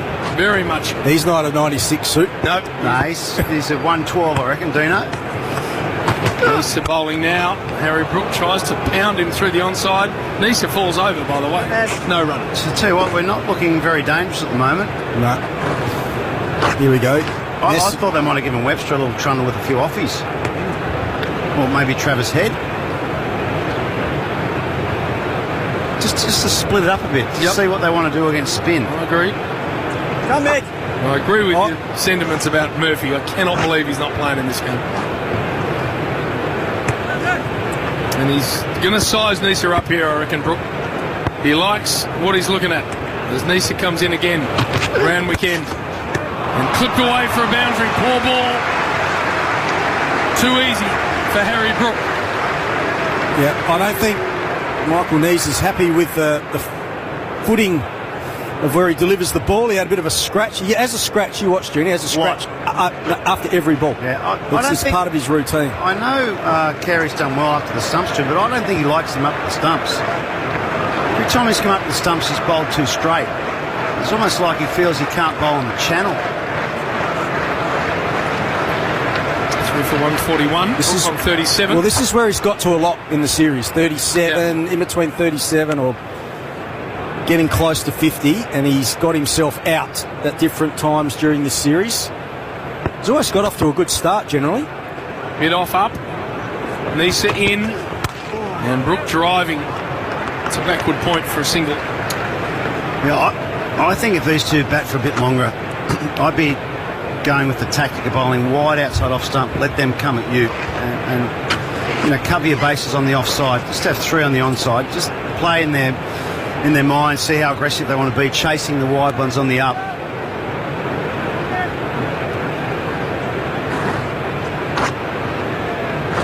It all looks a little pedestrian. There's not a lot of spark out in the middle for the Aussies. Thought that even with the first wicket of the day, the Aussies just... Nisa in again, and Root defending. Well, there wasn't a huge celebration when they got the first wicket of the day, so... Well, in Melbourne, they played like they were 3-0 up. They were pretty... Oh, it was a poor performance, especially with the bat in the second innings. They were flat, and look, like they're going through the motions. And even Andrew McDonald made a funny comment, I thought, in one of the press statements where, 3 done, the Ashes is 3-0, the Ashes is done. It was sort of like, we're going to be up for the last 2 test matches. Every test means something. World Test Championship points, players, spots on the line. Oh, get Heady. Tries to drive and doesn't get any power behind it. No run. 3 for 142. Yeah, Ganane coming in, Taylor, and actually David Lloyd. Yes, 4-1 sounds a lot better than 3-2. Yeah, 3-2's it's like, we've got the job done, but the next Ashes series interests me. Well, it's going to be in our team, Exactly. This is a batting lineup. There's Weatherall, Labuschagne, Green. Kawaja's retiring. There's 4 spots that could be changing. Full and clipped away, but straight to the man at mid-wicket. 3 for 142 for Discovery Park's Triple M Rocks Cricket. Can we turn it up? No, turn it down. I'm freezing. I'm boiling. It's too hot. Every home and office has one thing in common. Temperature wars. Time to call in the peacekeepers. Mitsubishi Heavy Industries ducted air conditioning.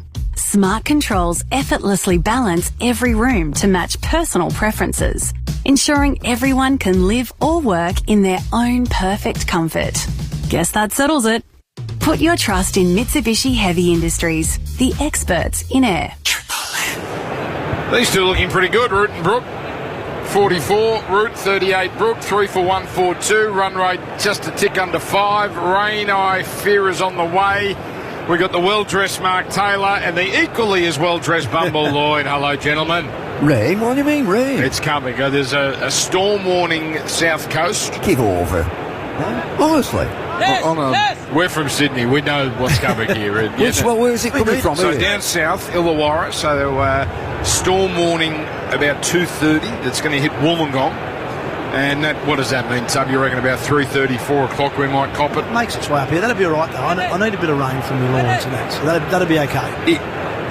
Sydney needs rain. We just don't need it now in this little 6-hour, 7-hour period. True. Because you're right. Grasses all over Sydney have just browned off completely. Yep. But we've got some in Manchester you can have. We'll ship some across. Yeah. You can say that thing up there, mate, that's called the sun up there, that yellow thing up there. I wonder what that was. Yeah. Wow, what's going on here? Yeah, so a bit of a pause in play here. We've got plenty of protection on the boundary. We've got a backward point on the boundary. We've got a third man. We've got a fine leg, a backward square, and a mid-wicket. We've got 5 on the Toblerones here for Brook. Yeah, we've got the short ball theory coming up. We've got Steve Smith's got himself at about 3rd or 4th slip. He's the only catcher, or regulation catcher, should I say. 85 these two have put on. Brook is back, looking to work it on the leg side, and just hits it along the ground to mid-wicket. You've got to unscramble your mind here and say, well, I know what's coming, and don't take the short ball on, because there are 3 on the boundary on the leg side at deep square leg, deep backward square leg, deep fine leg. There's almost a backstop at third man, very fine. So really, you've got to get your mind to say, well, I'm not playing. I'm not going to play there. Yeah, it's huge risk, isn't it? It is, yeah, percentages are wrong. Probably a 1. Yeah.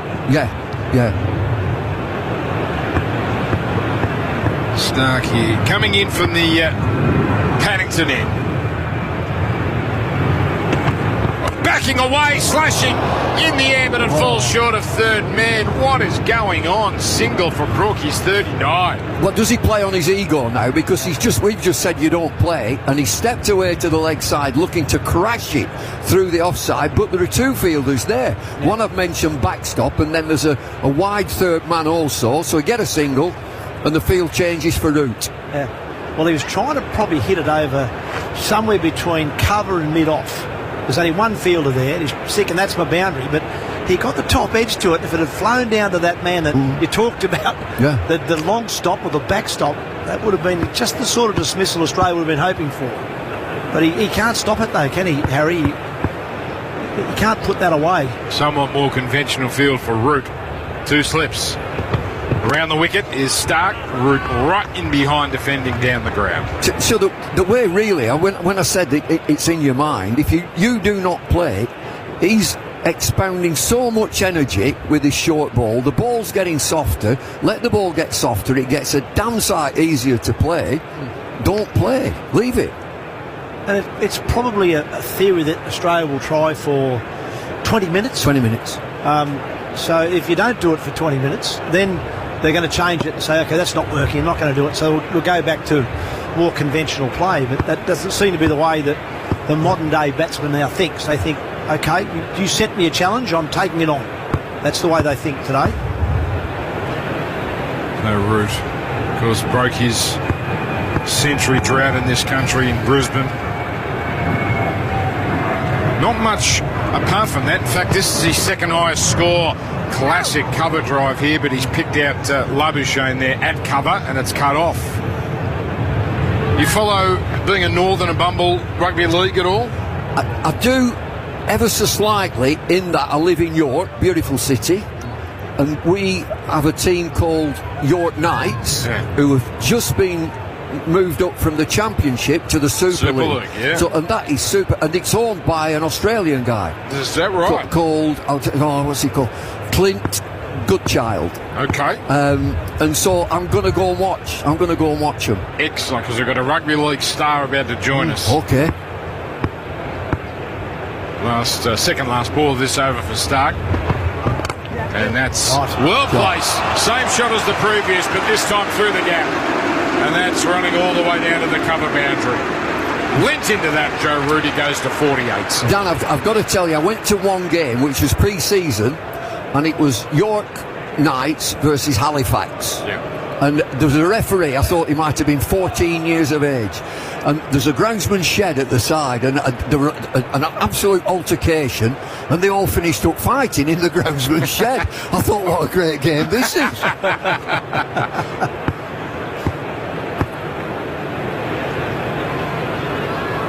So bright sunlight start coming in. Last ball of this over. A little straighter and push down the ground. No runner. Into the 31st over. England 3 for 147 for Discovery Park's Triple M Rocks Cricket. Have a listen to this. It's my four-wheel drive. All fitted out, ready to hit the road for the awaited road trip. Know what else I fitted? A Bendix Ultimate four-wheel drive brake upgrade kit. They're the only brakes you should be relying on when you're towing boats, caravans or trailers. Why? Because you get increased stopping power on even the most extreme Aussie road condition.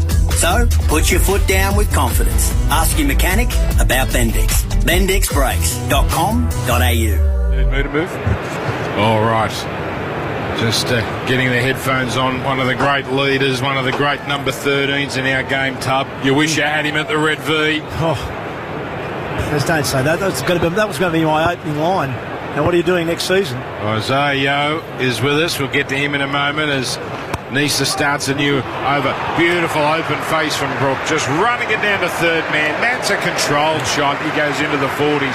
3 for 151. I think he might go to his 50s with that. That was Harry, is it? Harry? I thought it might. I tell you, that's what I thought that was a real Joe Root shot. So they stand up here. It was a 150 they're clapping for. That's the right. way he played that shot, I thought Joe Root was on strike, to be honest. I thought that's his 50, the way he guided that ball through about fourth slip. Come on, Des. So, and it's unusual to see Harry Brook. He's got the talent to play shots like that, but normally goes bigger. Nisa in, and this is defended with the keeper up to the stumps. Yeah, this is one of the greats, Tub. How are you, Isaiah? You're a cricket man? I am. I don't get to watch as much as what I'd like with the three kids at home. You don't get the TV much, but it's been nice to sit down and watch a bit of the Ashes. For the non-rugby league people, this man leads a team that just had one of the greatest runs, well, the greatest run most of us will ever see. 4 straight premierships. Ooh. And fell just short of a grand final this year. Took a classic performance to get past them as this is defended. Broncos. But how's the hunger now? You finally got something. You're the hunter again instead of the hunted for the first time in a while. I know it's a little bit of a different feeling. Really proud of how we performed last year in the second half of the season. We're last at the turn, so we turned it around, but ultimately not good enough against the Broncos side that obviously took out the premiership. But it's still just as hungry as ever into pre-season tomorrow, which is very nerve-wracking. That's an early start, that. It is. Oof. Well, a few of the boys already been back. Yeah, we've been lucky. Wow. You've got to have a word to the English cricket team. I don't think... You've got to start using their prep. This is defended. No run. I don't think they're doing it at Lilac Hilltop. No. Real good now. And also you're in the UK. Congratulations. It was great to see Australia play England in a series. Bumble, we hadn't had one of those series in about 20 years. Okay, rugby league. That's where York Knights. So I live in York. They've just got promoted. They have just been promoted. Which is an absolute fairy tale, really, because it's such a small club. Right. And they lost the first 2 matches, then won every one. Nisa in and Brook again opening the face, chopping this one into the ground, just a single. Has this Aussie owner got money? Because Isaiah, he's nowhere near retiring, but he's in his 30s now. There might be a superannuation check coming. Well, they signed some really good players. They've signed some good players, and we're building a fan base, which is fabulous. We've got a community stadium which plays football, soccer, and they play rugby league, and other teams can come on and rent it. So it's a good story. It's a good scene. Well, they've signed an ex-Dragons front rower, actually. Paul Vaughan is over there, I'm pretty sure. I think. Yeah, okay. And this is defended. We'll come back with Isaiah after this. 3 for 152 after that last ball was a dot for Discovery Park's Triple M Rocks Cricket. This summer, whether you're having a family night in or entertaining a crowd, Mitre 10 has everything you need to host in style. From backyard barbecues to poolside hangouts. And of course, those long afternoons watching the summer of cricket. Make this a season to remember. Explore our outdoor living range, Weber barbecues, and discover products that bring together style, comfort, and functionality. So, whatever your outdoor moment looks like, create your perfect summer oasis with Mitre 10. That's mighty helpful, Mitre 10. So you got Mark Taylor, David Lloyd. Geez, that felt weird. No nicknames. Isaiah Yeo. It's Triple M cricket. We do it a bit differently, Isaiah. And I'm afraid we're about to embarrass you because this is normally... Oh, where's Ethan? Is he off to lunch? This is your lucky day, Isaiah, because Ethan normally goes and finds the stats. I've been tipped into that. Very happy that he hasn't found them. I might have been too old to be fair before I'd come out. Stark. Short down the leg side. Brook resists. Now, you talked about you liking cricket. Did I see when you guys were in England, were you playing cricket somewhere, didn't you? Did you have a little session where the Ashes were on here in Australia, you had a little game somewhere? No, we might have had a little hit and giggle, but nothing serious. Nothing serious? We've got a player, Lindsay Smith at Penrith, who thinks he's half-handy with the ball. He might have played some style prep during high school, but other than that, that's about as far as it gets, I think, with cricket ability, particularly amongst the Penrith Panthers.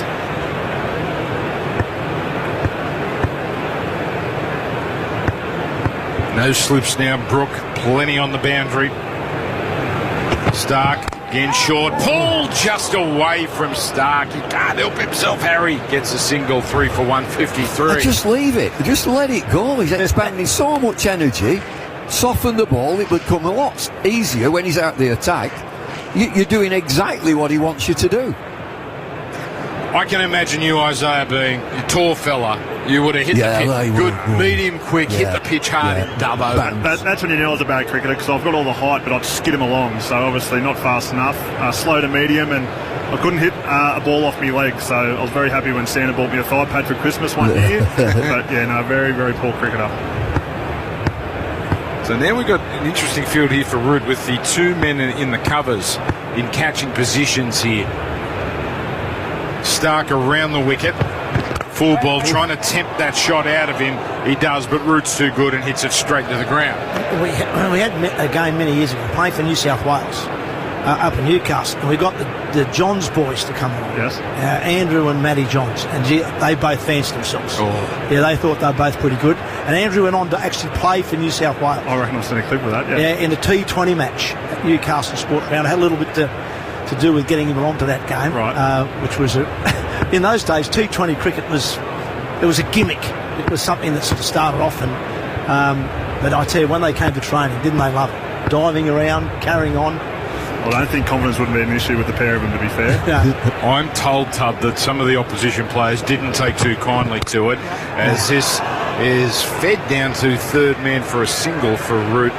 Hilfy wanted a piece of him in Newcastle. Did they get washed out or something? Because then there was a second game, and Joey did fancy himself until he saw a bloke called Sean Tate with the ball. And Simon Kadich, I think, was the captain. The idea was to get him down there, because it's a T20 game. He's not going to get a bat. Well, he did get a bat, because Australia ended up, New South Wales ended up 8 or 9 down, so he had to bat. And they reckon that's the only time they did see Joey just get a little bit nervous. All of a sudden the confidence might have quieted just drained from him a little bit. Bumble, what have your thoughts been on the England side so far? Well, the cricket's been good, but there hasn't been much of it. Yeah, absolutely. This is Isaiah Yeo with us in the box here as Stark is getting a pull shot in the air, but it might bisect all three of them. It might be Harry's day. The three came in like coming in from a triangle, and it just plopped right in the middle of them. Well, it's a question. What do you think of England so far? That's it. I mean, just you play. Richie Beno said, "Play with the 6 inches between your ears." He's doing exactly what Australia want him to do. Play the situation and get it into a calmer position. Yeah. So drops down a backward square. Didn't bisect, trisected them. It is.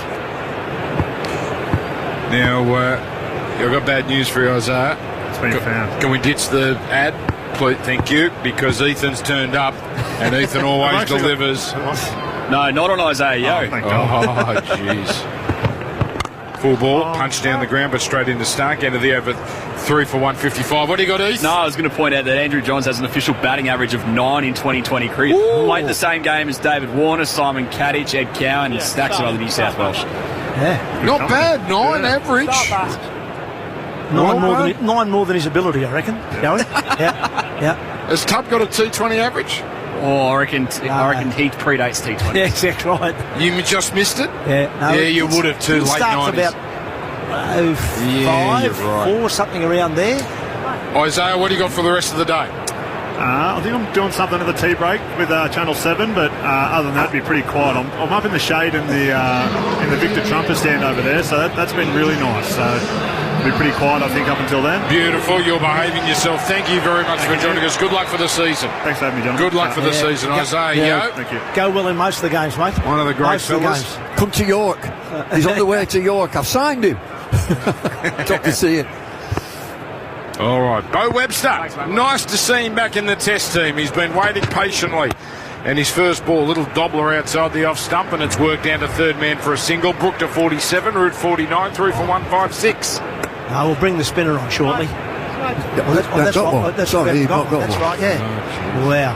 How quick was that delivery? Paul Webster into the attack. 118. 118. Oh, book in, bed and breakfast. Yeah. Geez, you went viral last test, Bumble. Boy, oh boy, international superstar. And this has worked out to bring up the 50 for Root. An easy stroke down to third man. He's in total command of that. Second time he's passed 50 this series. The other time, he cashed in for a century. And these two are looking pretty good. 100 partnership brought up as well. Yeah, and he'll be thinking about another 100 too with Joe Root. He won't get a better opportunity. He's already got that one at the Gabba. Sort of break that, or get that monkey off his back. But this is a great opportunity here. Webster from the Randwick end. A little nibble outside the off stump. Brook leaves it alone. The Barmy Army is up. I did a Q&A last night for Cricket Australia, and there were 500 in, and I stood up and they all shouted, "How's Maureen going on?" Wow. Every Christmas thing I went to, Bumble, that's all, everything after that, every New Year's Eve, that's all people wanted to talk about was more poor old Maureen. And this one left alone. So one more time, huh?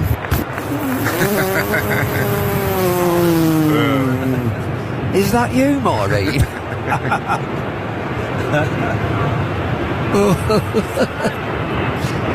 He's a big lad, that rugby lad, isn't he? Yeah. Wow. Yeah, tall. What positions does he play? Lock, number 13. They're almost a front rower these days. Wow. Almost a prop forward. And he's lanky, isn't he? Like he's skillful too. Yeah, skillful. Ball elbows player. and knees everywhere. Great defender. Yeah. Great player.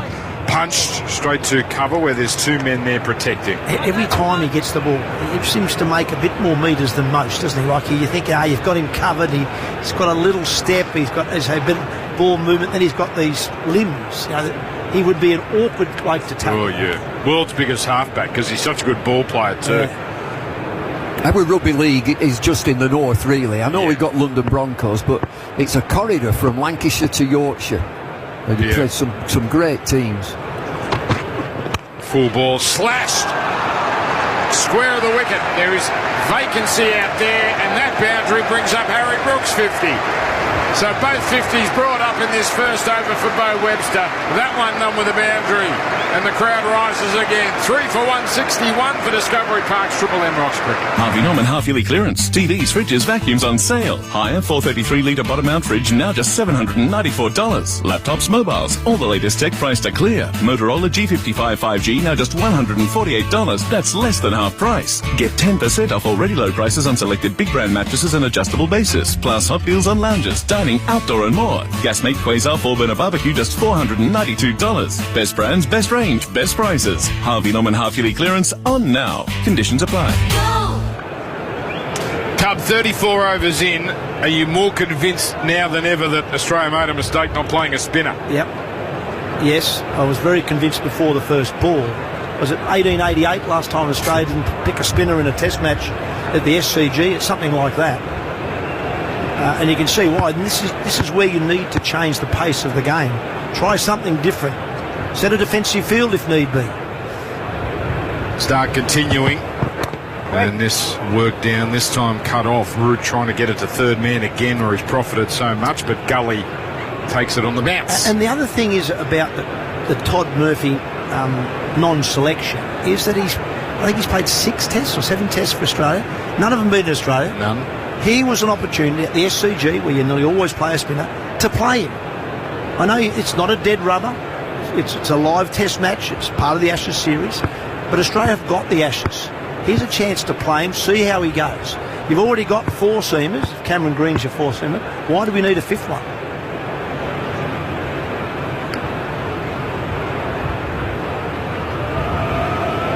Stark's next ball, pushed straight to the ground. Gee, looks good, Root. That's an easy single as well. 51 now. Is it also that teams are wanting to extend the batting lineup, that England have done the same? Bashir was primed to play in this series for 3 years. We haven't seen him. And they've played Will Jacks, who's a net bowler, I would think, as a batter, coming in at number 7 and number 8.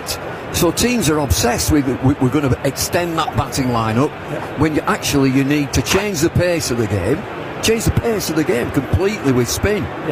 Where the ball goes from the hand up into the air and down. All right, so now more men going to the boundary. We've got 1, 2, 3, 4, 5 here for Harry Brook. We've got a virtual fly slip about, 20 metres in from the boundary and a very deep cover. This is an extraordinary field.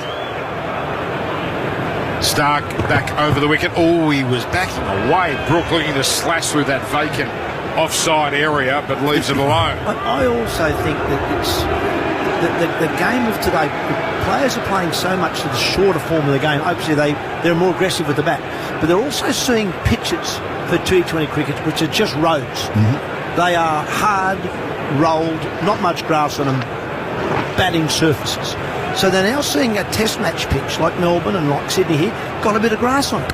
But it's not a green top by any means, but they see this now as a green top. And we talk about there's going to be cracks in it and all that. They're looking at things at pitches that aren't there at times. Full ball, 2 full toss.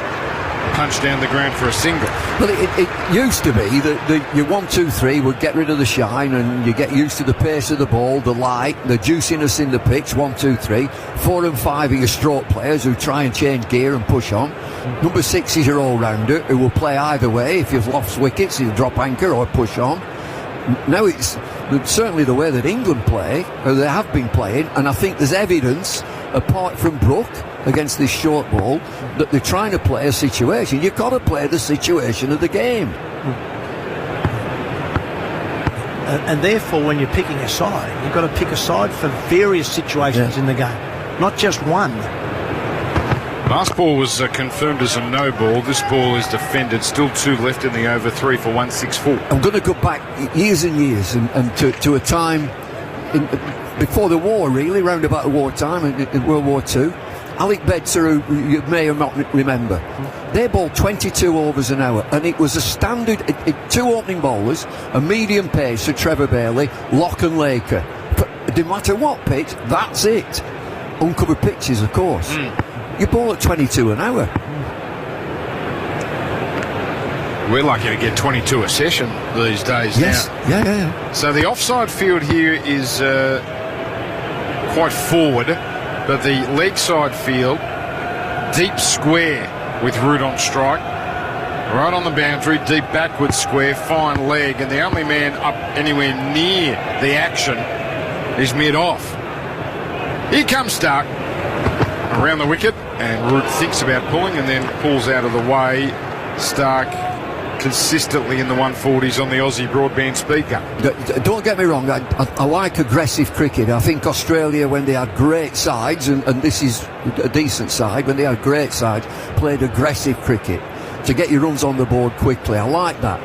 But you've got to play the situation sometimes when the ball is on top. You've got to suck it up and wait for your opportunity to come out and then start throwing some punches.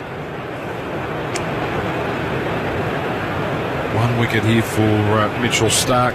One for Nisa, one for Boland. Boland looked great early, but has gone for a few, as they all have. This has worked on the offside for a single for Root.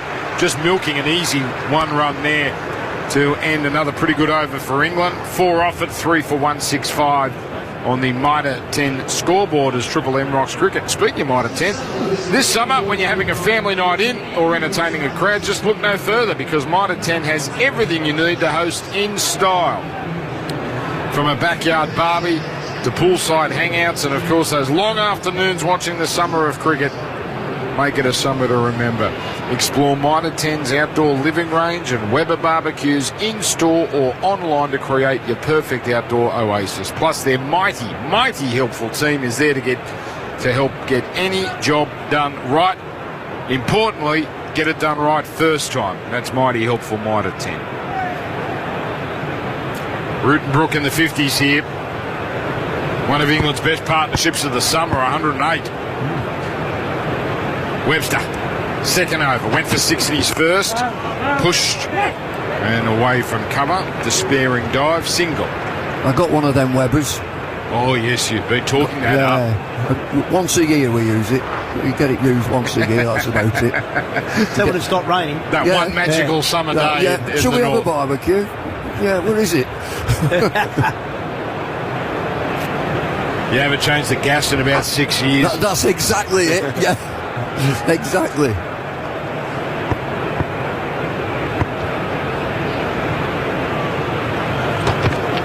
Full ball and pushed down the ground for a single.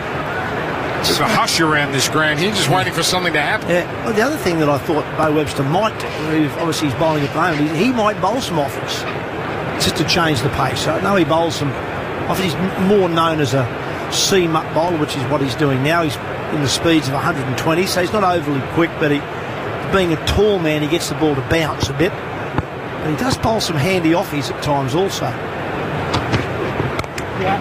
Back and punching again behind what would be point for an easy single. Wetherill down there at third man, 3 for 168. Isn't it interesting that at this gentle pace, it's 120s, the keeper stood back. I think that's interesting because England must be in the crease. You'd expect at this pace England would stand out of the crease, and then the keeper Carey comes up, although there's no slips now. There's a gully, no slips. Man is short cover in a very much a catching position. This is too wide though, and Brook just eases it down to third man for another single. It's a bit like a one-dayer at the moment, isn't it? It's sort of 1, 2, 3 out in the deep, saving one. So occasionally might push an extra man out, give away the singles, give away 5, 6 and over. At the moment, England are just doing it nicely. This is where you have just got to milk it. Keep doing what you're doing. The boring part of a one-dayer, when you start flicking the channel. Yeah. It's just flick that, see what's on the other, and then come back. And this is pushed into the ground. And an easy single. This is easy batting. Good batting from these two. Controlled batting. 3 for 170. But they don't need to do anything different. You look at the run rate, 35 coming to the 36th over. England's run rate is 4.74. They don't need to do anything different. Build your partnerships. It's hardly Bazball, is it? Just good quality batsmanship. I know that when I was coaching and Mark was playing and Warney was playing and McGrath, they go at 4 and over. 4 and over. It was aggressive cricket, get bowling. Webster wide of the crease, and again Brook lets it run off the face of the bat, but this time Green scurries across some gully to stop that from going through the infield, into the over. I think drinks are coming. I believe they are. Let's assume they are. 3 for 170. We'll have a change of commentary. Mark Howard, Graham Swan, Brad Haddon. They're on the way for Discovery Park's Triple M Rocks Cricket. 3 for 170 as we go to the newsroom for Prosper. Your business could have funding within hours of approval. Visit prosper.com today. Damien Carbon, over to you. Yeah, thanks, Dan. The England total is building on day one at the SCG after winning the toss and deciding to bat. Both teams at the start of play this morning pausing to recognise and honour those caught up in last month's Bondi terror attack. Australia opting not to pick a recognised spinner, meaning Todd Murphy sits out. Triple M's Brad Haddon says it's all about medium pace now. As soon as they see cracks that are going to play a role, they think medium pace at the stumps, where in the past you'd think, OK, there's footmarks there, Murphy can get into the footmarks, and he can also use those cracks to his advantage. So the thinking in the Australian team's changed. So we're midway through the second session, both Harry Brook and Joe Root on half centuries. It's England 3 for 170 on day one in Sydney. Barbecues galore Boxing Day clearance. Up to 40% off selected barbecues, 20 to 50% off selected outdoor furniture, plus huge deals on gifts and gear. Only at Barbecues galore. Checking Triple M cricket weather. Chance of a shower this afternoon. Might even get a thunderstorm over the SCG with a max of 30 degrees. Right now 27. As Triple M rocks the Ashes. Triple M cricket. Drinks highlights. For Liquorland. Start bowling. Brook facing. Clips off the pads. Gets it past the man at square leg. Is it going to get there? Uzi chasing. Just reels it in. Should run 4. They run 8.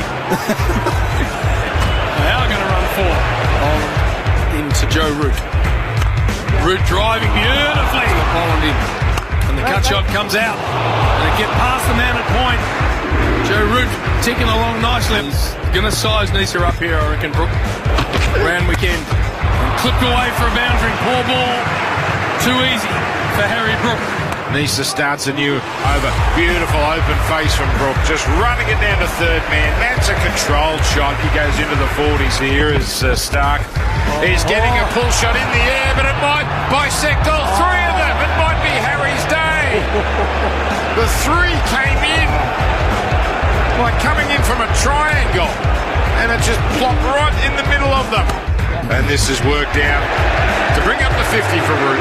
An easy stroke down to third man. He's in total command of that. Full ball slashed.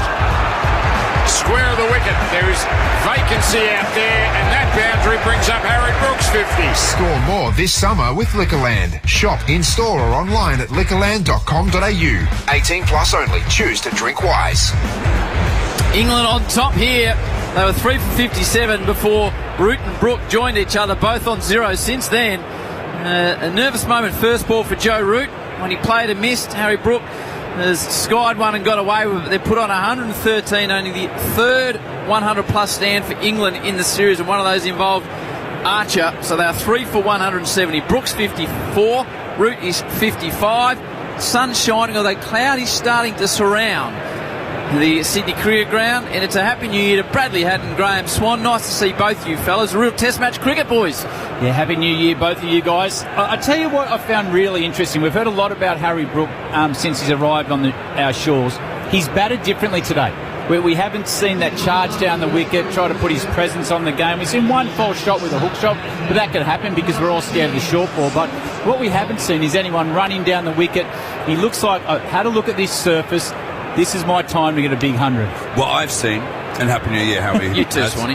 What I've seen is more and more nervy innings for me, for the England fan, because he looks so in control. He's not running down the wicket. He looks like batting is the easiest game. As soon as Australia made put the craziest field you've ever seen out there, and Mitchell Starc said, no, I'm just going to bump you and see what happens. He almost got caught a fly slip and then almost got caught deep square. So he's making me very nervous right now, because this wicket is a gorgeous batting wicket right now. Boland to Root. He leaves it alone. They look so settled. I had a thought, Swanee. Next time you come out here in 4 years, you can do all your planning. I think you just say, we're coming for a 10-test series. We're prepared to go down 3-0, but we'll beat you 7-3. Because we'll get into our work and we'll win the last 7. You know, I think if we did a 10-test Ashes series, we'd still sell out. It's such a great spectacle. It's been amazing. 6 p.m. last night, the members that didn't have allocated seats were lining up to get their spot here today. Long live Test cricket.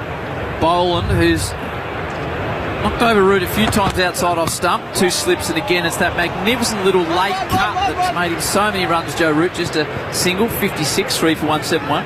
And that's been the big difference on this surface. We've seen Joe Root a number of times today. He's used the pace of the ball down at third man, but Australia got their length onto him. He's played all those shots today off his back foot rather than on the front foot where he opens his face. 100%. I've just said exactly the same thing next door.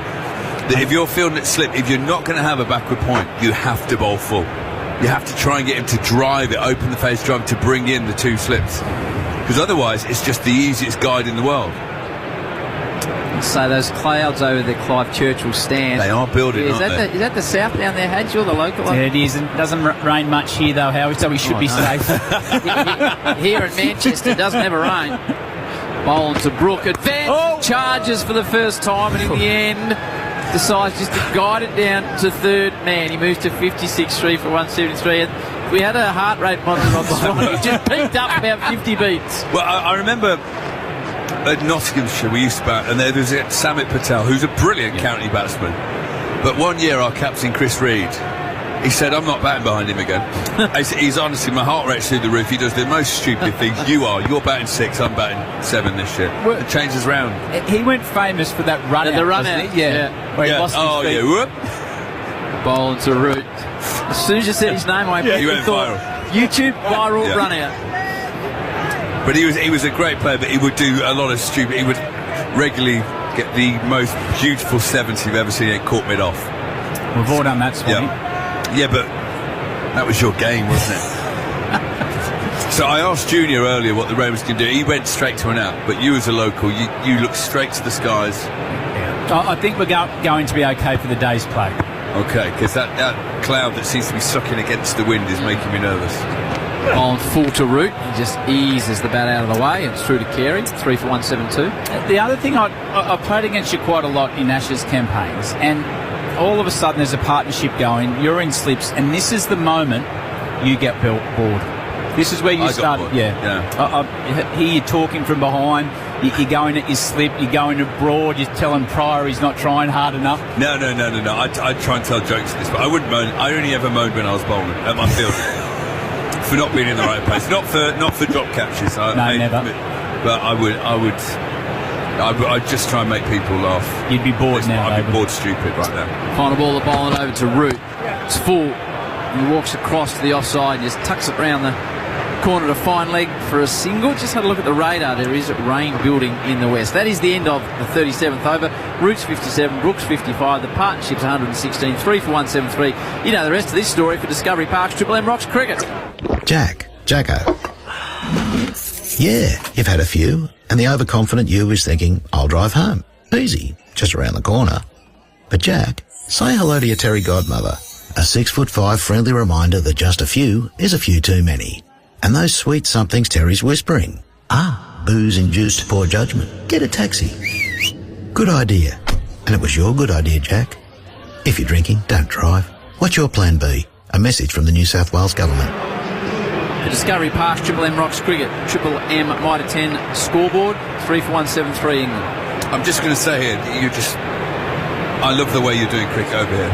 The fact that it says Test match cricket that the purists can enjoy all day. You go home, big bash on the TV. 2 games. 2 games. I'm a cricket nuffy. I really am. I don't like to admit it often, but I am. I love it. And just going back, watching 2 big bash games, and then Jennifer Lawrence in Hunger Games. best night of my life. That's a late night. Green back into the attack. It was expensive. Root defends. Well, our man Mark Waugh He did the Big Bash with me last night out at NG. Then he's at the full test day.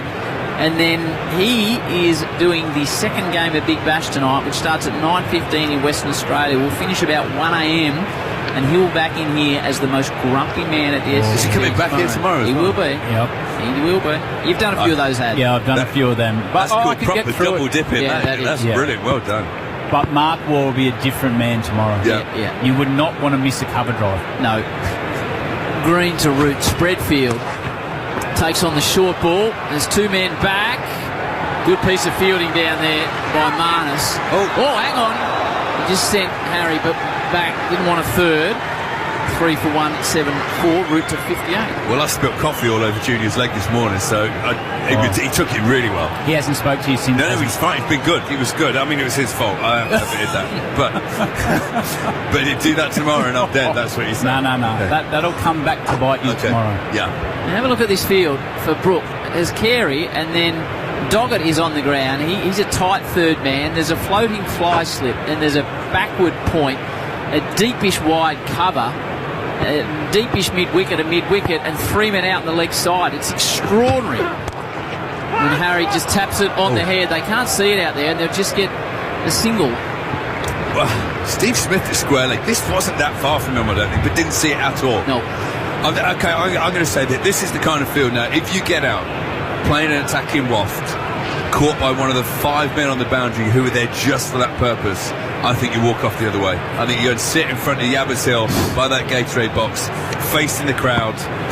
In the naughty corner. Yeah. Well, until someone from the change room comes to fetch you halfway through the rainstorm. Extraordinary that short ball off Stark landed in a gap earlier on. I don't think Joe will fall that way as he guides it to gully, no run. I don't mind this field and what Australia are trying to do, but what I would like, I'd like, especially to Brook, is a mid-off. Yeah. Just give you the option to go up the stumps because he will move around the crease a lot because of the way he's seen the field, and we've seen that a number of times with the short ball, but have the option to go at his stumps. Just like when Crawley was LB, the ball before, he played a beautiful pull shot, but the bowler didn't lose sight of the fact if you do go at the stumps, and even a player who's so good at driving down the ground, you still have to have that option. Green's gone for 31 off his 4.4 overs. He's bowling to Root. Oh, a little toe edge. This is horrible. It's for a me. toe edge back to Carey. For all the stuff, whatever you think about short pitch bowling, it seems to be causing some real concerns for England. And this is, and I mean this with no disrespect whatsoever, this is not fast short pitch bowling. This is not making you jump around and fear for your life with like a short leg in there laughing at you. This is medium pace short pitch bowling with 6 catches just ready for a mistake. Steve Smith's in the game at short backward square. Root takes the short ball on again. He keeps it down. And he can't save it down there, Marner. So Root succeeds. 4 to finish the over. Root 62. England a 3 for 179 and dominating for Discovery Park's Triple M Rocks cricket. Oh, Coco's the puppy got his little sniffer stuck in the peanut butter jar. So he spent all morning bumping into everything. Here, Coco, let me... Doggies can't think ahead, but you can. Don't get caught in a tight spot with expensive vetty bills. Sniff out a range of affordable deals on pet insurance with Compare the Market. It could save you thousands. For pet insurance, visit our website for information about the range of brands and products we compare. Simples. Hope you're enjoying the cricket on Triple M, whether it's here at the ground on the Listener app where you can listen in real time, whether you're tuning in from overseas, wherever you may be. 3 for 179. Send us a message at Triple M Cricket. Tell us where you might be listening around the planet. We'll have a look on our gram and we'll see if Heath can bring a few to the table or whether you're listening around Australia. Boland to Brook. 2 slips in place. Harry advances and Boland jams him up. What I have noticed about Harry Brook's batting, soon as at the end their bowling, short pitch bowling comes into play, that's when he starts to move around the crease. It's when it's like, and I'm not saying he's an egomaniac, it's when the ego starts back. Yep. It's almost like, well, this is the type of lifestyle I bought into, so I must carry on. I refuse to just put this away for half an hour, tire these bowlers out on a humid day in Sydney. Bowling again to Brook. 2 slips in the gully. It's full. It's just squeezed off the inside edge of the bat. Maybe a bit of pad, and it's a single. Brook to 57. 3 for 179. Actually, I'll say that again. 3 for 180. Did you see the darts today? Oh, your man Luke Littler. Yeah, Luke Littler won. He did something brilliant yesterday, actually. Is that when he stuck up the crowd? They booed him in the crowd in this semi-final. Just because he was winning so easily, they wanted the game to go along, so they booed him. And he didn't understand why. And so afterwards he goes, "Oh, it didn't bother me, and then had to go at the crowd." Yeah. It just reminded me of Steve Smith's press conference at the start of this summer when Monty Pandler had to go. He goes, "Well, I'm not bothered," but then had to go at Monty. Boland to Roots. Works it fine. Just be a single. 3 for 181. Root to 63. So your man Luke Littler, Luke the Nuke. Yes. It's big. Billiards or snooker and darts. Very, very big in England. Yeah. So, like, what type of money is our man Luke the Nuke making a year? It'd be 4 or 5 million, I think. Quid? I think he won $1 million by winning last night, or 3 or 4 hours ago. Darts is, and it's one of those sports that they have a Darts Premier League that goes through our English summer, and it tours around the country. So there'd be one in Nottingham, Manchester, UK, and it's brilliant. You're going to see the top 12 players in the world all in one night. It's crazy. Boland to Brook, fully defence. How long's the dressing up in the crowd and the real party atmosphere? How long's that been part of darts? Last 25 years. Okay. Yeah. You've been a part of that, haven't you? You've yes, been a part of many of So Alistair Cook, huge darts fan. Jimmy Anderson, huge darts fan. I used to always go to Cookie's room and used to hang out there because he was captain, he had a suite. And he always took his darts ball with him and we'd play. Cookie and Jimmy actually were invited to go up and have a leg of darts on stage at Ali Pate. They're both good darts players, but they both... their answers fell out basically. And they both ended up on double one on Shanghai. Oh. Which, if you ever see Cookie, it still hurts him more than getting run out stupidly against India once. Long on, long off, moves up now to mid-off. Carries up to Brook.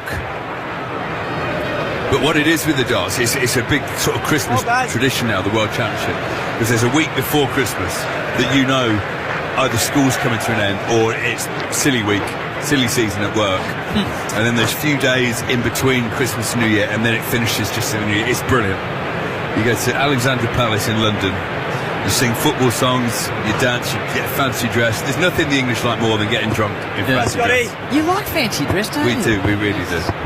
We do, sort of the pantomime scenario. Boland to Brook, carry up. Pops up in the air to no one. It lands about 5 metres from the bat. It would have gone over short leg's head if he was in place. No damage done. Root 63, Brook 57, 3 for 181 for Discovery Park's Triple M Rocks Cricket. At Officeworks, get low prices on the latest school tech. Shop the latest laptops, tablets and more for the school year ahead, all at low prices. Get it fast for 2-hour click and collect or same-day delivery, all at Officeworks. T's and C's and exclusions apply. Anytime is 7-Eleven time, particularly at 6:50pm when the game is about to begin and you need something to bite on that isn't your fingernails. Get game day snacks delivered anytime at 7-Eleven. Find out if we deliver to you. Cameron Green needs something to go his way. He's got 5 overs, none for 35. He's got a deep third man, a gully, with 2 deep third men.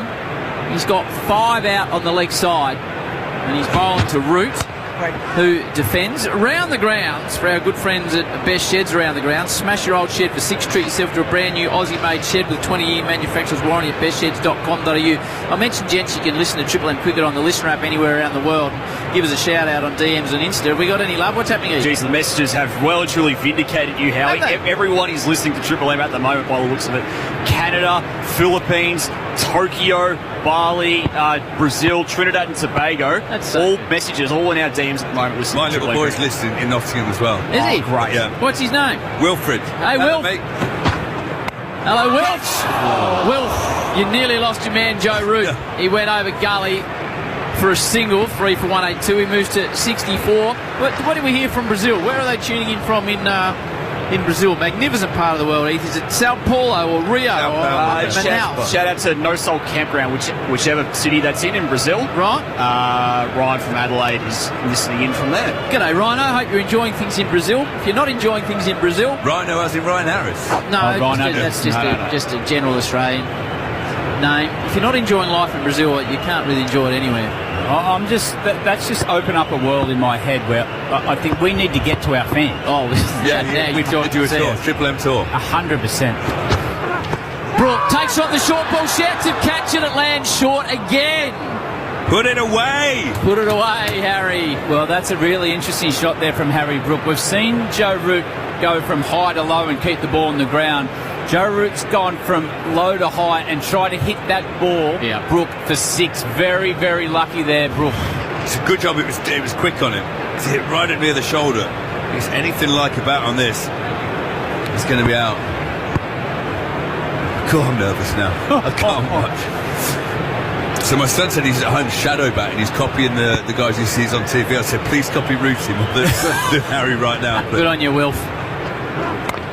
Root just taps it down for a single for 3 out for 184. I've always felt when I eventually get the sack in the media, which will happen sooner or later, it does to us all, that I would be an outstanding travel agent. I book trips for my family, I tell people all around the world. And most of those countries I've been to, I've spent some good time in Brazil and Japan and some of those other venues. I think Howie's tours could have the contract to take us to some of these places. Yeah, with the reach we've had here. I'm in. Yeah. Can I work for you and do your ski section in Europe? My word, you can. My word, you can. Send us some more DMs wherever you're listening to Triple M Cricket around the world on the listener app. Green to Brook. Short. Up. Under. Oh, no one's catching. That's big from Harry. Really big. That's cleared the entire first here and it's landed somewhere in the second. Oh, big 6 from Harry. Well, that was a big 6. He's gone from low to high there. Harry Brook has not even thought about keeping that ball on the ground, and that's gone a long way. That's nearly hit the scoreboard here at the SCG. Wasn't that short either, was it? No. It wasn't supposed to be a bumper this way. Yeah, Harry's not putting it away, put it that way. He's going to continue playing these shots. But that one was over middle and leg. If I was Green here, I'd bowl exactly the same ball, outside off stump, same height, and see if he wants to pull from outside off and see if he can control on the leg side. Don't be disheartened by that, Cameron Green. Same ball, just put it outside the line of the stump. I reckon this field has never been set before in Test cricket. This is the first time this field has ever been set. I'll describe it at the start of the next day. This time he gives himself room, gets a little thin inside edge. 3 for 191. Brook 65, Root 65, and Wilfred, I reckon, do some shadow batting with Harry Brook. Just some for Discovery Parks. Triple M rocks cricket. This summer, whether you're having a family night in or entertaining a crowd, Mitre 10 has everything you need to host in style. From backyard barbecues to poolside hangouts. And of course, those long afternoons watching the summer of cricket. Make this a season to remember. Explore our outdoor living range, Weber barbecues, and discover products that bring together style, comfort, and functionality. So, whatever your outdoor moment looks like, create your perfect summer oasis with Mitre 10. That's mighty helpful, Mitre 10. 3 for 191. The field you're talking about, Swanee, describe what it was to Green to Brook. So Green to Brook, we've got a fine leg, deep backward square leg, deep mid wicket and a mid on. So the leg side's fairly normal. On the offside, a fly slip, deeper fly slip and a deep backward point with an extra cover. That field has never been set in Test cricket. Bowling to Brook, that's what Harry does to people. Opens the face and takes the easiest of singles. 3 for 192. And Harry Brook, having hit the 6, then tries to launch one over mid off the 6 the next ball. I mean, I'll go back to it. Fancy being the next man in with your pads on.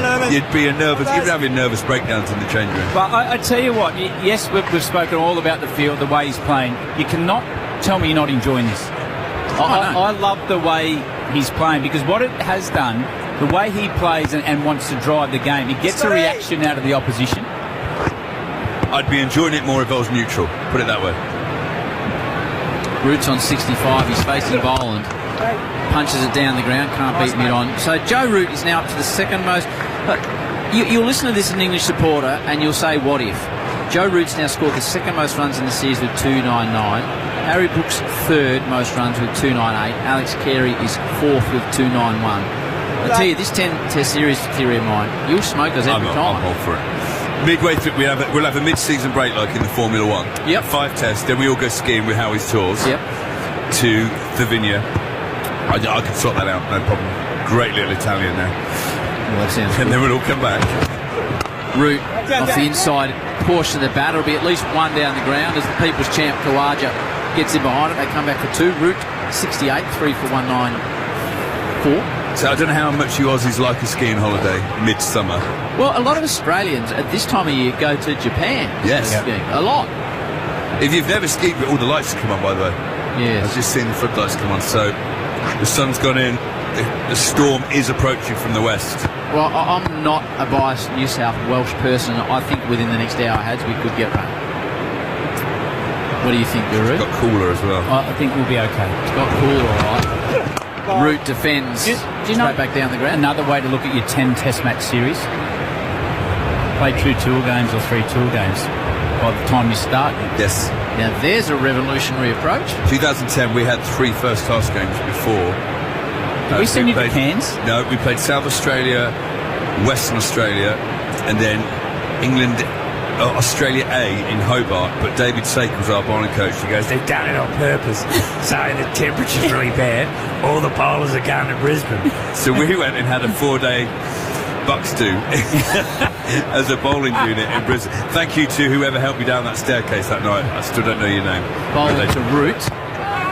So you had 3 first-class warm-up games. Yeah. It didn't help you guys. You only one series. But that was so Andy Flower before that as well said, and we're treating this like a separate Ashes, like a mini Ashes series. So we're going to go as hard as we can. In fact, Ferg was playing. I think I remember Ferg saying he couldn't believe how hard Broadie went at him in basically what was supposed to be a friendly game. We played 11 aside. Said no, if we feel the need, we'll bomb people, and we're going to treat this as if our lives depended on it. And it was the greatest warm-up for an Ashes series. This partnership's gone 137, just 168 balls between Root and Brook.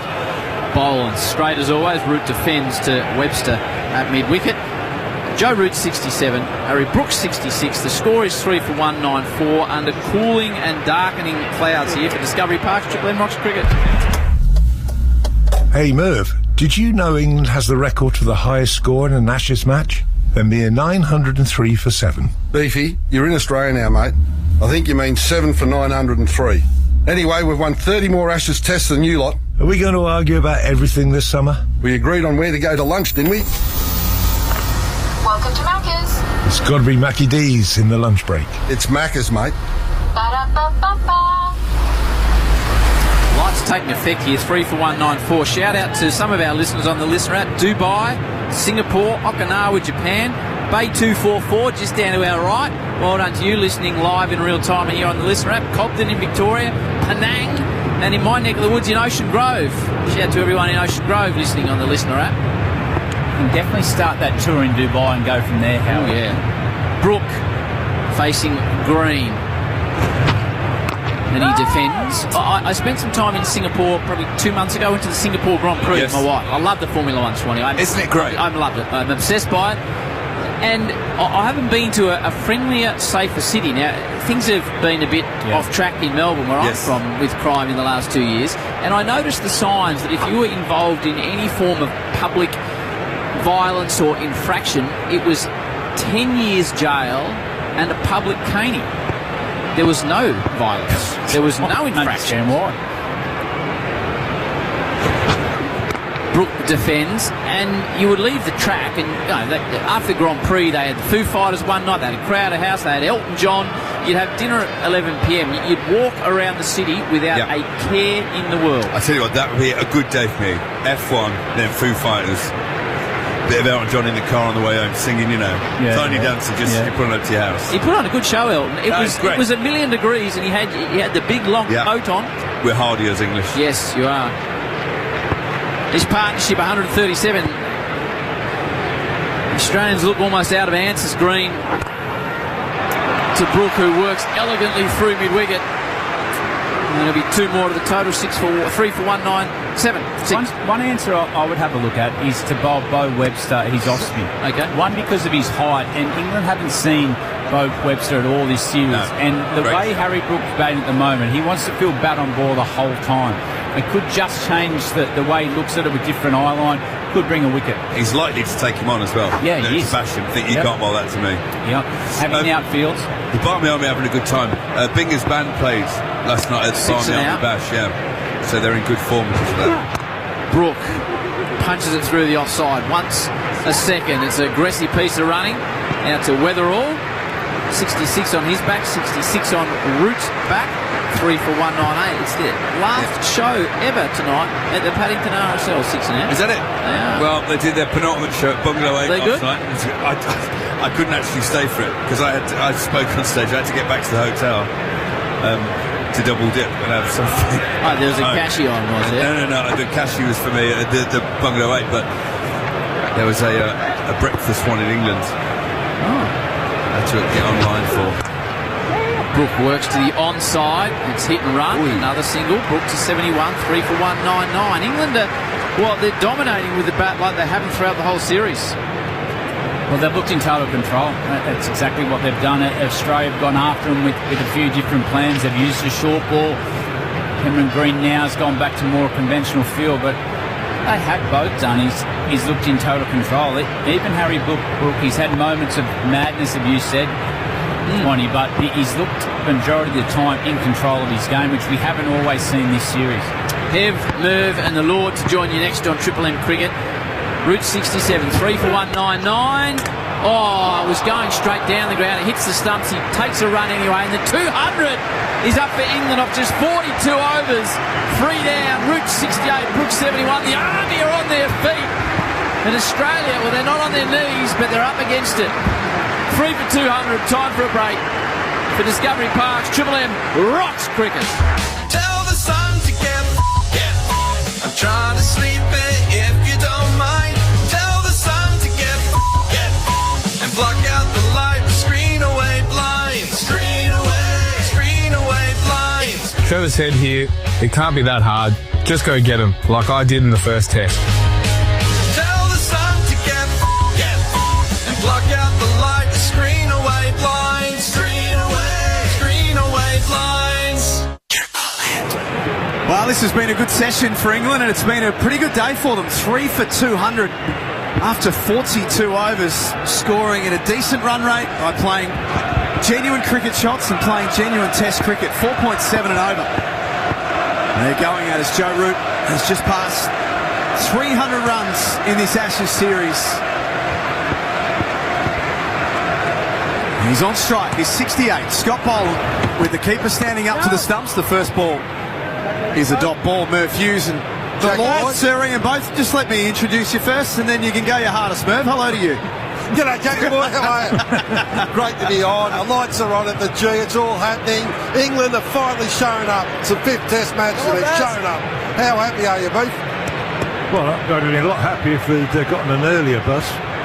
But, they played well today. Look at the scoring rate as well. They're scoring by playing proper shots. Yeah.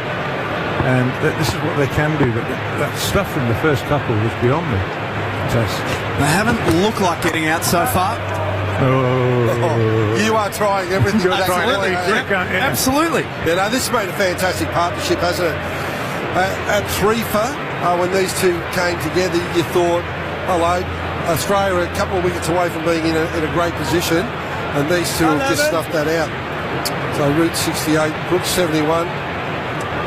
Ben Duckett left when the score was 35. Zach Crawley made it 2 for 51. Jacob Bethel went and it was 3 for 57, as you said, Merv. It looked good at that stage for Australia. Now it's 3 for 200. Boland in, down the leg side. Great take from Carey.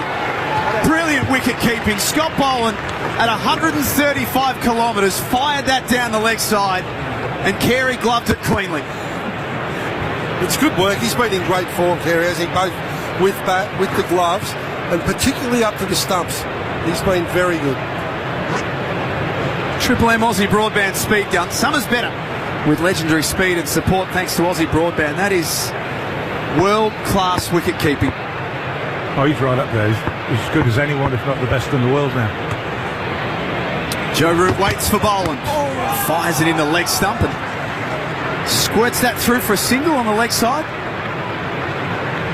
So, Beef, you seem a little bit more happier with proceedings than you have the previous.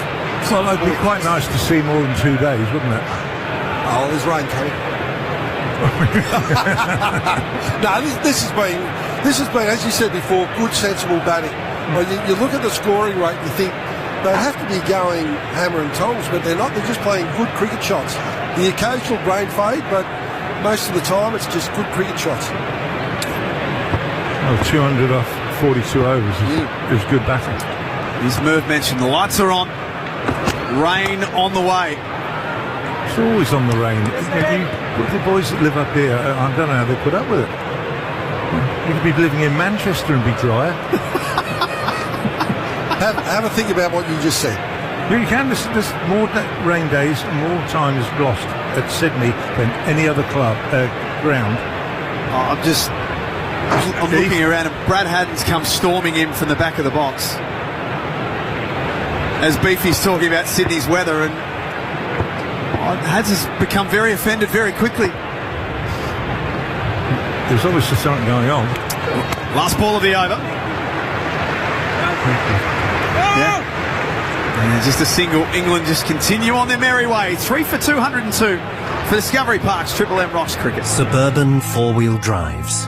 Born to roam the wilds, but ultimately trapped in the suburbs. But now Club 4x4 insurance policies free the four-wheel drive, giving cover anywhere you can legally go in Australia. Club 4x4 Insurance. Free the four-wheel drive. Issued by Lifestyle Insurance on behalf of QBE Insurance Australia. See club4x4.com.au for the PDS and TMD to decide if this product's right for you. Joe Root 69, Harry Brooks 72. This partnership for England is worth 145 from 181 balls on the Triple M Minor 10 scoreboard. 3 for 202. Scott Boland making his way down to the boundary. Cam Green to continue. None for 51 from his 7 overs. Heath, what about days lost here at the SCG? I know it's Beefy's favourite stat. Oh, favourite stat of the summer, of the series, of all time. Sydney, full days lost of Test cricket to rain, 26. It's more than Manchester, which is 25, and it's more than every other city in Australia combined. What sort of percentage is that, though? I'd like to hear a percentage of that. Lots. Well, Sydney, because Manchester wouldn't have as many test matches, surely. They don't have a test there every summer. It's 26 v 25. Beefy's pretty happy with it. Manchester. 3 for 202. Green begins a new over to Harry Brook, who opens the blade and works at the point. No run. Although I'm not too disappointed with Manchester, because a couple of years ago it was very handy rain. It was, actually. Yeah. It was. It was. Right. So that's total days lost. Total days, full washout, not a ball bowl. What about half days? Oh, Sydney probably still on top. I reckon the statisticians have lost count of that one, mate. Oh, mate. Manchester, just a little bit of drizzle over those P9s, whatever they are. The what? P9s. Green bowls. Brook advances and then smashes him through cover for 4. It's the shot of a man who's starting to see it really, really well. Harry Brook moves to 76. England 3 for 206. Cameron Green has now gone 7.2 overs for 55 runs. They're whacking him around now, aren't they? Are other bowlers injured, or I can't understand why the frontline bowlers aren't bowling a little bit more.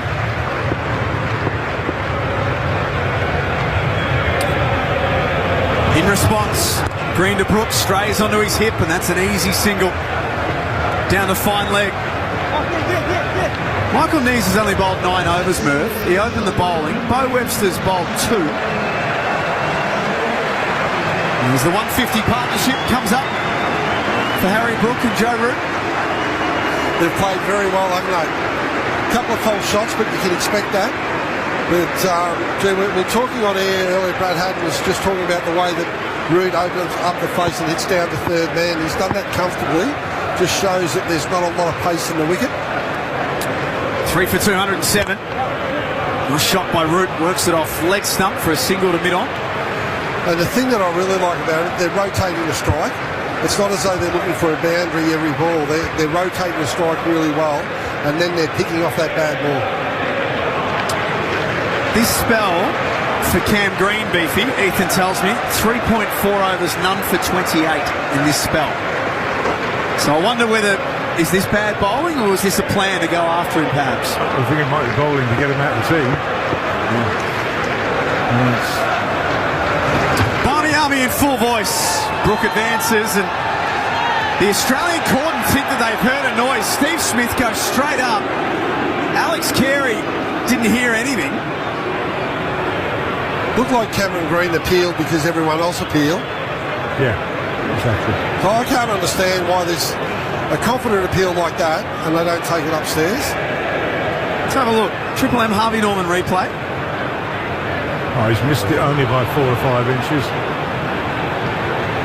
Alex Carey, he didn't really want to know. No. There was a slight little mark on Snicko, but it was nowhere near the bat and not enough to be given out, you wouldn't have thought. And the big thing about that, it looked like it deviated a little bit more after it passed the bat, and that would have given the impression that he may have hit it, but he's nowhere near it. Wasn't a bad ball, though. He's under the pump, Cam Green. Final ball of this over to Brook. It flashes outside off stump. 3 for 208 for Discovery Park's Triple M Rocks Cricket. The mighty Victor mower is coming home. Search Victor online to find your nearest retailer. Traffic. Triple M Sydney traffic. It's the biggest sale of the year at Victoria's Basement. Save up to 75% off Scanpan Saturn famous stainless steel cookware at Victoria's Basement, in-store and online. In Ingleburn, a crash on Collins Promenade near Chester Road. That's still slowing traffic both ways. The M4, though, moving well westbound from the tunnel exit at Parramatta Road. Just 15 minutes travel time through to the M7 at Eastern Creek. Amart's Boxing Day sale ends today. Save 20 to 60% off absolutely everything store-wide, including lounges, bedroom and more. Hurry into Amart. T's and C's apply. Sydney deserves a Triple M summer of good times and greatest hits. Only on 104.9 Triple M. 3 for 208 as we head towards the tea break on day one. Harry Brooks 77 from 91. Joe Root 70 from 98. Merv Hughes and the Lord Ian Botham in commentary on Triple M Cricket. You two have seen a hell of a lot of each other this summer, haven't you? Too much. Yeah. It's been some interesting encounters. Michael Neeser from the Paddington end, full. Not time by Root. You've been on the speaking circuit together, Jackie, all summer, you two. I got to say, about August, I reckon I get a call from Rod Lader, who's Beefy's manager, and says, "Merv, would you be interested in doing a few nights with the great man Botham?" And I just said, "Do you want me to think about that?" Or just yes, no, like a stupid question. I'm happy to ride on the man's coattails. We've done that. We've been actually really enjoyed it.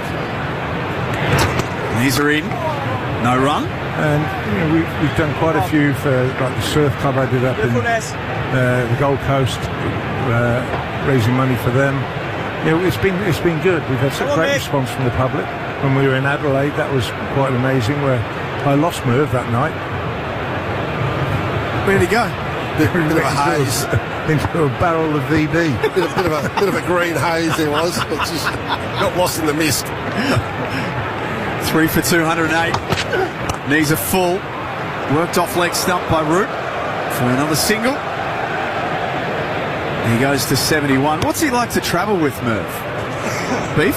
What's he like to go around with? Well, no, we don't do too much of that together. That's good. Yeah, that's good. But no, Merv picks me up when local. We drive around quite a bit, and I've got my car as well out there outside. So if I can get it off my granddaughter. Not sure if you've seen Beef, but when Merv travels, I saw this last summer at the Kimpton.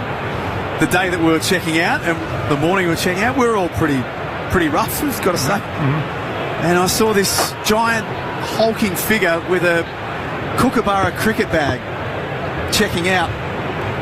3 for 209. Oh, sweet. And it's a single, a quick one to Harry Brook. So that's Merv. He doesn't travel with a suitcase or anything like that. He has an old Kookaburra cricket bag. You just got to take your gear because you never know when you're going to be required. They might get injured in the morning of the game. Just got to have your kit with you.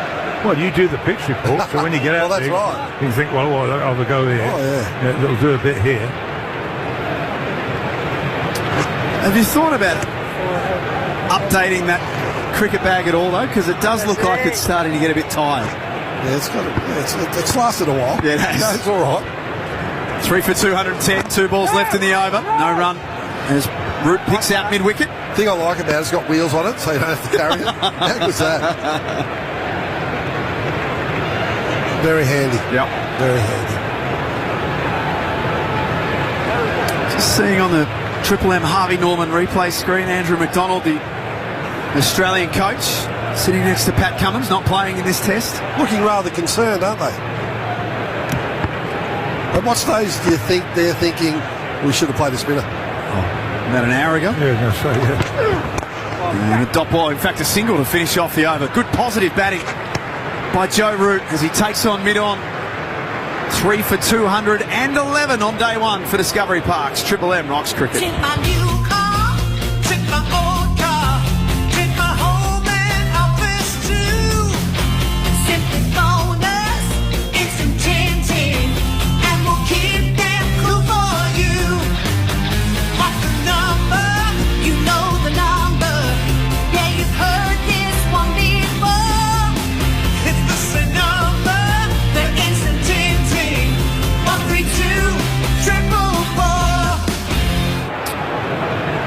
So we have mentioned that the lights are on here at the Sydney Cricket Ground, and we have mentioned that there is a bit of rain forecast. The umpires have come together, had a look at the light meter, Merv and Beefy, and said, we're coming off. England 3 for 211. We can't believe this. Australia don't look like getting the wicket. Get off. Have a rest, boys. Have a think about it. Mate, I don't understand why they're going off. What are they going off Well, for? the big thing about the light is as soon as they lose the natural light, they deem it to be unsafe. So during the day. And I don't know why you think if they've got lights, they just play through it because they play under lights during the night. You would think that the lights would hold up here. But when the shadows take over, they say the natural light's gone and it's a concern. So I think it's a safety issue more than anything else. Oh, safe for who? The fielders? No, the umpires, because they can't see the ball. Well, I guess the hard part too with light is that it's got to improve, and on an overcast day like today, I don't know how the light just suddenly improves. Well, I don't know how it suddenly got dangerous. It's been like that for the last hour. Oh, it's got a little bit darker. Yeah. Since we've been on air, it's got, I reckon you notice it. So as the clouds are coming in, you wouldn't say it's too dark to go off, though, for a test match. Well, if you're playing club cricket, the under-14s, under-16s, they'd be still out there, wouldn't they? They would be. So Joe Root... But then again, they don't have the bowlers bowling at the pace these guys are going. So Joe Root 72, Harry Brooks 78. The partnership is worth 154. England 3 for 211 after 45 overs. Triple M Mitre 10 scoreboard. So, Beefy, I'm just watching your body language, and we've been talking about how good this partnership is and how good England look at the moment with the bat. Are you frustrated that we're now seeing the best of their cricket at the back end of the series? Well, look, they put their hands up after the third test and said, oh, maybe we didn't get it right, the preparation for this. Maybe. Come on, admit, it was bloody awful, your preparation, and it was wrong. It was totally... it just backfired. Inappropriate. Good word, Merv. But no, I agree, it's frustrating. And if they'd have prepared for earlier, why did they go to New Zealand for 3 one-dayers when you're playing a test series against Australia? That I didn't get that. And New Zealand's just coming out of winter, and then they play at Lilac Hill for 2.5 days and stop because it's a bit hot. Yeah. What are they expecting? I suppose if you're playing in New Zealand, it would be very hot. But it's ridiculous. Now, it's a question, and the big thing about it, everyone was concerned about it except for the team. And we saw in those first couple of games how England just went hard at balls, outside off stump, extra pace, extra bounce. And the thing that they don't take into consideration, Jack, I reckon, is also the height of the Australian bowlers. Yeah.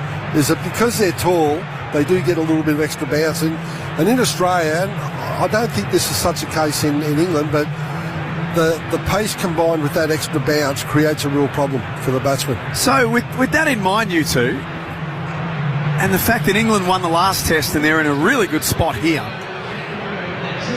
is it too much of a jump to say that their preparations virtually cost them the series? No, I would say that's a massive part of the failure, yeah.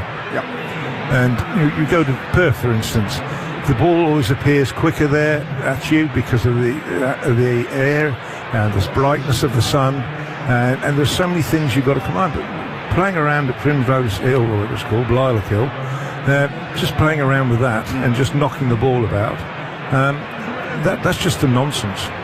Complete nonsense.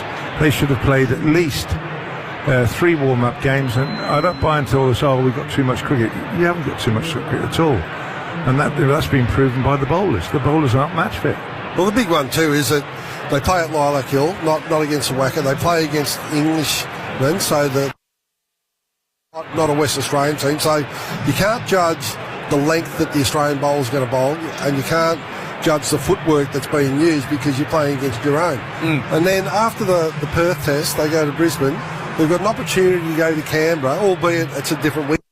It under lights with the pink ball, and they choose not to send a player there, and they go up to Queensland and they just look out of their depth up there.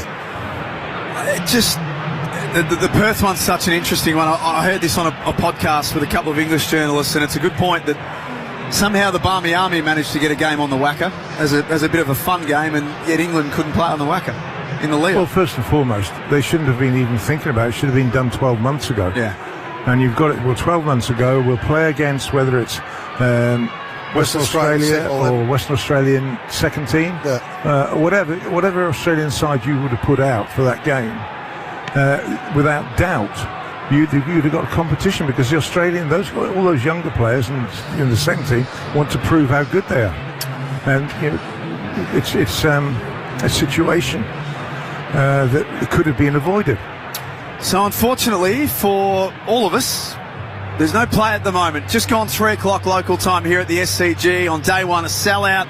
It's been a great day so far, but we did know from the start that there was the opportunity or the chance that we would get a little bit of rain and some storms, and about 3 o'clock it's arrived. No rain as yet, but we are off for bad light, and ominous sign always, Merv, is that when the ground staff are hovering around the centre wicket with the covers ready to go, makes you think that there's a chance of some rain. Makes you think they've got very good forecasts down there with a radar to see what's coming. And if you have a look at the radar, there is a big storm coming this way. The quality about the grounds these days, especially Sydney, is it drains so quickly. Well, it gets well practice. So there's a chance that yes, they do get a lot of practice here. There's a chance that after the storm, if it blows away, but there's no wind to blow it away. So if it comes in, you would think that it's going to be here until at least stumps. And you're saying it's a bad thing, but obviously you're not on the daily rate. Oh, I love this crap. And your daily you're not getting a full day rate because you missed the start. So I was here at 10:30. You're being docked. I was here at 10:30. I've got that on official word that you're going to be docked. Well, all you've got to do is have a talk to Ewan and understand the conversations that went into the lead up to this game. Well, Ewan told me that you were going to be docked. So there you go. There you go. Well, you've got nothing. If the boss you've got nothing. If the boss tells me you've been docked, it's as simple as that. Tea has now been taken, so we'll take a break as well on Triple M Cricket. 3 for 211 after 45 overs. Joe Root 72, Harry Brooks 78, and this partnership has been a big one for England. 154 from 193 deliveries. Let's get the latest Triple M Prosper news. Your business could have funding within hours of approval, so just jump online at prosper.com today. Here's Damien Carver. Yeah, thanks, Jack. Storms, unfortunately, fast approaching the SCG. A severe weather warning in place for Sydney's western suburbs, bringing hail, thunderstorms and lightning there. The teams coming off just before the tea break because of bad light. England winning the toss this morning, both Joe Root and Harry Brook notching half centuries so far today. There's 2 BBL games tonight. The first is straight after stumps here with the Stars and Renegades at the MCG. Then tonight, the Strikers taking on the Perth Scorchers at Optus Stadium in Perth. Well, in tennis, a straight sets win today for Ajla Tomljanovic at the Brisbane International. At tea, it's England 3 for 211 on day one in Sydney. The Ashes are on, and Liquorland's got 30 packs of Hahn Super Dry 3.5 375ml cans for just $55. Ends Tuesday. 18 plus only. Choose to drink one. Checking Triple M cricket weather. Thunderstorm warning with showers this arvo in Sydney. Top of 30 degrees. Right now 27 at the SCG as Triple M rocks the Ashes. The mighty Victor mower is coming home. Search Victor online to find your nearest retailer. traffic. Triple M Sydney traffic. It's the biggest sale of the year at Victoria's Basement. Save up to 75% off Scanpan Saturn famous stainless steel cookware at Victoria's Basement, in-store and online. In Ingleburn, a crash on Collins Promenade near Chester Road. That's still slowing traffic both ways. The M4, though, moving well westbound from the tunnel exit at Parramatta Road. Just 15 minutes travel time through to the M7 at Eastern Creek. Amart's Boxing Day sale ends today. Save 20 to 60% off absolutely everything store-wide, including lounges, bedroom and more. Hurry into Amart. T's and C's apply. Sydney deserves a Triple M summer of good times and greatest hits. Only on 104.9 Triple M. When did dinner become a 5-hour cooking challenge? With Every Plate's deliciously simple meal kits, it can be ready in as little as 15 minutes. You don't need dozens of pots that coax flavours into perfection. Some recipes just need one. And forget the 15 steps or ingredients harvested by moonlight. Every Plate uses 4 easy steps and pre-portioned ingredients. Every Plate. Get stuck in. Sort your summer out with Ream, so you're coming on steady, hot and strong. Australia's favourite hot water has the coolest giveaway. All thanks to Ream, just head to the Triple M win page for your chance to win a Sea-Doo Fish Pro Sport and Ream Solar Cool Cabanas. Solar, electric, gas and heat pump water heaters for your home. Ream also now has heat pump pool heaters. Ask your plumber to install a Ream. T's and C's apply. Ream, for the hottest in hot water you've ever seen. New South Wales permit number TP00328. When did food get so bloody fussy? Ingredients no one can pronounce. Blow torches, liquid nitrogen, foams, drizzles, demi-glazes. And when did dinner become a cooking show? Try Every Plate's deliciously simple meal kits instead. Affordable 4-step recipes prepared in as little as 15 minutes. And no molecular wizardry required. Every Plate. Get stuck in. With NRMA Insurance, you could enjoy our multi-policy discount when you take out 2 or more eligible policies. NRMA Insurance, a help company. Discount applies in tiers based on the number of eligible policies. Maximum tier reached at 9 eligible policies. Visit nrma.com.au/customer-discounts for more info. Discount may be subject to minimum premiums. Always read the PDS. PDS and TMDs available from NRMA Insurance at nrma.com.au. Han Ultra. If you've given 100%, Han Ultra gives you 0. 0 carbs, that is. Burn carbs. Don't drink them with Han Ultra. 0 carb, great taste. How good? Less than 0.5 grams of carbs per serve. Drink responsibly. The Book of Mormon New Year's sale is on now. The laughs are already big at the Capitol Theatre. Now the savings are even bigger. Grab our biggest ever savings at thebookofmormonmusical.com.au. Hurry, sale ends noon this Sunday. Terms and conditions apply. How much do you think you know about the fastest growing chronic condition in Australia? Sure, there are the preconceptions and misconceptions, but realistically, it's safe to say that most people don't know enough about diabetes, the fastest growing chronic condition in Australia. No one chooses diabetes, but you can choose to better understand the risks thanks to Diabetes Australia. It takes just 1 minute to check your risk. Visit the Diabetes Australia website and complete the Type 2 Diabetes Risk Calculator today. What started as a 16-year-old's dream back in 1926 has become a 100-year Australian success story. Today, Penrite Oil powers thousands of engines across the country. 2 wheels, 4 wheels, and the big wheels. Australian owned and made. Penrite Oil, 100 years, still driven. If your machinery, truck or vehicle needs an oil change, learn more at penriteoil.com.au/about. Sort your summer out with Ream, so you're coming on steady, hot and strong. Australia's favourite hot water has the coolest giveaway. All thanks to Ream, just head to the Triple M win page for your chance to win a Sea-Doo Fish Pro Sport and Ream Solar Cool Cabanas. Solar, electric, gas and heat pump water heaters for your home. Ream also now has heat pump pool heaters. Ask your plumber to install a Ream. T's and C's apply. Ream, for the hottest in hot water you've ever seen. New South Wales permit number TP00328. Smash boring cricket talk for 6. Triple M Rocks Cricket has every ball, boundary and big moment of the New Year's Test covered. Have some of that. Listen live on Triple M, or if you're heading to the SCG, try the new in-stadium live stream. It's Triple M's real-time commentary with zero delay, exclusive to the Listener app. Can you believe it? It's all happening here on Triple M and Listener. Stream it free. Listener. Summer at 7-Eleven means Slurpee. A little frozen raspberry, a lot of grape. Lid on, then a dash of cola. Mix your summer flavour, only at 7-Eleven. Flavours in store may vary. Get back to school with Officeworks. Shop stationery essentials from 10 cents across exercise books, pens, pencils and more. Get everything you need for back to school at Officeworks. Shop in-store or online today. Triple M rocks the Ashes. Session highlights from Mitre 10. Start bowling. Brook facing. Clips off the pads, gets it past the man at square leg. Is it going to get there? Uzi chasing. Just reels it in. Should run 4. They'll run 8.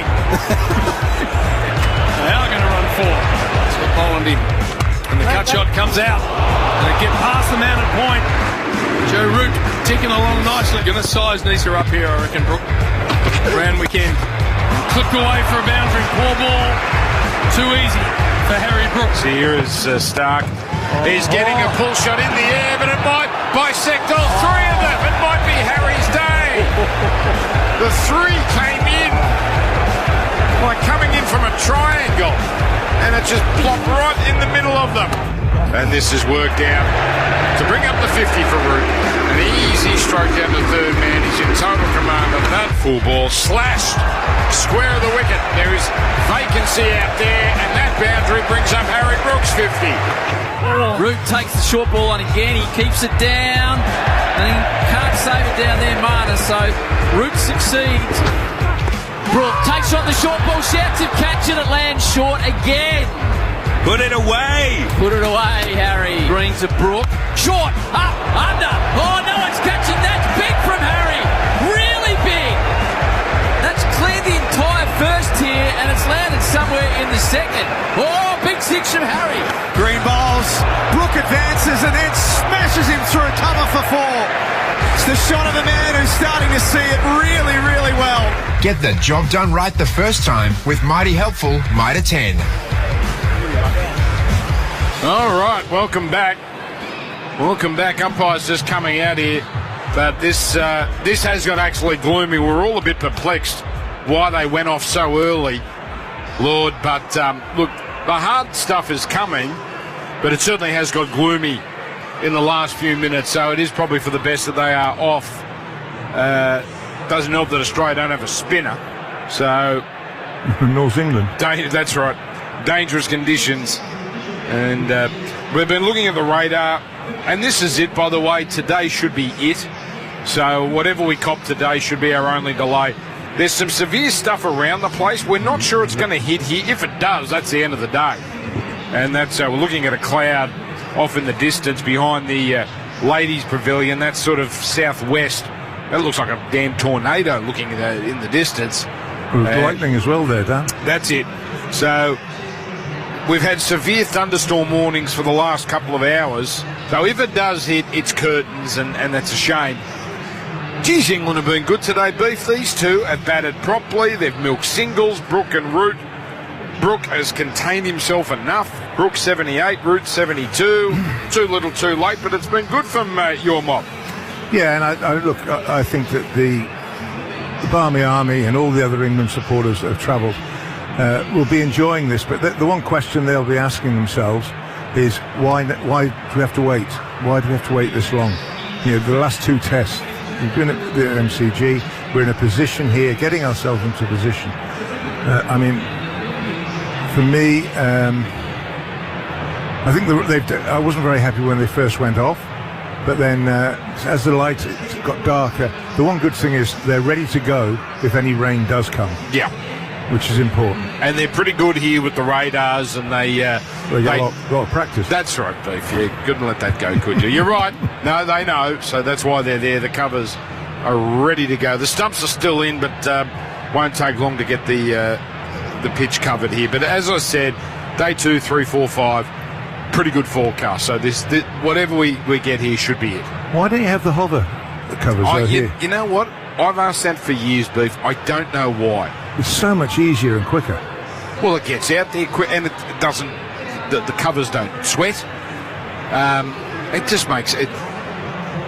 Commercially, you get a nice sponsor on the hover. Like, I don't know why. But anyway, thankfully this doesn't count for Beefy's stat. How many days washed out in Sydney? Because we've had some play today. So, God, I've heard Manchester so many times today. Enough's enough. You are correct. You are correct. But you are so right. They're going to get on that plane. This is the series that got away. Oh, because where's that? Perth. 1 for 100. That's it. I mean, Travis said, all right, got him in the end, but England threw that away in their second innings. Adelaide, they had a chance too. Fair play to Australia. They got the job done when the whips were cracking, but they weren't that far away. Really, apart from Brisbane, they've had their chances in all 5 tests. So here's an age-old question. What do you do in rain breaks or in bad light delays? I mean, in the UK? What do you do? Is there cards? Yeah, is it... Cards. Some of the guys, everyone does their own thing. I used to play cribbage with Jeff Miller, who was one of the fellow England player, because now I would be playing that right up to going out to bat, because I hated watching, because you get preconceived ideas. You know, the boys will say, oh, it's looking pretty good, or oh, he's bowling quick, or that's about all you want to know. I think there's so many ways they keep themselves occupied. I mean, some of the players go and eat 14 meals, but in honesty, this is getting darker, which makes me think it's. I think we're done. I think we're done, because the problem is, it is getting darker.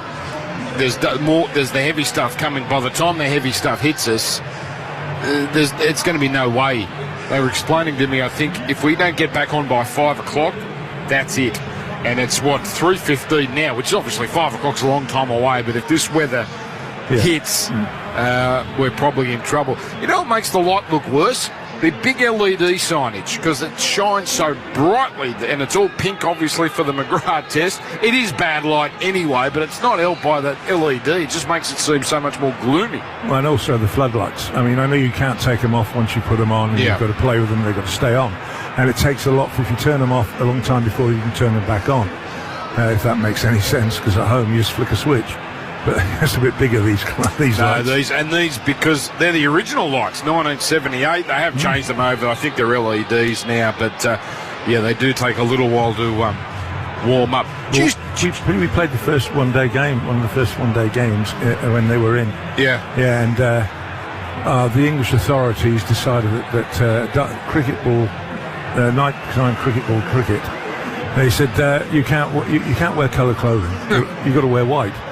And that's how dumb they were in those days, because if you're white and you've got a white ball, it's not easy. But we played here, and then the West Indies got the shits with everybody because they had to dress up in pink, and they didn't enjoy that very much.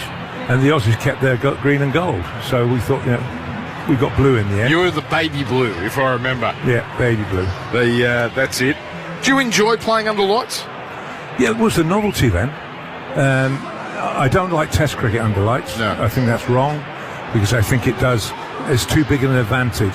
I think the rain's just about to get here, because they're suddenly putting out the covers. We've been sat there waiting. Yeah. They've got the signal. The Hessian coming out, and then they'll get I guess they're going to leave the Hessian on, and then as soon as the rain starts, the thick covers will come out as well. I'm fascinated, Beef, next year. The one-off test, the centenary test under lights. Now, why? I agree with it. Why? And here's the strange thing, Beef. Like, it's going to be a great occasion. I think they're desperate to have a day-nighter in Melbourne, and you can't do Boxing Day under lights. Well, you could, but you've got Big Bash and tradition of Boxing Day. There you go, Big Bash. I think they're desperate, Beef, to see. I think they like the success of the women's test under lights, and it will be huge. You're going to get monster crowds. It's 2 tests in Melbourne that summer. And the TV contract states you've got to have a day-night test, right, in an Australian summer. Because I know a lot of English people, English experts have questioned, why did we have a day-night test this summer?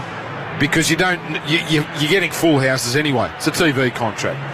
But 4 tests next year in regulation summer against New Zealand, and they're all day games. You could have had one of them in night. What's fascinating, Beef, and this is not your concern, is that test in March is going to be up against the 2 football codes.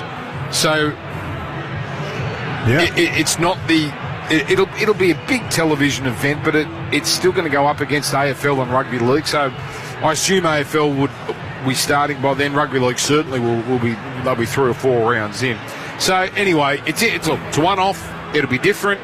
But I know people are scratching their heads. I don't get it at all. It's 150th anniversary. I don't think they played under lights then. So why do we do it now? If you want to simulate the great day, well, it would be in daylight. And that was the joy. Did you play in 77? Yeah. And the joyous thing about that is it was a proper celebration.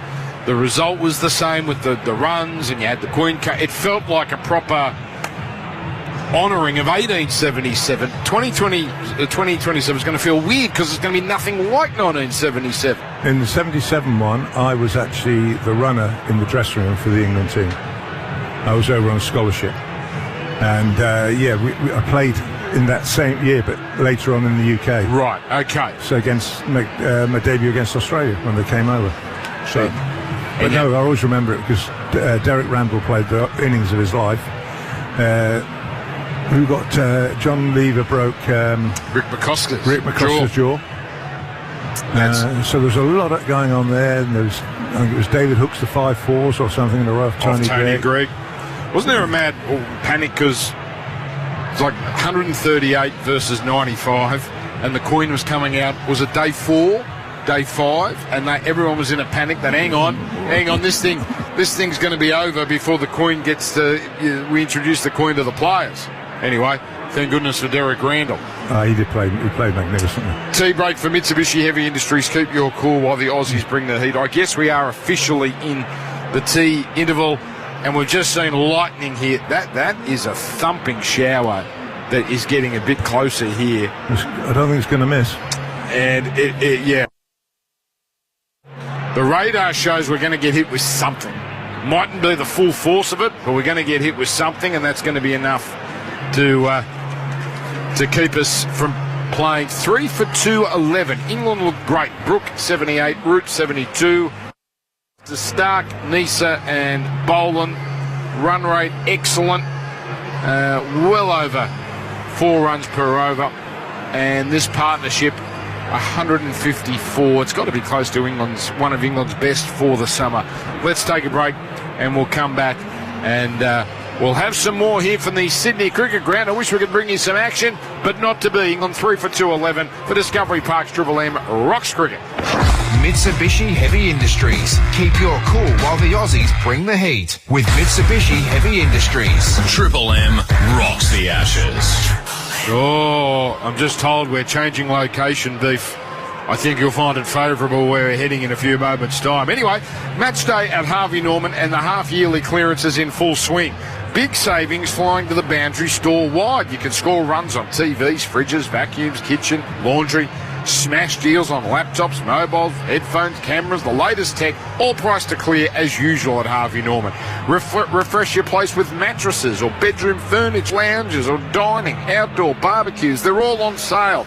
Best brands, best range, best clearance prices. Harvey Norman's half-yearly clearance. Do not miss it.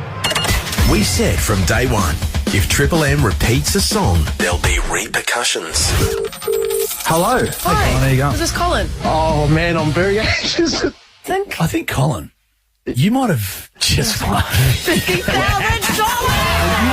No way. Yes, Colin! Oh, my God. We are. Oh, my God. Thank you so much. Thank you. Oh, my God. Good times and greatest hits. Triple M's $50,000 no repeat workday. This summer, whether you're having a family night in or entertaining a crowd, Mitre 10 has everything you need to host in style.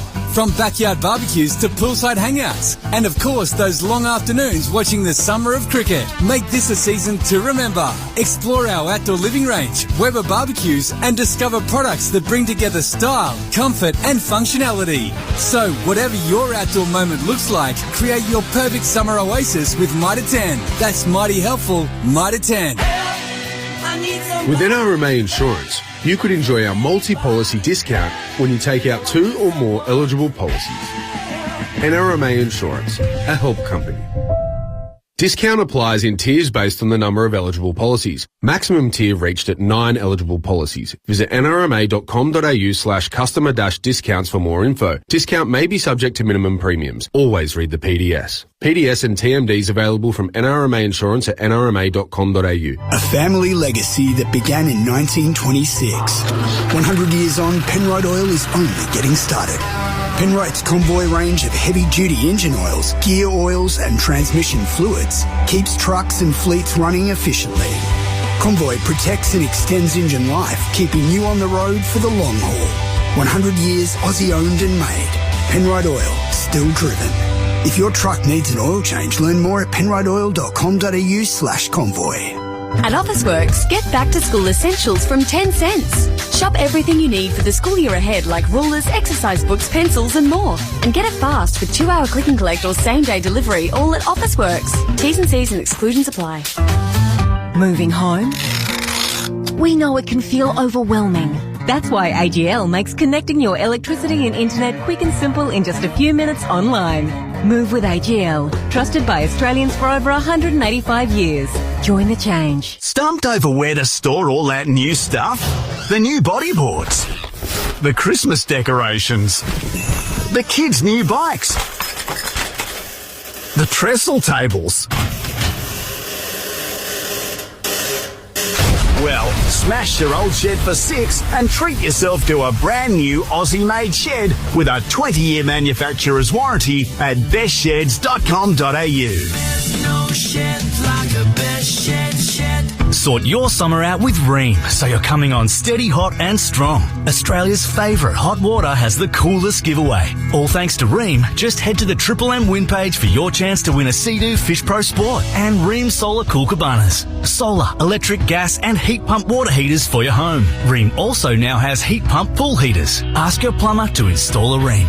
T's and C's apply. Ream, for the hottest in hot water you've ever seen. New South Wales permit number TP00328. Okay, so maybe you'll never be the next king of the mountain. But you can be the king of your garage, carport or driveway with the new line of NTK filters. NTK filters are meticulously designed for peak engine performance and efficiency. Created to precisely match the exact specifications for your vehicle, you get a perfect fit first time, every time. Every car deserves NTK filters. Find out more at ngk.com.au. Help your business smash it for $6 with Prosper. Prosper's business line of credit is a cash flow tool designed to help you stay on top of wages, supplier invoices and bills, especially when you're waiting for your own invoices to be paid. Access up to $500,000 and only pay interest on the funds you use. Visit prosper.com today. That's PROSPA. T's and C's and standard credit criteria apply. Mary's House Services helps women and their children escape from domestic and family violence. Donate at maryshouse.org.au to say No to domestic violence in our community. How will this Ashes make history? What's happening behind closed doors? Is Smith the best since Bradman? And what's driving the noise from the Barmy Army? Get the stories behind the story. No BS, just cricket. Code Sports. Grab the app today. Tint my new car, tint my old car, tint my home and office too. Simply phone us, it's enchanting, and we'll keep them cool for you. What's the number? You know the number. Yeah, you've heard this one before. It's the same number, the instant tinting. 132 444. Triple M rocks the Ashes. Mitsubishi Heavy Industries. Keep your cool while the Aussies bring the heat with Mitsubishi Heavy Industries. Oh, high drama at the SCG. They were about to put the NRMA sponsored covers on. They've realised it's the wrong way, so they've had to pull it back all the way to the boundary. Oh, this is exciting stuff at the cricket ground. Now the 10 of them run across field to grab it at the other side. It's like a game of it's a knockout. Now they pick it up. Now they're going to drag it across. Why am I excited? Because nothing else is happening right now. And here it comes. They run right across the pitch, but no one seems to care. And here it comes now, the big heavy cover. NRMA, the best sponsorship in all of Australian sport. Sponsor the covers at the SCG, because bloody hell you get some coverage. And now all we need is a pitch invader hats just to give us some more excitement. But the rain hasn't hit yet. The rain hasn't hit yet. Well, that's the one positive, Dan. There is no rain here. We're off for bad light, which is disappointing. The crowd's up and about. It's been a wonderful crowd today. The Barmy Army have finally, Dan, had something to sing about with the batting of Root and Brook. Brook's been different. Yeah. He's been really, really different today. He hasn't been as animated as he normally has been at the crease. He's looked to play the ball on merit, and he's looked good. This is what we wanted to see from Brook for the whole series. Someone in control. That's it, mate. He's within it. You can tell he's desperate to whack at times, and he just holds it back. Not all the time. There's a couple of times he's hasn't been able to contain himself, but he's just been able to exercise rare control. He's a serious batter. Root, we know, obviously. But Harry Brook, every time he's been hit there, looks the business. He just hasn't cashed in. Well, he hasn't cashed in, but Australia have also been very clever with how they've used their fields. That they've blocked deep cover, that they know he's get-out shots to give himself room and flay the ball over the offside. So Steve Smith's had someone back straight away. The only time we have seen a change in the way he's playing is when they've gone short. That's when he's changed his game. There's been 3 out the leg side, 2 behind point on the offside, and they've gone after Brook with bounces, and that's when he has tried to be a bit more expansive and try to second-guess what the delivery's going to be, and then look like getting into trouble. But all in all, it's been a different knock from Brook today. Just being told, getting texts from all over the place, there's rain coming in from the city, which is only 2 or 3 kilometres away. So I think we are going to get hit very, very soon, Hadzi, which is a damn shame. Yeah, it is a damn shame. And if you have a look now, the groundsmen, they're all out there now. There's at least 10 men out there hitting the covers down. They've got 1, 2, 3 tractors out there just making sure everything's under control. But, yeah, it's disappointing because England were playing well. They were 3 for 211 off 45. The partnerships 154. And Joe Root and Harry Brook, they were playing some high-quality Test cricket. Has the pitch been as... has it had as much in it as perhaps we expected? England won the toss and batted, and it was always it's the right decision. But when you look at a pitch from up here and it's quite green, you think, oh, hang on, we've seen this before this summer, but it hasn't been no real gremlins. No, there's been no gremlins in the surface. What it has been is slow, and you expect that day one of the Sydney Test match where the surface is slow. There was a little bit of moisture in the surface, which will make the surface slow. Come tomorrow, Dan, this will be a beautiful surface to bat on. The ball will start to come onto the bat nicely. You'll get value for shots. Australia bowled well early. They bowled really, really well early. They got the new ball in the right areas. It was different to what we've seen in the past. They had to set different fields, a few catches in front, but what they did do well, they bowled the conditions. I listened to the pre-game, which you did with Jack Everin, and I found the Steve Smith interview really interesting. It was almost defiant the way he said, explained why there was no spinner. Almost like, they give us these pitches, this is what they get. And almost a sense of frustration from Smith, who's been captain now for 4 games. I don't know. I'm not reading anything into that, Hads. I just found that interesting that... almost don't blame us that there's no spinner here. Blame the ground stuff. Yeah, it's an interesting way to look at it, Dan. But especially with coming to the SCG, traditionally this wicket has spun. I think what he's trying to say there is the surface is different to what it used to be. We can't keep coming to the SCG and saying, okay, this is going to turn, it's going to be flat for 2 days, footmarks will come into play 3, 4 and 5, the ball will reverse, and in the last innings the spinner will come into play. I think what he's trying to say there is the surfaces around the country have lost their characteristics, and that's why I was shocked. I was shocked that they didn't play a spin. I can understand their thinking though, because we've got to accept that surfaces are starting to change. Yeah. Hads, as a fan, you're an ex-player, but I'm just a fan. I don't like it. I don't like that these pitches all now they're homogenised. Okay, Perth had a little bit more bounce, but there's a sameness to them. Sydney's lost what it was. Doesn't mean it's bad. It's just doesn't have its characteristics. Different. Optus is good, but it's not the whacker. Yeah.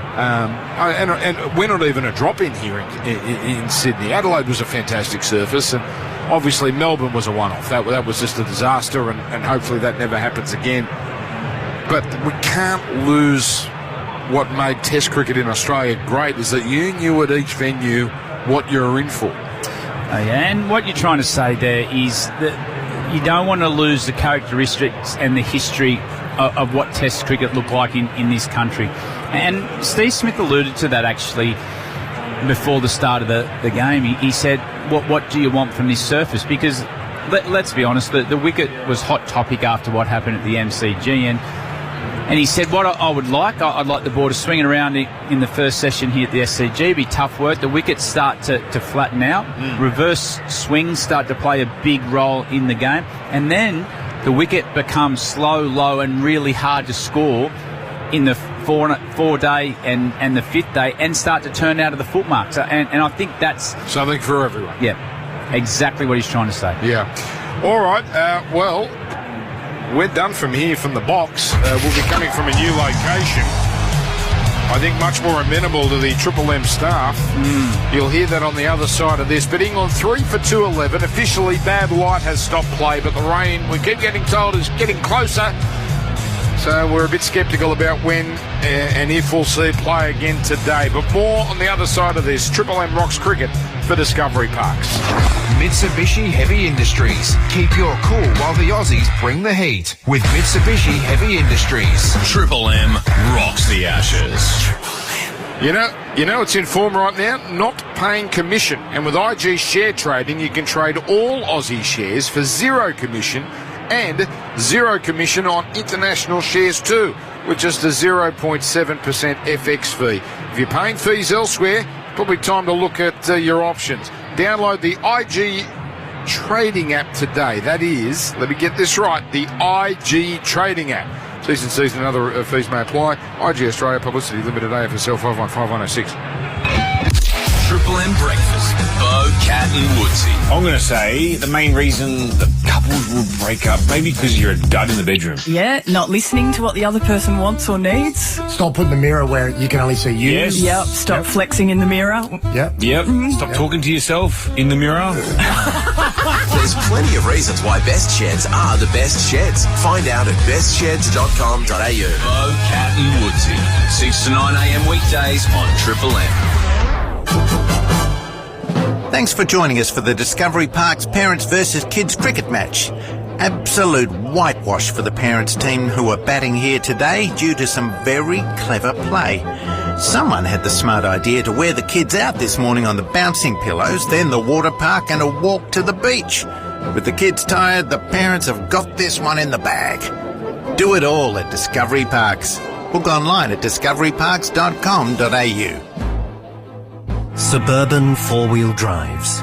Born to roam the wilds, but ultimately trapped in the suburbs. But now Club 4x4 insurance policies free the four-wheel drive, giving cover anywhere you can legally go in Australia. Club 4x4 Insurance. Free the four-wheel drive.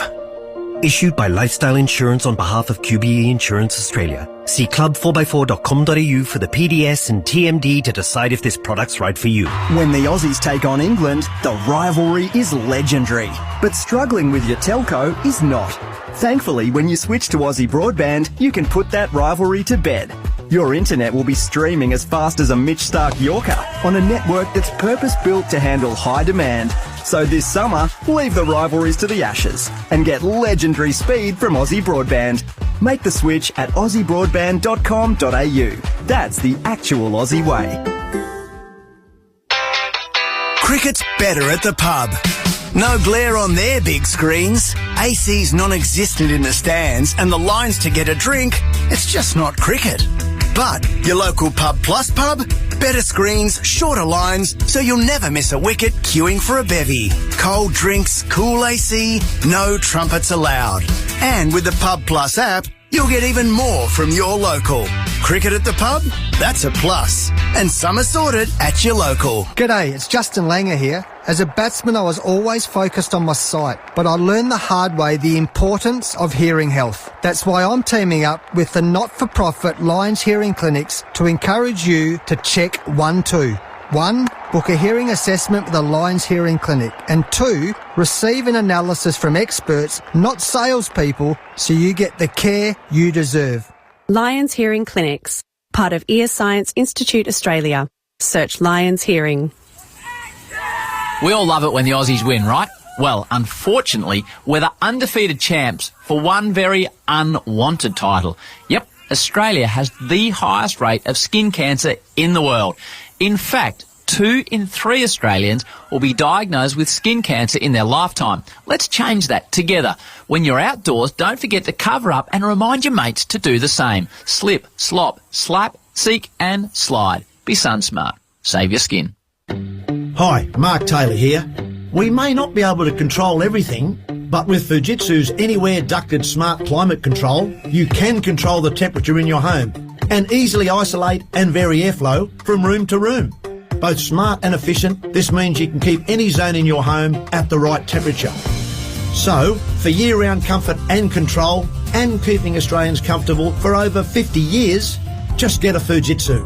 It's Australia's favourite air. It's JB Hi-Fi's New Year's sellout with crazy deals.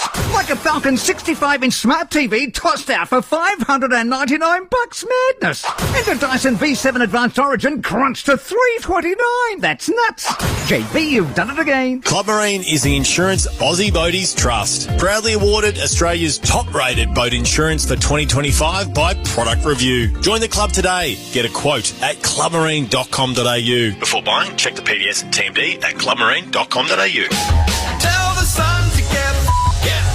I'm trying to sleep in if you don't mind.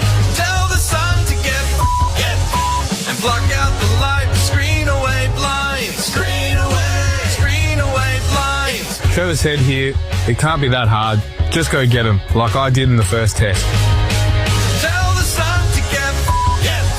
And block out the light. Screen away blinds. Screen away blinds.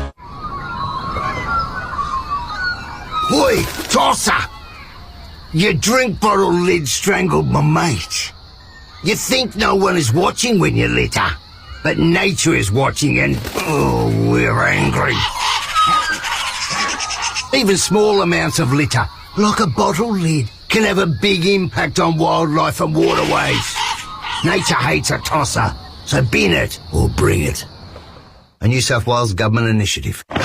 Triple M rocks the Ashes. Mitsubishi Heavy Industries. Keep your cool while the Aussies bring the heat with Mitsubishi Heavy Industries.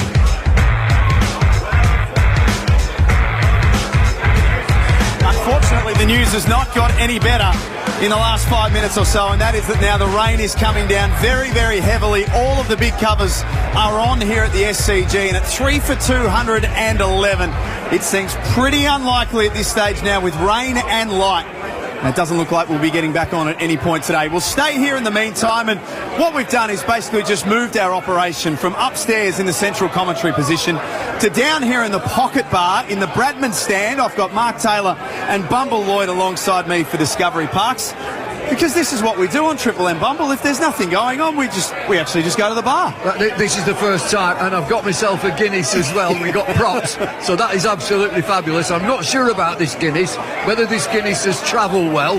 It's a long way from Dublin, so I'll find out.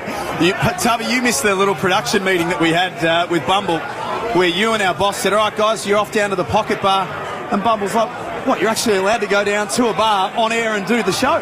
Well, Bumble missed the one-days, didn't he? So we had India here for the one-days. I can remember sitting here about 2 months ago where once again we found our way to the Pocket Bar and once again we found our way to a couple of Guinness. So this is a regular on Triple M. I'm actually now finding it boring.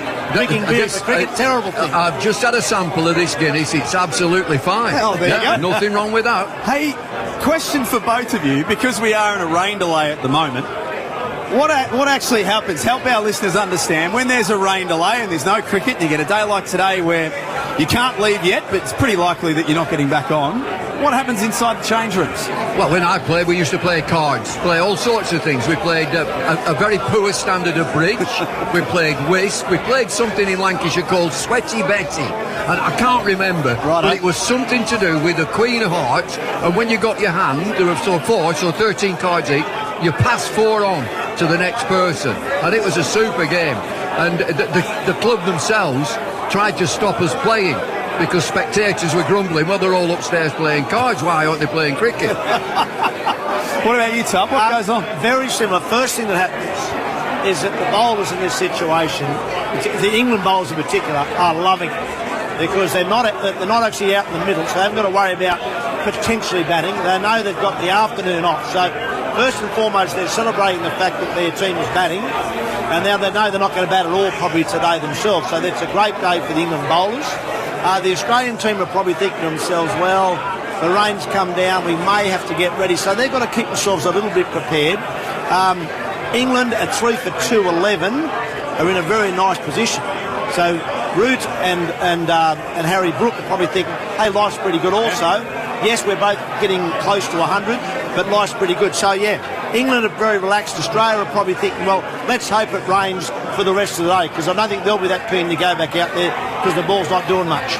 Just to let our listeners know about bad light, it's what they came off for bad light. Back in the day, you used to appeal against the light, not anymore. So it's the umpires out there will adjudge that this light is not good enough. They take a meter reading, and that meter reading is now for the whole game. If it gets to that reading, they will just automatically come off.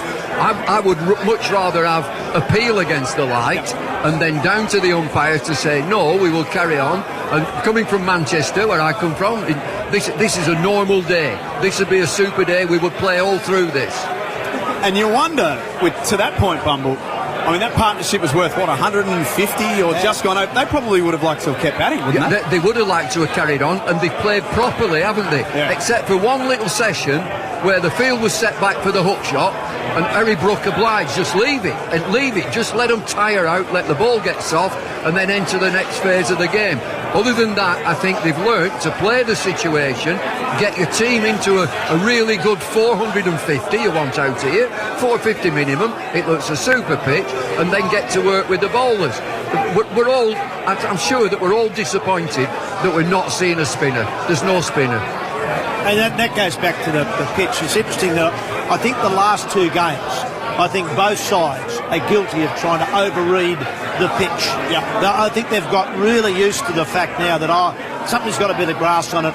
It's going to go up and down. It's going to go sideways. It's going to be impossible to bat on. This has not gone sideways. As you'd expect, the first morning, ball moved a little bit. Bethel's the only batsman who's got a ball where you say, hey, too good, Scotty Boland. One bounced on me. I played the right line. I nicked it. You walk off, I think that's the game. Jacob Bethel should not feel bad about being out. That's the only cracking delivery that's got a wicket. The other 2 wickets, both batsmen could have played different shots. And now we've seen 2 quality players put on 150. And going back to the pitch, the fact that there's no doubt, I said before the toss, Australia had to play a spinner here. To not play a spinner is almost criminal.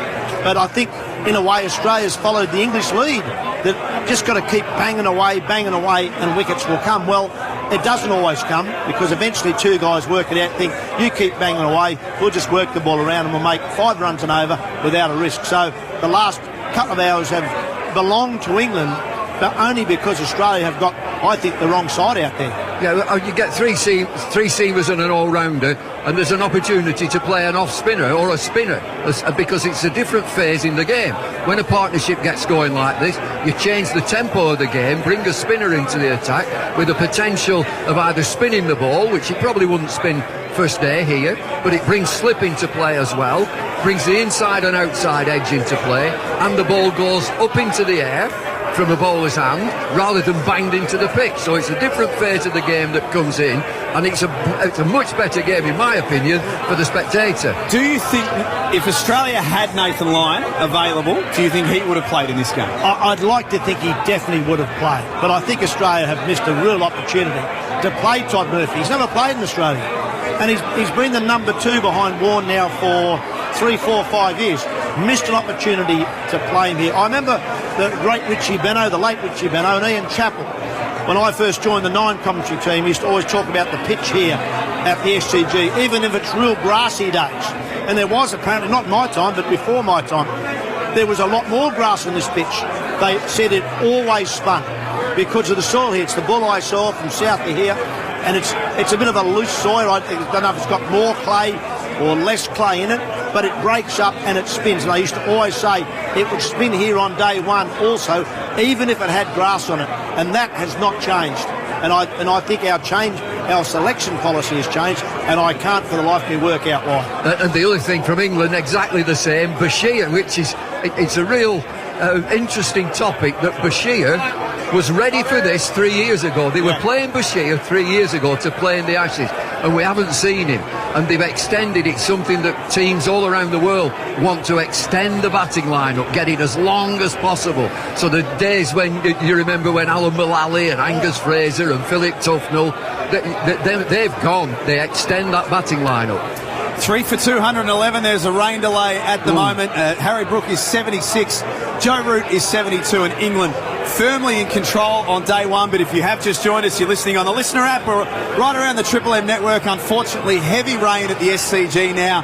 All of the covers are on. So in the meantime, we'll just stay pretty cosy here at the Pocket Bar in the Bradman Stand. And Bumble, you were just telling us in the lift about a 92-year-old or something like that before. A which? A 92-year-old or something like that? Well, it's a gag that I've just seen recently from a comedian back in the UK, a fabulous comedian called Mick Miller, tells a super gag about a 92-year-old fella who's getting married to a 96-year-old lady. And they gone down the chemist. They go down into the chemist with a list. They got a list, and they said to the guy behind the counter, they said, do you do surgical stockings? Have you got surgery? Yep, we got. Oh, give that a tick.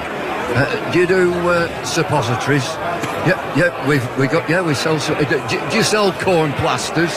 Yeah, we've got corn plasters. Yeah. Do you sell denture fixatives?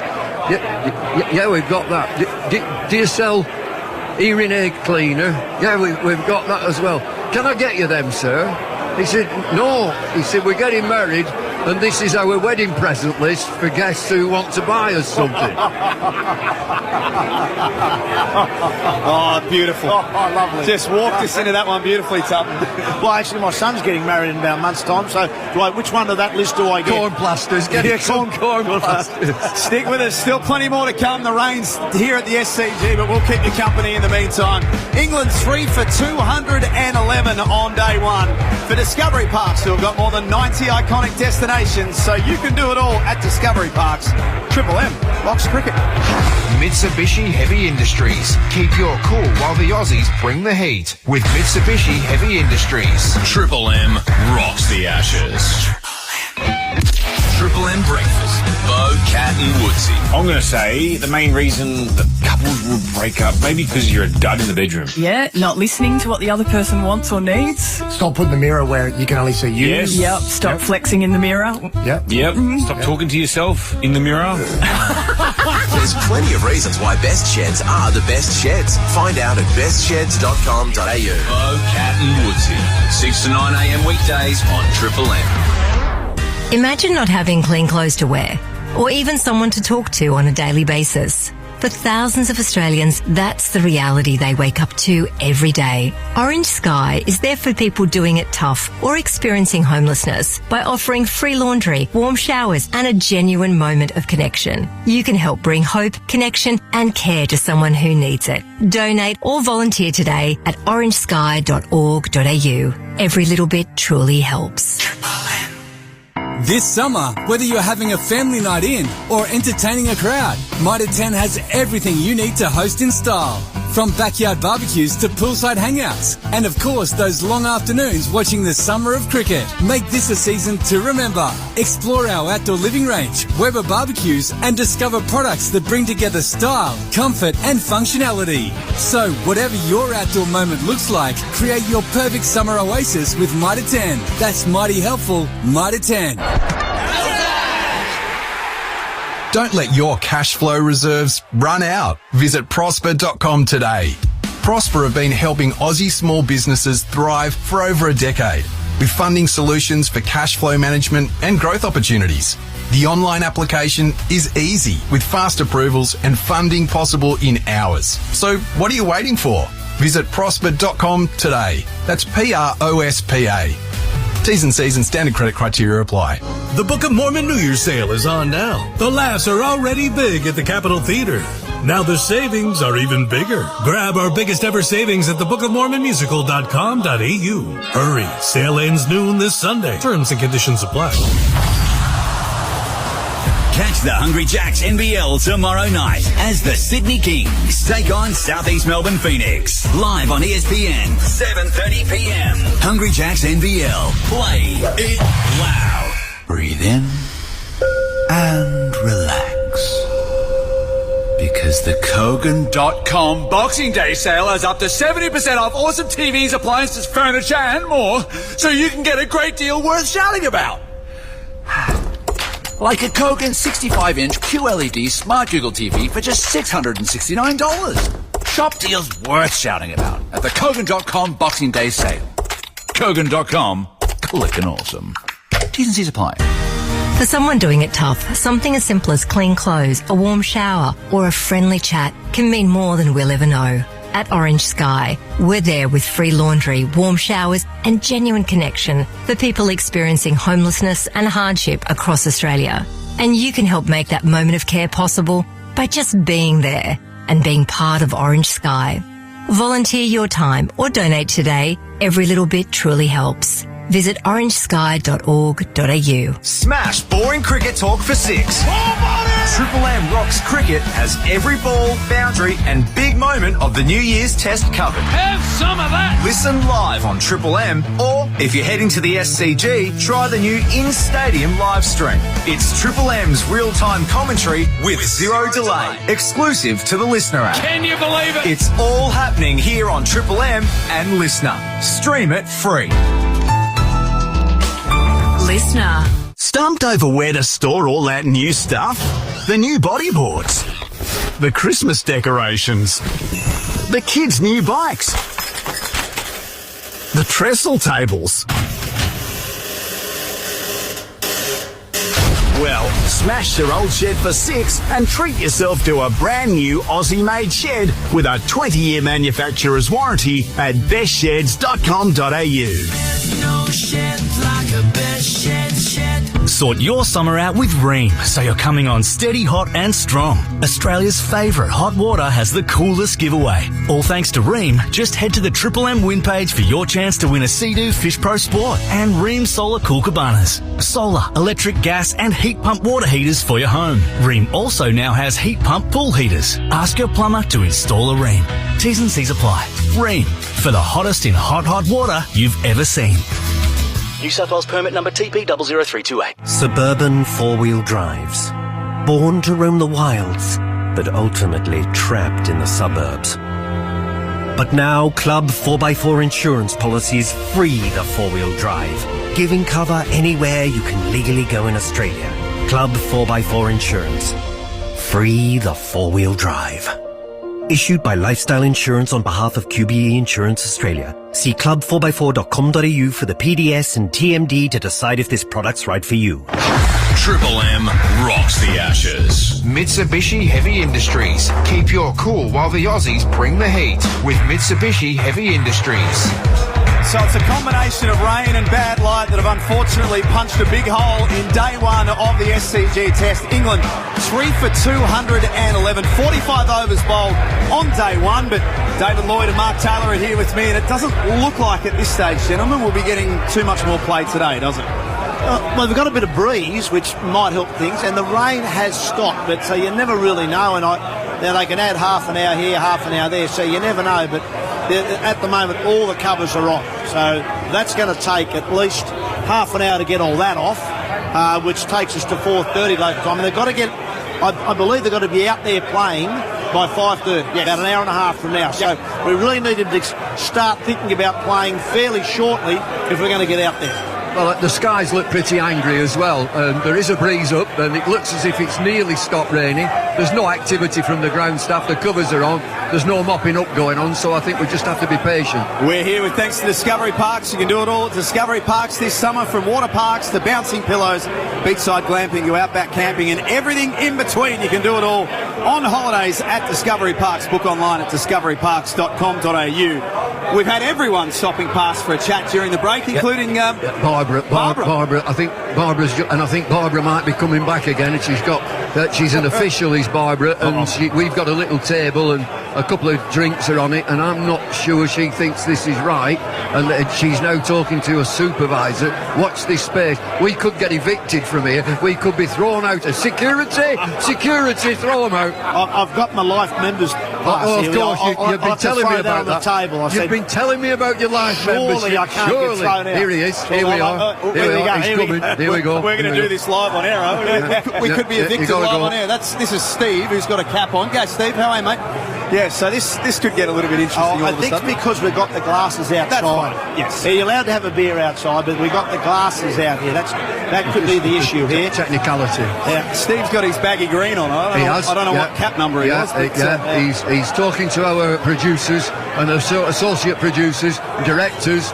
Barbara's in the background. I think she must be a friend of Maureen's. Oh, yes.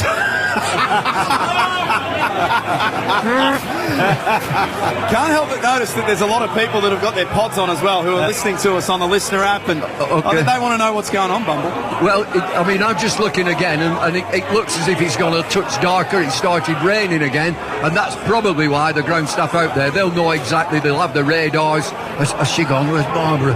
No, she's gone. And Steve's gone. He's gone. We're okay. We're fine. He's pinched a baggy green on someone, Steve. I don't know. He certainly didn't play for Australia. I know that. Yeah. This is a beautiful day. Northern England, you're playing tonight.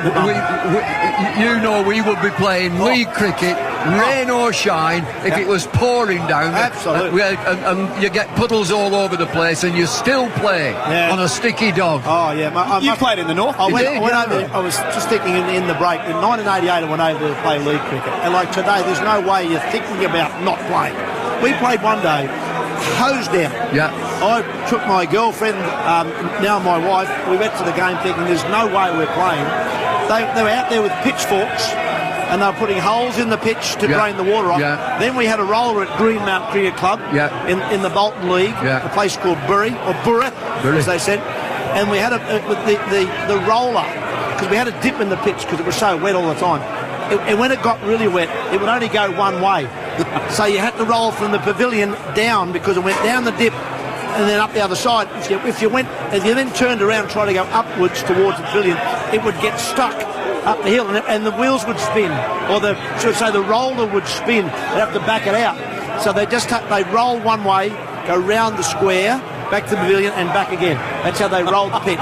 We used to big roller, and we used to roll the water off, and as it was rolling and you've got this tide, you'd be brushing it, shoveling it to the side, and the umpires would walk straight out, because the umpire, he wanted his little expenses, so he wants to play. Yep. So everybody wanted to play. You're at weekend, you're playing Saturday, Sunday. Now they play Friday night, T20 Friday night, so it's a good scene. and you face the first ball, and it's that wet that it either rolls or it skids through past your nose. And think about it, obviously the run-ups are wet, the creases are wet, so it's not easy to bowl. So bowlers would run in and bowl little cutters, and the ball would go through the roof. So anything of good length was very hard to drive. Yeah, couldn't drive. So you didn't drive, so you sort of smothered the ball. Anything that was short was tee-off time. Yep. And the boundaries were short, so you thought to yourself, that's got to go on the road. It's either on the road or out. That's how you played. It was educational cricket. Absolutely loved it. But it took you a few weeks to get used to it. But once you did, you loved it. I could tell you a story about Alan Border when he played at East Lancashire in the Lancashire League. They played at Rottenstall, which is ultra tiny. The boundary's 40 yards. And there's a mill at the side of it. Alan Border, in a cup match, got 167 on his own and never looked like winning. Never in the hunt to win. Not slightly favourites. He got 167 on his own. Yeah. All those leagues up there in Northern England. Viv Richards played up there. Alan Donald, Michael Holding. Some great names played league cricket up there. And you can imagine the locals. And you play with the locals. Yep. And it was generally centred around a pub or some sort of club that was on your ground. We had a Greenmount Cricket Club in the leagues. We had a place called the Log Cabin. There was a licensed venue. It was all around that. And the locals would play in this comp. And I had I remember a guy named Derek Key, his name was, or Derek B, we used to call him, because that was a rapper kind of thing. He used to have 2 pints of beer before we opened the batting together. Now, he would go out there at times and have to face, Malcolm Marshall played up there. Yeah. So he'd be walking out there having a couple of pints, having kept wicket, then he might be facing Malcolm Marshall on a wedding. So that was the sort of cricket you played in the leagues back in the 80s. And what is cricket like, Bumble, locally now in England? Because, to be honest, in Australia, they are a little bit worried about participation numbers and that kids still want to keep playing cricket. What's it like in England? Well, I live in Yorkshire, we're North Yorkshire, so I'm commuting between Lancashire and Yorkshire, so I'll talk about the north of England, very, very vibrant. And I go and watch the North Yorkshire Premier League. So what we've done throughout the country, networking, is to move into Premier League so your players will find a level. The players find the level that they're going to play at. And the Premier League in my area is absolutely special. I go along and watch it and I think, crikey, these are good players. And then I live in a little village of 192 people. Every Friday we will have 75 children in the nets. We've got a good club. We've just had we got money and finance to put 3 all-weather pitches and nets in, so we're good. It's a very vibrant game. I can't say what it's like in the south, I don't know, but it used to be bang on round Surrey Championship. But I congratulate the boards through getting Premier Leagues, because it lets the player find the level that he's going to play at. I think the hard thing that a lot of Australian clubs, Tubby, are facing all around the country right now is kids who want to play 80, 90 overs of cricket in a day. They're happy to play 20 or happy to play 40, but it's that sort of commitment of playing a full day's cricket. I think a lot of clubs are struggling with that. Yeah, they are, and getting that balance right, because you've got to get young kids into play. You've got to attract them to the game, and they've got so many more things to do. But once they do, and then the next level is firstly get them to think about playing this level right here. And this is getting harder all the time. We talk about a lot today, with sides that we've picked and where's Test cricket going. That how do we keep these young kids firstly playing, getting them to play, and then thinking about playing for a Big Bash team or maybe an IPL team, but then, from my point of view, playing for Australia, playing Test match cricket for Australia, because from what I've seen this summer is there's no doubt there's still a lot of people who love this game of Test match cricket, but it's under 3 and we need to have young kids playing the game. Well, participation and enjoyment is the key. Just make it fun. It's got to be fun and enjoyment for boys and girls. And part of the criteria now is that you've got to have a girls' team, which is fantastic. And we're just getting a girls' team together, and it's like recruitment. They've got 9 or 10, and then you've got to bring your friend along and let's have a go. And we've got the nets, we've got the facilities, and so we're moving forward. So England 3 for 211. We've got lightning around the SCG as well. So we've got rain, we've got lightning, and we've got bad light. So we're in a bit of bother, I would have thought. Yeah. Apart from that, we're going well. Not a good trio, that one, is it? Good. It got the umpires are coming out. There's 3 of them and 1 behind them. And they've all got umbrellas, but they're not up. They haven't got umbrellas up. Hey, now, come on, and you've been an umpire. Yes. Well, what are they actually doing out there, apart from swanning around looking good? I'll tell you what, they've just had a cup of tea. They'll just, and then they'll say, come on, we'll just have a look out. Let them know we're still here and we haven't gone home. And then they'll start, in a little bit, they'll start treading, treading. One little, I'm not so sure about this. It's about, it'll be less than a square metre. I'm not so sure about this. They'll be slipping. There's a risk of injury. Utter nonsense. Get out there, get them playing. And I'm going to shout, get on with it! and they've got the umbrellas up too. That's very clever, even though it's not raining. That's a good move. That's a good move. That looks like it's teeming down there. And when they start rolling the trousers up, that's a big problem. Well, it's never a good sign when they come out to the middle, they turn around and walk straight back up. I umpired for 3 or 4 years, and also during our winter months, I'll tell you a job, it's just come to me. Oh, yeah. A job that I did in the winter months, I worked in a circus. You what? I worked in a circus, you know, the big top. And it was because I used to be in the Scouts, and I could put the tent up. But we had one of the acts. I wasn't lion taming or anything like that. I think it might be trapeze or something. No. I used to put the tent up, but we had this fella, the human cannonball. You know, they had this cannon. They put this little fella in, put some gunpowder, and fired him out the front like that. I only met him once. What was his contract like? He were on $100 a week plus mileage. Plus mileage. There was always a vacancy. Human cannonball. Now, I've just been told that we're going to do a little change over here in the pocket bar at the Bradman stand, so we're going to take a break. Dan Kinane's up next with Brad Haddon, and it also won't shock you to know, you two, that we can't find Merv. So Merv's supposed to be on now. He'll be here. And no one knows where he is. That's same as this morning. He was in an Uber. Yep. Has he worked out who he's actually working for on this trip so far? Anyone. Yeah. Anyone who will pay him. So we're going to take a break. Dan is up next with Hads and maybe Merv at some stage as well. England 3 for 211. Let's get the latest Triple M Prosper news. Your business could have funding within hours of approval. Just jump online at prosper.com today. From the bar to the newsroom, here's Damien Calvin. Yeah, thanks, Jack. A severe weather warning still in place for Sydney. That includes the SCG, with play on hold for now. England off to a solid start this morning after winning the toss with half centuries to both Joe Root and Harry Brook. Triple M's Ian Botham would have liked to have seen this form back in November. Army and all the other England supporters that have travelled will be enjoying this, but the one question they'll be asking themselves is why do we have to wait? Why do we have to wait this long? Well, the weather looks better in Melbourne and Perth for the 2 BBL games tonight. Renegades and Stars in action at the MCG. Then it's the Scorchers hosting Adelaide. It's currently a rain break at the SCG. England 3 for 211 on day 1 in Sydney. Barbecues Galore Boxing Day clearance. Up to 40% off selected barbecues. 20 to 50% off selected outdoor furniture. Plus huge deals on gifts and gear. Only at Barbecues Galore. Checking Triple M cricket weather. Thunderstorm warning with showers this afternoon in Sydney. Right now, 23 degrees at the SCG as Triple M rocks the Ashes. The mighty Victor mower is coming home. Search Victor online to find your nearest retailer. Traffic.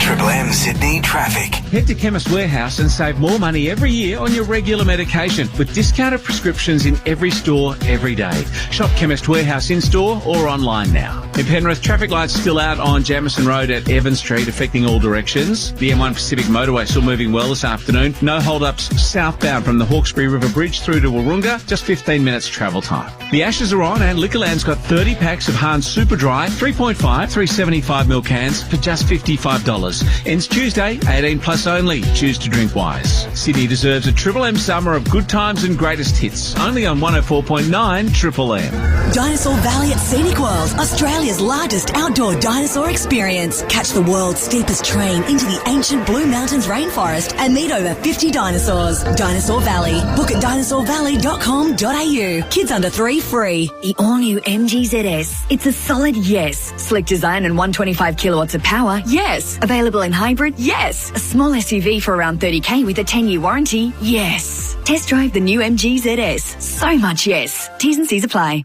All hail the legends, the icons, and the heavyweights of hip-hop on your Rap Royalty playlist. The music, the moment you own. I don't From the voices who shaped the genre to the tracks that changed the game.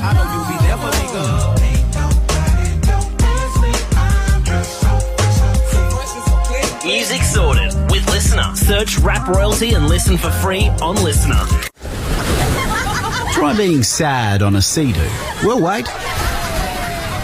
Yeah, you can't be sad on a Sea-Doo.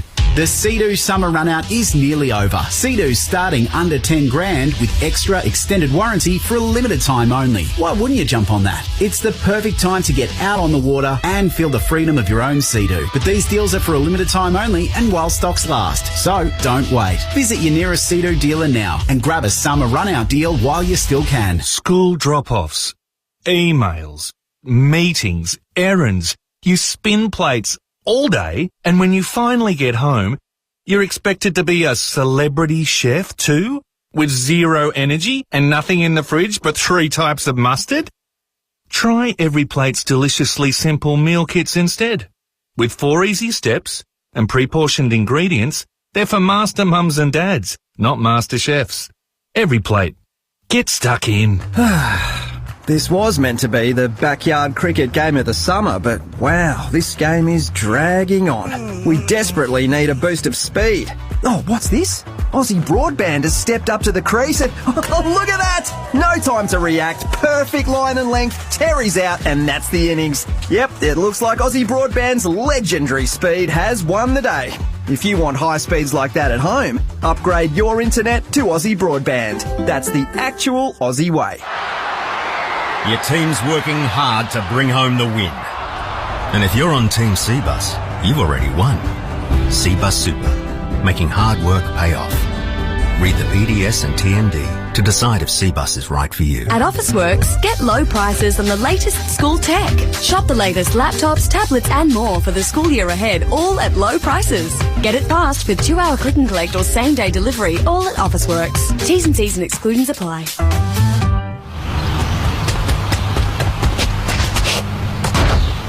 Got in! The great Ian Botham, he's gone for a golden duck. You're joking, Merv. Everyone knows you can't get out first ball in backyard cricket. Sorry, Beefy. Is that not in the spirit of backyard cricket? It could be, if you shout lunch. Now you're talking about something we can both agree on. It's got to be Macca's in the lunch break this summer. Don't you mean Mackie D's? Don't start. Ba-da-ba-ba-ba. Triple M rocks the Ashes. Mitsubishi Heavy Industries. Keep your cool while the Aussies bring the heat with Mitsubishi Heavy Industries. All right, it's 4:15 here at the SCG for Discovery Park's Triple M Rocks Cricket. The IG share trading scoreboard, England 3 for 211. Bradley Haddon. Merv, you're supposed to be here, but he's nowhere to be seen. I don't want to tease people here and make them think we're a chance of coming back because we'd all given up.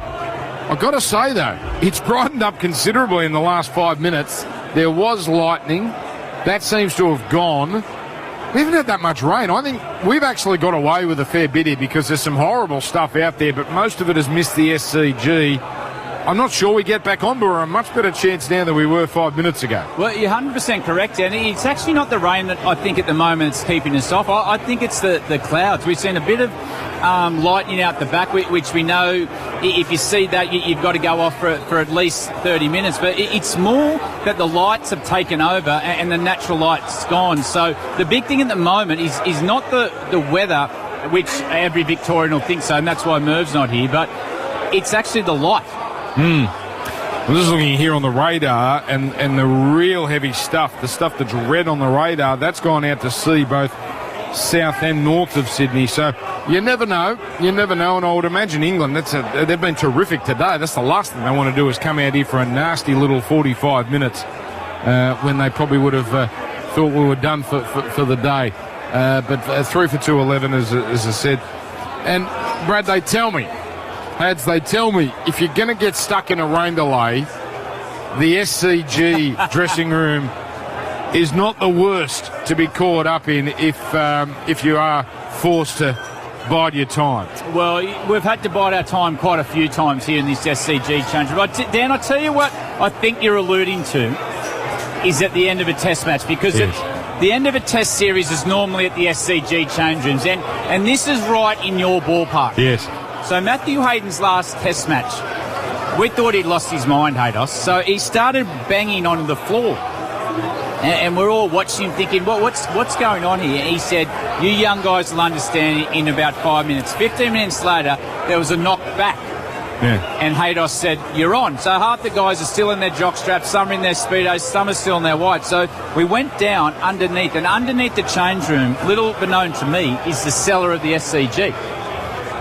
You're a New South Wales boy and you are not aware of this. Well, we're not aware of it in Shield cricket. It was a tradition of the Australian cricket team at the end of a Test match to go down into the cellar, all the staff on the ground, all the trust, and you'd go down there and have an absolute great 2, 3, 6 hours, whatever you like. Yeah. But you'd sample all the reds, you'd have some nice spirits. I'd imagine Big Mervyn would have been involved in Merv's something here. like Were that. you aware of this, Mervyn? No, it never happened in my day, Hats. Never Really? happened. So the first I heard of Brett Lee was talking about it. You get the knock on the door and door opened up and down to the cellar you went, but never saw it in my day. So I'm a little bit older than you guys.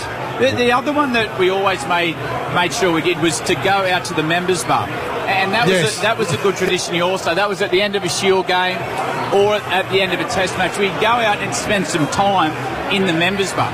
And that was great fun. You had full-strength beer in there, Merv, you had glasses, you had spirits down, which we could always have a nice scotch or something. But that was part of the tradition of the end of a Test match here at the SCG. Yeah, very much part of that. So out of the members bar. So whether it was a one-day international, didn't play too many of those, or the fifth day of the Test match was always good, because if it was a boring draw, a lot of people had sort of moved out, and only the real stalwarts were down there. And some of the conversations you had with them after them being, drinking ice water for 7.5 hours was very intelligent. Merv, you would have loved bowling on this ground now, because I imagine it was back-breaking stuff when you were plying your trade. Well, to be honest, it wasn't back-breaking. Alan Border used to throw you the ball and say, right, Mudguts, bowl 2 overs, get the shine off the ball and piss off down the backward square leg so the spinners can do their work. So we used to pick 2 spinners here all the time, and very much not an Australian tradition, but very much a dry wicket, a spinner's wicket.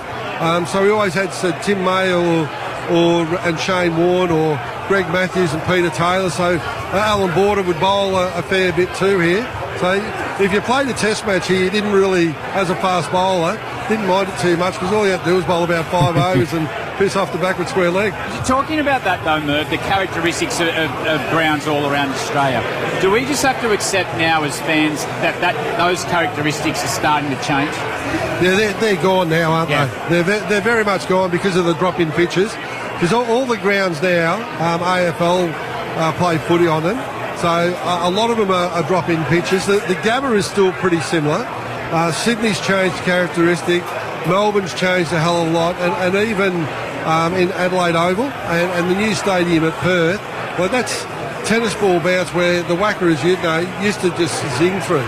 So it used to be hard and fast and not that sort of slow tennis ball bounce. I have bad news here. I might have said 2 minutes ago we're looking much better. The rain's come back, so things still looking pretty forlorn. 3 for 2, England. It's still as bright as it's been for the last sort of 45 minutes, an hour, but boy, that wind has... it's quite apocalyptic at times, but anyway. So, all right. The wind is good. Yeah, I know, it gets rid of it. Yes. But it does make you feel like the end of the world is nigh. All right, Bess, okay, so you painted a pretty good picture about Sydney. If there was one dressing room in the world, you said, I wouldn't mind a little rain delay, where would it be? Is Lord's particularly special? Lord's is up there because of the food that you get there, but it's actually not the dressing rooms that make the entertainment. It's your playing group. And I used to share the change room with some great characters of the game. You had Peter Siddle, Ryan Harris, Mitch Johnson. I remember one day in here we had all our kids in, and Sids always was king of the kids. The kids loved him. He'd be out playing on the out there. Sids is the best babysitter in the world. And we had the slushy machine in there one day. Had it for dehydration and everything like that. And all of a sudden, Sid just beeline to the slushy machine. The kids are getting their slushies. We're thinking, mate, a bit of sugar won't hurt him. It's the end of the test match. Because he was a bit worried, wasn't he? Well, we didn't know. Little did we know. He'd put 2 bottles of Belvedere in there. I tell you what, my oldest boy's just behind me now. He wouldn't even understand. He slept that well that night. Yeah, it's right. It's a group that to play with. So I'd imagine when he was a young bloke playing at Canberra, he would have prayed for washouts. Well, I tell you a story about playing in Canberra. Yes, the old teammates, Mervyn and Bradley. And a young Brad Haddon. Just the enthusiasm was unbelievable. Well, it was interesting. So Canberra Comets were just invited into the one-day comp. And the CEO at the time said, mate, we've got a big signing, Merv Hughes has come. Everyone's excited. They said he's going to teach us what it means to be a first-class cricketer, what your preparation looks like. And I just 18. So I said, mate, I'll come and meet Merv. So Well, just put your hand up there. You got it back? That's it. So I've come to meet Merv and I said, how good's this? I'm going to learn about the game. As I walked in, you got the CEO, you got the board members with you, the young kids about... He's sculling 2 Coronas. And the first thing I ever said, I'm in, I want to play first-class cricket. How long did you play there, 2 years? He had a great education, Hads. So I was there for 2 years. Hads, most dynamic player, young player I'd seen at that stage. 200s against Victoria. So first year made 100, then second year. I reckon the second year was up with Bendigo. Bendigo. So Bendigo, get out there. Peels up 100. We won both times against Victoria, so I was pretty happy with that. You had the dirts with Victoria at the time, didn't you? Yeah. That's the game as a youngster. I remember being 3-0, and Dean Jones, everyone's hero at the time, is at mid-on. And he's walking across to me, and I think, we're Canberra. Imagine what Dean Jones is going to say to a young cricketer. I've got Dean Jones, super legend, on my bat, so I'm thinking, he's noticed my cricket bat yet. And he looked me in the eye, and he goes... You don't deserve to be on the same field as me. And he walked off. And I didn't know how to react. And fast forward 20 years later, I'm coaching with him in the PSL, and we're having a beer at the bar, and it got the better of me. I said, Dino, remember years ago at Comets were playing Victoria? He sort of rolled his eyes. I said, you remember saying this? I thought, I wouldn't say that. He goes... I was right. He never lacked confidence, did he, Dino? Who would have been moving your... not the nastiest sledges and the sort of offensive sledges, but that's a pretty good one from Dino. Yeah. Mo had some good stuff in him, didn't he? Although he was all over the place. Yeah, he was all over. Ian Healy was very good. Yeah. Alan Border was good. Yeah. But the best from Gully was Steve Waugh. Steve Waugh was brutal. What made him better than the rest?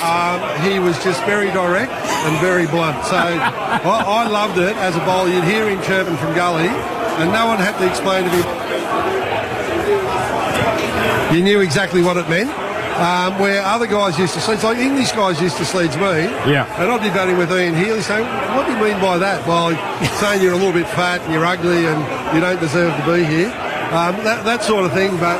Yeah, of Steve Waugh, he was brutal. Now, what are you noticing there, Hadsy?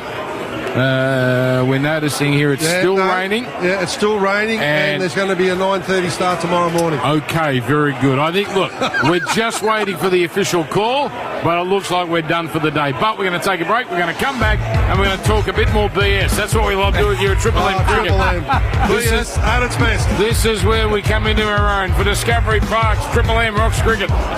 Mitsubishi Heavy Industries. Keep your cool while the Aussies bring the heat with Mitsubishi Heavy Industries. Triple M rocks the Ashes. We said from day one, if Triple M repeats a song, there'll be repercussions. Hello. Hi. Colin, how you going? This is Colin. Oh, man, I'm very anxious. I think, Colin, you might have just won $50,000! No way. Yes, Colin! Oh, my God. We are. Oh, my God. Thank you so much. Thank you. Oh, my God. Good times and greatest hits. Triple M's $50,000 no repeat workday. How will this Ashes make history? What's happening behind closed doors? Is Smith the best since Bradman? And what's driving the noise from the Barmy Army? Get the stories behind the story. No BS, just cricket. Code Sports. Grab the app today. Summer at 7-Eleven means Slurpee. A little frozen raspberry, a lot of grape. Lid on, then a dash of cola. Mix your summer flavour, only at 7-Eleven. Flavours in store may vary. Kings and Flames fans, here comes the double header. Kings, Phoenix. Hendricks. Flames, Spirit. You can't give up a 3, Laurie. Flames tip at 4:45. Kings 7:30. Tomorrow, Kudos Bank Arena. 2 games, 1 price. Tickets from $25. Families $50. A Kings Flames doubleheader. Don't miss it. Your deck is the perfect pitch for a summer barbecue. Like an expert groundsman, you've prepped it before. But this season, you're bringing out the big guns. The Karcher Pressure Washer. Blast months of dirt, spills and whatever that green patch is faster than a spinner drifting one through the off stump. Connect the EcoBooster accessory and clean 50% faster. Whoa. Go big on cleaning, save big on time. Check out the Karcher range in-store or online at karcher.com.au. When did dinner become a 5-hour cooking challenge? With Every Plate's deliciously simple meal kits, it can be ready in as little as 15 minutes. You don't need dozens of pots that coax flavours into perfection. Some recipes just need one. And forget the 15 steps or ingredients harvested by moonlight. Every Plate uses 4 easy steps and pre-portioned ingredients. Every Plate. Get stuck in. How will this Ashes make history? What's happening behind closed doors? Is Smith the best since Bradman? And what's driving the noise from the Barmy Army? Get the stories behind the story. No BS, just cricket. Code Sports. Grab the app today. Anytime is 7-Eleven time, particularly at 6:50pm when the game is about to begin and you need something to bite on that isn't your fingernails. Get game day snacks delivered anytime at 7-Eleven.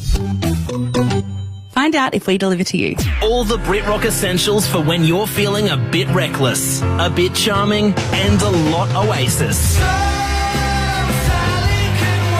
Proper bands, proper tunes, straight from the heart of Britain. Well, I bet that you look good on the dance floor. I don't know if you're looking good on my soul, but I'm a creep. Music sorted with Listener. Search BritRock Essentials music playlist and listen for free on Listener. Imagine not having clean clothes to wear, or even someone to talk to on a daily basis. For thousands of Australians, that's the reality they wake up to every day. Orange Sky is there for people doing it tough or experiencing homelessness by offering free laundry, warm showers, and a genuine moment of connection. You can help bring hope, connection, and care to someone who needs it. Donate or volunteer today at orangesky.org.au. Every little bit truly helps.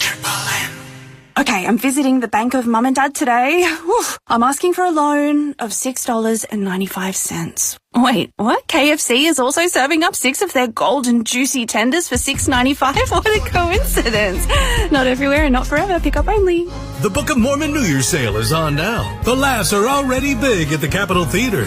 Now the savings are even bigger. Grab our biggest ever savings at thebookofmormonmusical.com.au. Hurry, sale ends noon this Sunday. Terms and conditions apply.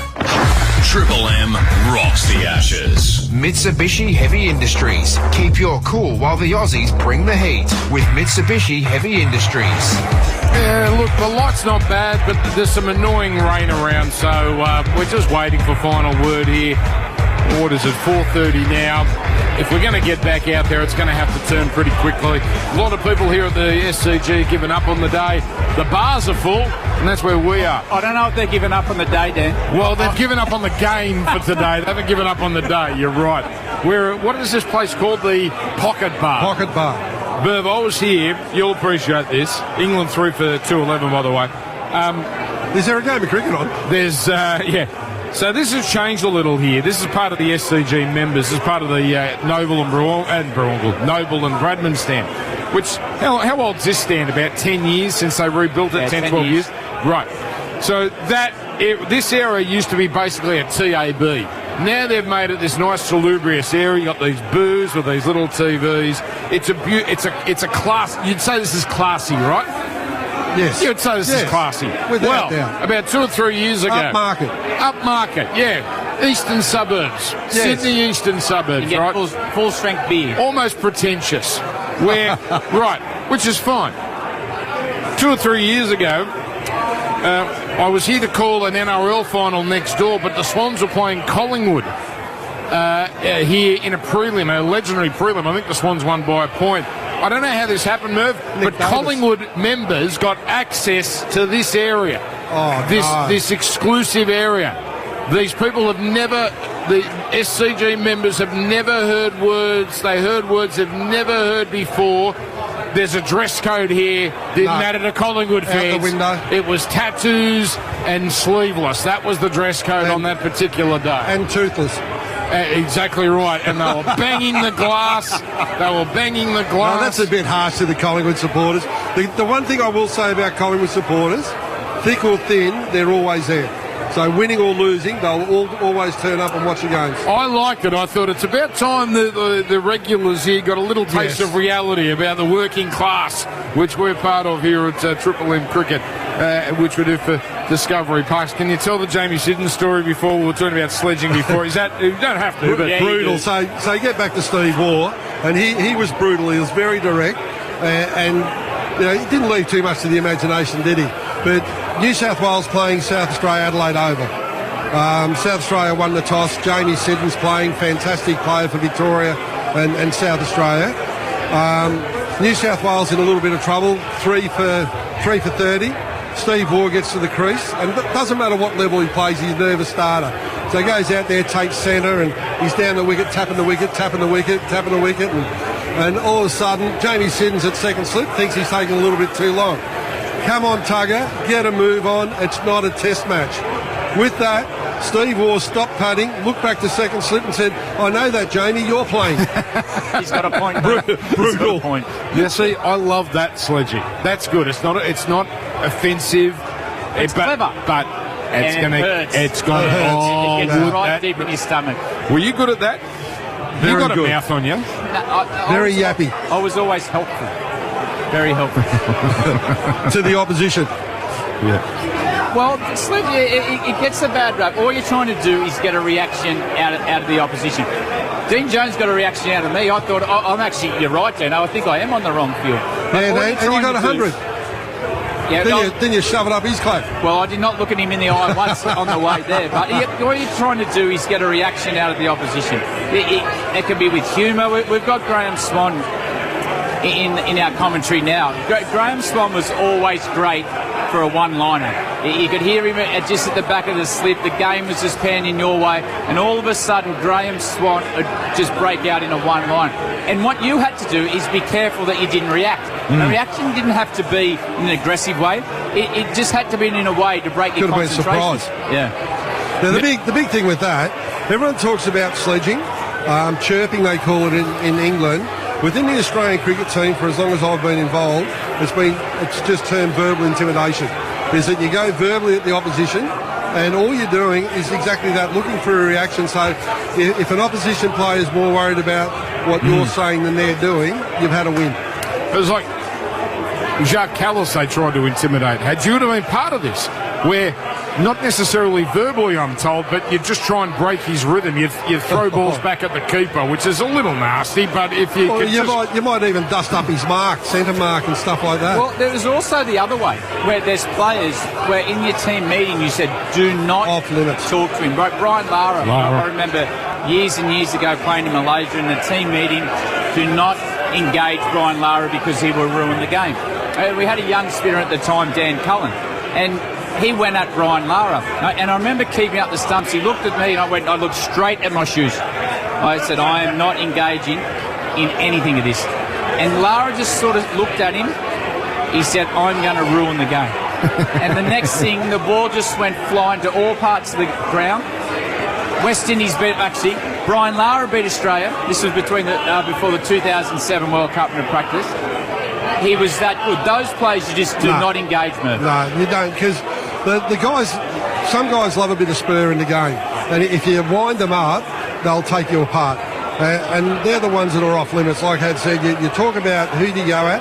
And it's mostly young blokes in the opposition team, because at the end of the day, it's bluff and bullshit. Yeah. So if you can bluff someone, and Well, one of the first games I played against Pakistan, there was two young blokes in the side there. We decided to go hard at them, and that came back and bit us a bit. Those two young blokes were Wacko Yunus and Wazim Akram. took offence to what we said about their mothers that day. Playing against Pakistan for the next 5 or 6 years wasn't a whole lot of fun, I've got to tell you. The Discovery Park's Triple M Rocking Cricket IG share trading scoreboarding on 3 for 211. Bad light and rain have stopped play here, and it is now 4:38, so increasingly likely we're not coming back today.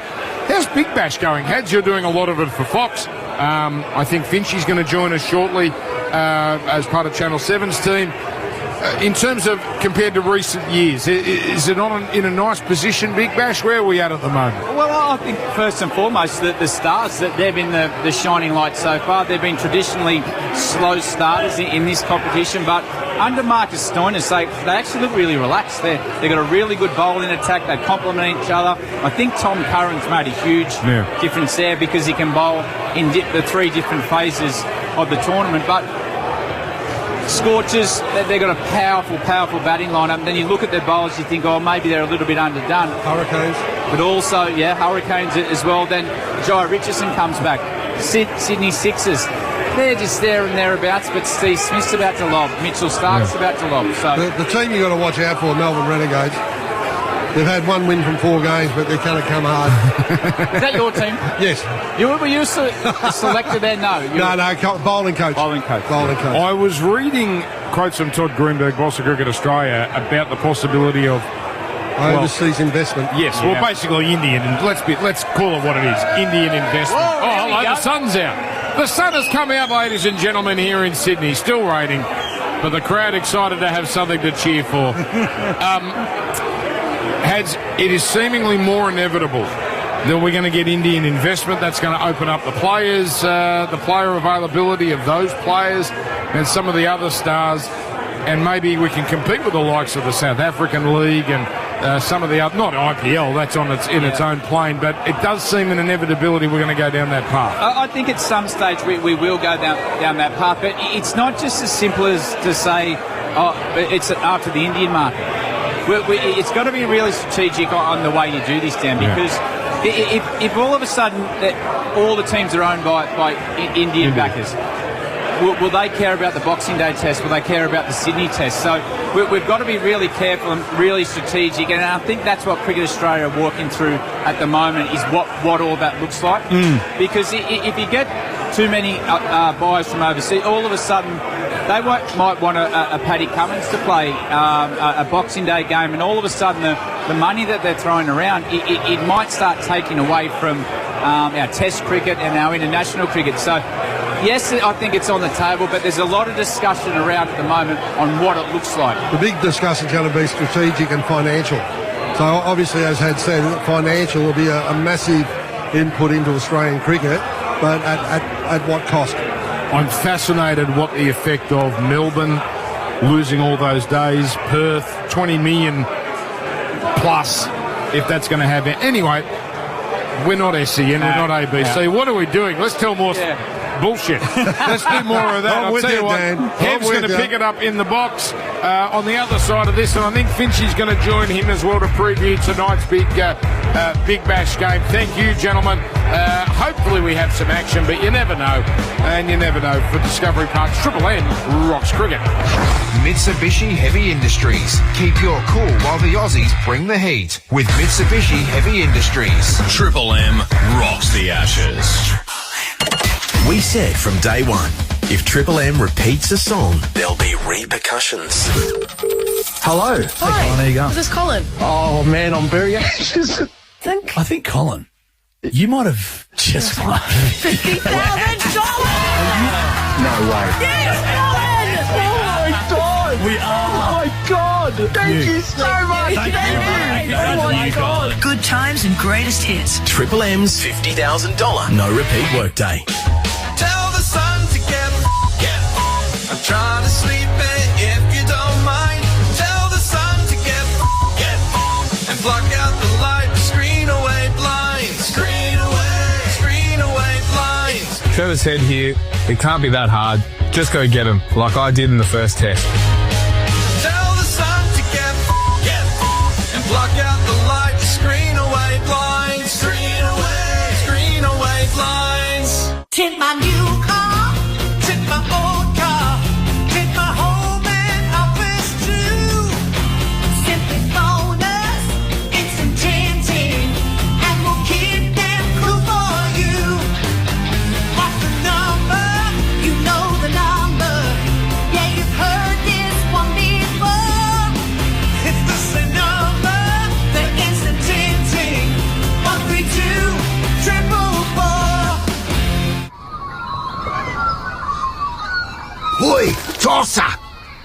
Your drink bottle lid strangled my mate. You think no one is watching when you litter, but nature is watching and, oh, we're angry.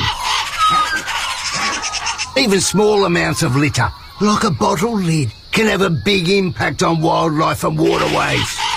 Nature hates a tosser, so bin it or bring it. A New South Wales Government initiative. Greg Blewett here. Imagine being that person who's got the mates round to watch the cricket this summer and forgot the drinks.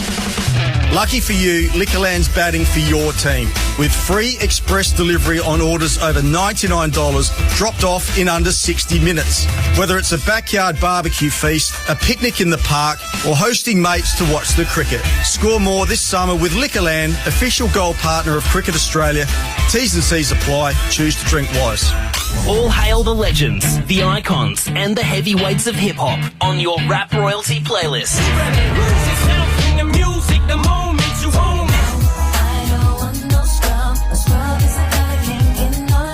From the voices who shaped the genre to the tracks that changed the game.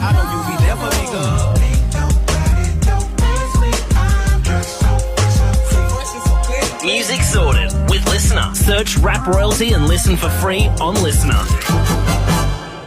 Welcome back to the Discovery Parks Parents vs Kids cricket match. Slight interruption to play just now after the Robinsons' dog ran off with the ball and headed for the glamping area. And looks like that might actually end play for the day, as some of the kids head off to enjoy the playground, some decide to go fishing, and the adults are lazing by the pool. You know what they say, you really can do it all at Discovery Parks. Book online at discoveryparks.com.au.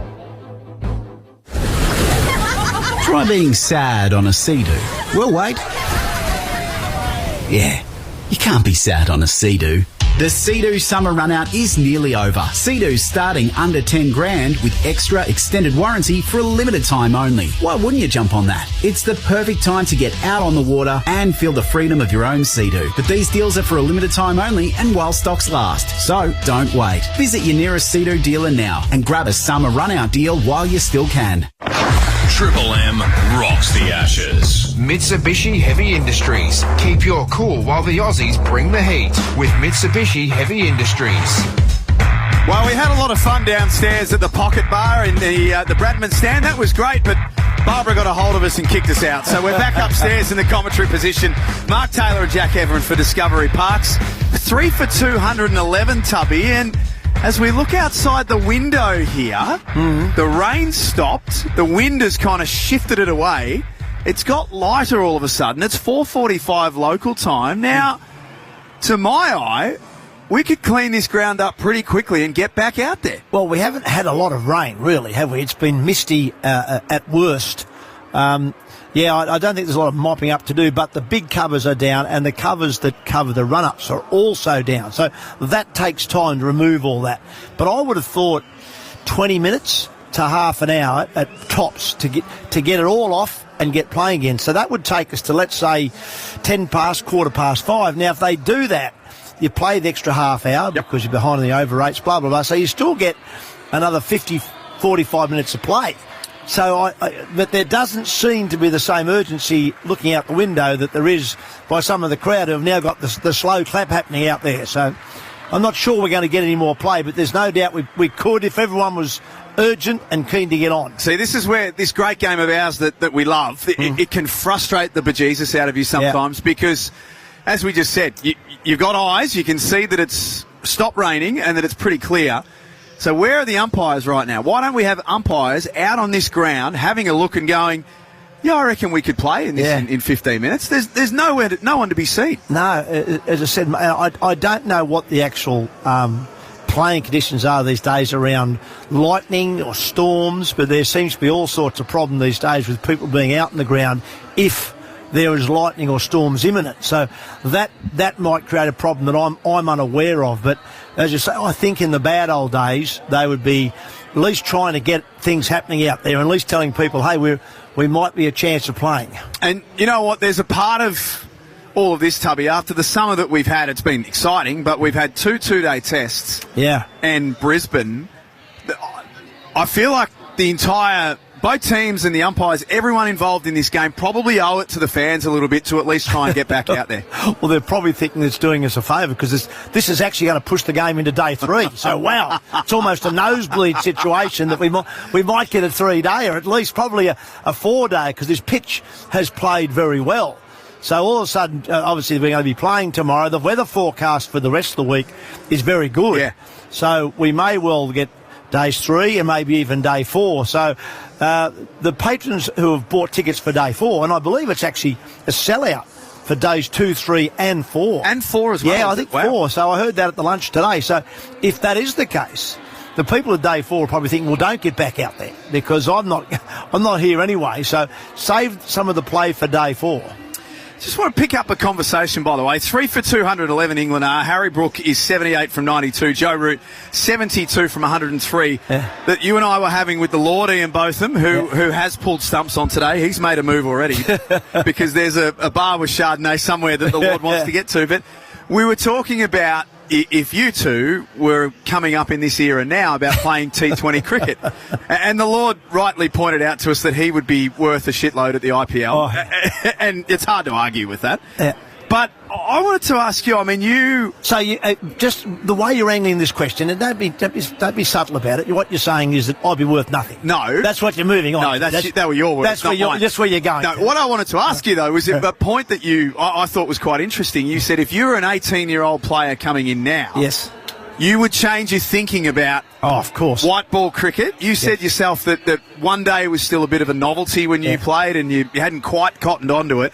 What would an 18-year-old Mark Taylor think about coming through and playing international cricket now with all of this money that's available? Very different to the guy that Mark Taylor was back in the 80s and 90s. So, as I just said to Beefy before he left, is that one thing that the only probably slightest glimmer of regret I have is I probably didn't take one-day cricket seriously enough when I played. It was all about test match cricket, and I still think mostly like that today. I love my test cricket, the longer form of the game.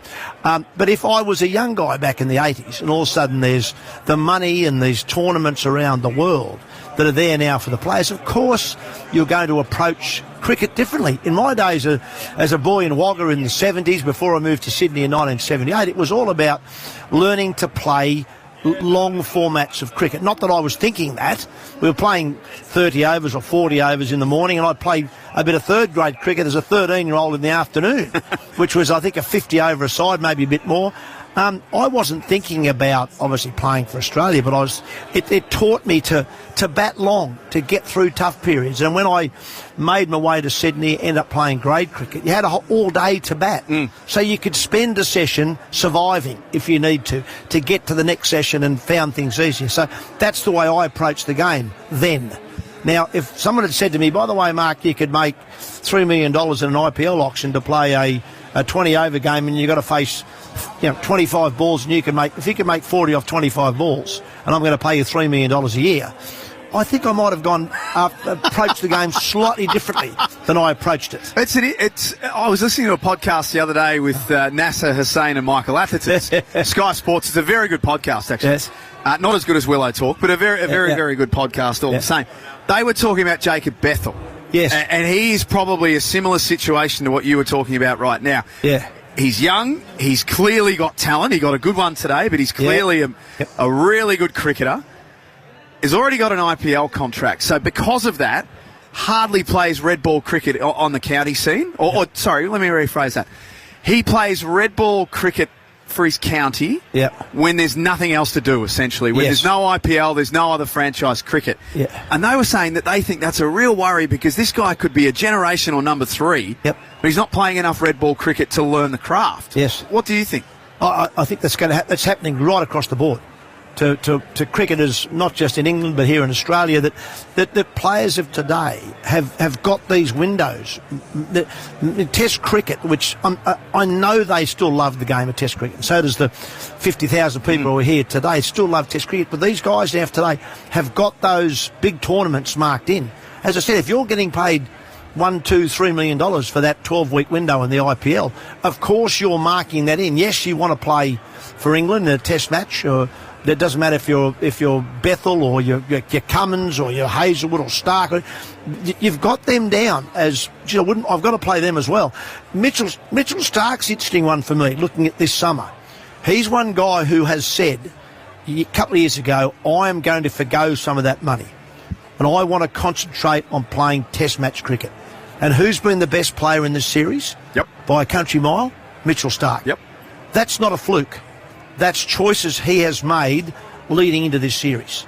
And it wasn't a choice he made 2 months ago. It was a choice he made almost 2 years ago to get his body right, to prepare himself for an Ashes series, for a Test match series. That does require time, and it can cost you money because it costs you that window of the IPL occasionally. And that's the great problem that Test cricket has, is that it's up against that sort of competition.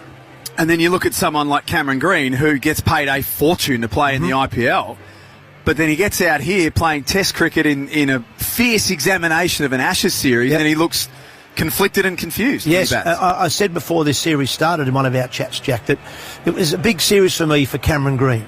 And so, unfortunately, so far, it's once again been another disappointing series for Cameron Green. We know he's a talent. We know he's a good lad.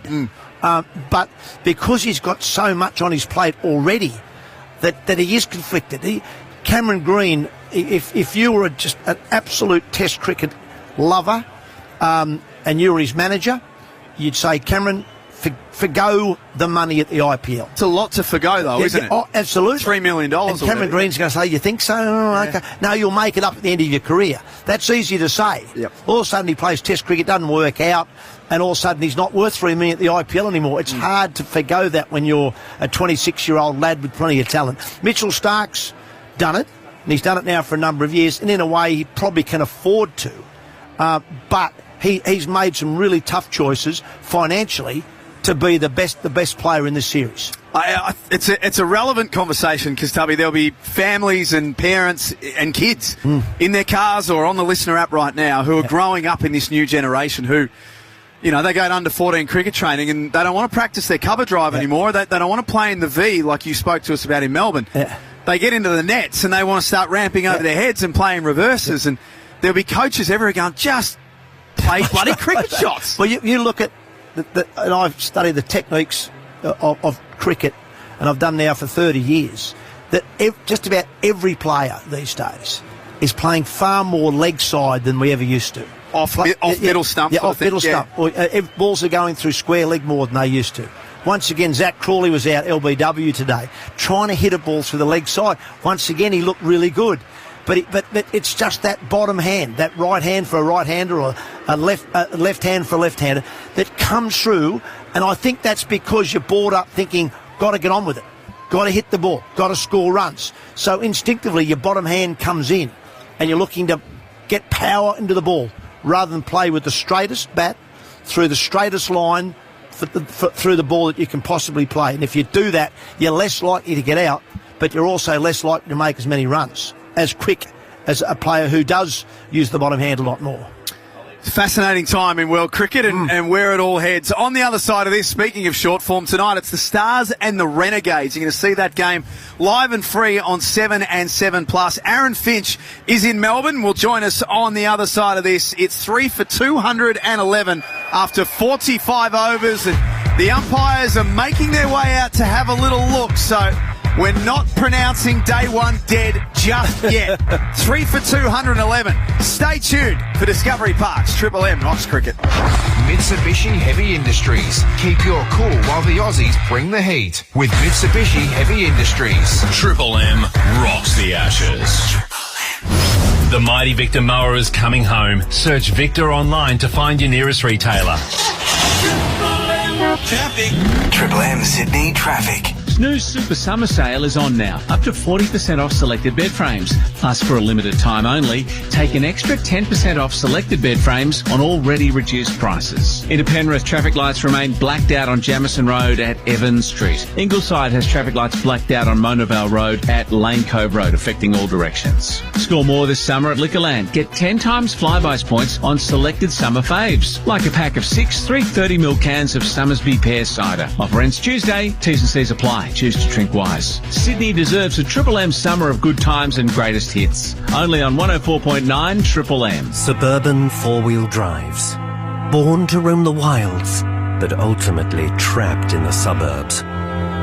But now Club 4x4 insurance policies free the four-wheel drive, giving cover anywhere you can legally go in Australia. Club 4x4 Insurance. Free the four-wheel drive. Issued by Lifestyle Insurance on behalf of QBE Insurance Australia. See club4x4.com.au for the PDS and TMD to decide if this product's right for you. Your deck is the perfect pitch for a summer barbecue. Like an expert groundsman, you've prepped it before, but this season, you're bringing out the big guns. The Karcher Pressure Washer. Blast months of dirt, spills, and whatever that green patch is, faster than a spinner drifting one through the off stump. Connect the EcoBooster accessory and clean 50% faster. Whoa. Go big on cleaning, save big on time. Check out the Karcher range in-store, online at karcher.com.au. A lot of questions around the top of the order this summer, Merv. How do you see it shaping up? Well, Beefy, there's a lot of choice on offer. Some reliable, familiar faces, as well as some newcomers. But I think the selectors have got it right, and the order has landed in a great place. Can't argue with that, mate. Although the fillet of fish was a strange pick. Oh, I didn't expect a bloke called Beefy to understand. Well, one thing's for sure. It's got to be Macca's in the lunch break this summer.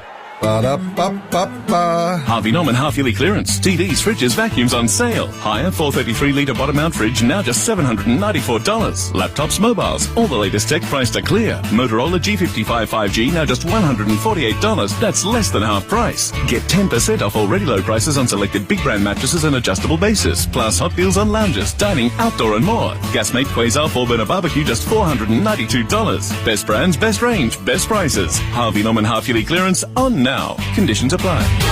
Mate, it's summer. Yep, sun's out, beers are cold, and the cricket's on. You know what doesn't take a break? Let me guess. Scro? Oi, nailed it! Nailed it. But actually, I was talking about local businesses. People are out and about spending more than ever. And audio is always on in the car, at the beach, even blasting at your backyard barbecue. Which means your business could be right there with them. Perfect time to stand out. This summer, boost your business. Get heard, get results. Head to triplem.com.au and click Advertise Local. Your team's working hard to bring home the win. And if you're on Team Cbus, you've already won. Cbus Super, making hard work pay off. Read the PDS and TMD to decide if Cbus is right for you. At Officeworks, get low prices on back-to-school essentials. Buy wireless mice from only $7 each. Or purchase any eligible Canon printer from $89 and redeem 2 bonus movie tickets for Disney and Pixar's Hoppers. Shop now at Officeworks while stocks last. Do you know the early warning signs of driver fatigue? If you're yawning, have sore eyes or trouble concentrating, you may be too tired to drive. Recognise the signs and pull over somewhere safe for a break or swap drivers if you can. And don't trust your tired self. Anytime is 7-Eleven time, particularly at 6:50pm when the game is about to begin and you need something to bite on that isn't your fingernails. Get game day snacks delivered anytime at 7-Eleven. Find out if we deliver to you. This summer, whether you're having a family night in or entertaining a crowd, Mitre 10 has everything you need to host in style. From backyard barbecues to poolside hangouts. And of course, those long afternoons watching the summer of cricket. Make this a season to remember. Explore our outdoor living range, Weber barbecues, and discover products that bring together style, comfort, and functionality. So, whatever your outdoor moment looks like, create your perfect summer oasis with Mitre 10. That's mighty helpful, Mitre 10. Think about how you use your car. Do you just drive from A to B? Is your car your office? Or do you go off-road? How you use your car will determine the type of brakes you need, because not all brakes are the same. Bendix have developed brake pads in Australia to suit your vehicle and driving style. No other brakes can say that. It's time to think about your brakes. Next time you change brakes, fit Bendix brakes. Don't accept anything less. Bendix brakes. Put your foot down with confidence. Help your business smash it for 6 with Prosper. Prosper's business line of credit is a cash flow tool designed to help you stay on top of wages, supplier invoices and bills, especially when you're waiting for your own invoices to be paid. Access up to $500,000 and only pay interest on the funds you use. Visit prosper.com today. That's PROSPA. T's and C's and standard credit criteria apply. Triple M rocks the Ashes. Mitsubishi Heavy Industries. Keep your cool while the Aussies bring the heat with Mitsubishi Heavy Industries. I don't know about cricket sometimes. It's 5 o'clock local time. England 3 for 211. We've been off for the best part of an hour or so. In fact, a bit more than that now with a little bit of rain and some bad light and lightning a little while ago. But as we mentioned, Mark Taylor, things have certainly improved here at the Sydney Cricket Ground. A couple of drops, but that's about it. But unfortunately, the news is not good. At 5:01, play has been abandoned for the day. Play will resume on day 2 at 10 o'clock local time. I don't know, I feel like we could still try out there, couldn't we? Yeah, we don't do ourselves a lot of favours. You know, it's a game that requires the right elements. There's no doubt about it, and we are. Can be a victim of the elements, as we found out today, but it hasn't been that bad. We actually haven't had really much heavy rain here at all. We've probably had less than a mil of rain, but now we've been off for an hour and a half, and we're going to lose another hour and a half, so we're going to start 10 o'clock tomorrow local time, so we get an extra half an hour tomorrow, but yeah, disappointing, always disappointing. So in that case, we move to stumps for Mitsubishi Heavy Industries. Keep your cool while the Aussies bring the heat with Mitsubishi Heavy Industries. Who won the day?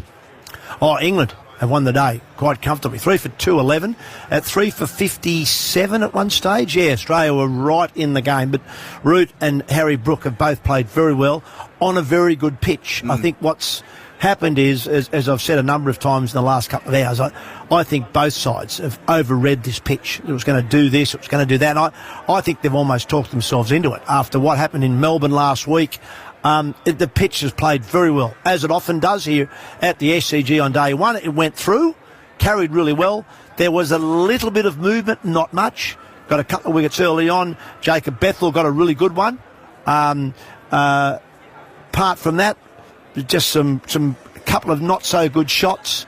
Duckett hung the bat out a little bit again. And Crawley played around one, the LBW. Yes, they're regulation dismissals on day 1. 2 quality players have come in, and apart from a session where they got a bit hook mad, they've looked very comfortable and now put on 154 for the 4th wicket. Joe Root 72. Harry Brook is 78 when we resume tomorrow. This has to be the Harry Brook century that we've been waiting for now, doesn't it? He's built the platform. He's such a fabulously talented cricketer. He's teased us all summer long. He's number 2 in the ICC World Rankings. He must turn this into a big score tomorrow. Yeah, and he's a quality player. He is a quality player. They have not seen anywhere near enough of Harry Brook, and I think he'll only get better and better, Harry Brook, because he'll mature. He'll learn from this series, and hopefully, from an England point of view, he does make 100 tomorrow. Get that out of the road for next time he comes back. Yep. He'll come back 4 years' time a better cricketer than he is now, with a bit more knowledge. He is explosive. He plays shots that others can't, but he doesn't need to play them all the time. And unfortunately, he gets in his head that he's got to play them all the time. If he stays in, he scores quick enough just batting in an orthodox way and will make 100 after 100. Now, I've got some music to your ears, by the way, too, because we have seen some great catches this summer. But if you catch yourself looking at your old shed, and I know that you're a passionate man, about your shed, and you're starting to think that I deserve better, I deserve what Mark Taylor has at his crib, then you need to stop waiting and talk to Best Sheds. Smash your old shed for 6 and treat yourself to a brand new Aussie-made shed with a 20-year manufacturer's warranty at bestsheds.com.au and find out why there's no shed like a Best Sheds. Where were they a couple of years ago? What is in your shed now? Because I know this has been very much a work in progress. It's filled up, my shed. It really has. Probably doesn't get the amount of work in it should, because I know if I go there, I'm in for a day of toil. But I do like getting down the shed. I've set up, I have set up a little bit of a handy cam down there. A handy cam? Yeah, I can do like a YouTube clip from the shed. Some home movie sort of stuff. Some OnlyFans sort of work. Yeah, the only thing. Yeah, I'm not supposed to talk about tools on air, am I? So I've not mentioned that. Your shed sounds very, very impressive. So that's us done from the SCG, unfortunately, on day one. England finish up on 3 for 211. When we come back tomorrow, Harry Brook will be 78 from 92. Joe Root will be 72 from 103. First ball, 10 a.m. tomorrow local time. We'll be on air at 9:45 local time to build it up to day two. Massive thanks for everyone joining us across the day. This is Stumps for Mitsubishi Heavy Industries. Keep you cool while the Aussies bring the heat with Mitsubishi Heavy Industries. It's been a lot of fun day one at the Sydney Cricket Ground. We'll see you tomorrow. And for Discovery Parks, Triple M rocks cricket. Triple M rocks the Ashes. Session highlights for IG Share Trading. Okay, here we go. Stark to Crawley. Stokes winning the toss, electing to bat, and we are underway at the SCG. Mitch Stark in. Across the right-hander and through to the keeper. Duckett's had issues with Stark. And he's got him again. Oh, no. Lisa into Crawley. Edging. And it goes through the vacant fourth slip region for a boundary. Here's Stark. Oh, slashing. Square of the wicket. That had a bit of authority about it. Rollicking here, England, particularly Duckett. Gets an edge. Caught! Wonderful dive from Carey. A feather from Duckett. It died on the keeper, but he made sure that he pounced it. Lisa, impressive in this series. Although what's impressive is Crawley swiveling with a wonderful Vaughan-style pull shot. He's 16 now. Oh, hit on the pad! Must go up! Must go up! And it does go up! And Crawley is gone! Final ball of Boland over to Bethel. Edge, Scotty Boland! He nicks off Bethel, and all of a sudden it's become Australia's morning. Oh, magnificent from Joe Root. That's a good a shot that we've seen all morning. Plastic covered right. Bounds in. Root opens the face. On the bounce, wide of Gully for four. 50 partnership up for England. Just before lunch, that's a beautiful shot. Full face of the bat from Harry Brook. Full and driven through cover for four. Evenly poised at lunch on day one. 3 for 114. Start bowling. Brook facing. Clips off the pads, gets it past the bounce, square leg. Is it going to get there? Uzi chasing. Just reels it in. Should run 4. They'll run 8. Now they're going to run 4. So here is Stark. He's getting a pull shot in the air, but it might bisect all three of them. It might be Harry's day. The three came in like coming in from a triangle, and it just plopped right in the middle of them. And this is worked out to bring up the 50 for Root. Full ball slashed, square of the wicket. There is vacancy out there, and that boundary brings up Harry Brook's 50. Brook takes on the short ball, shouts and catch it, it lands short again.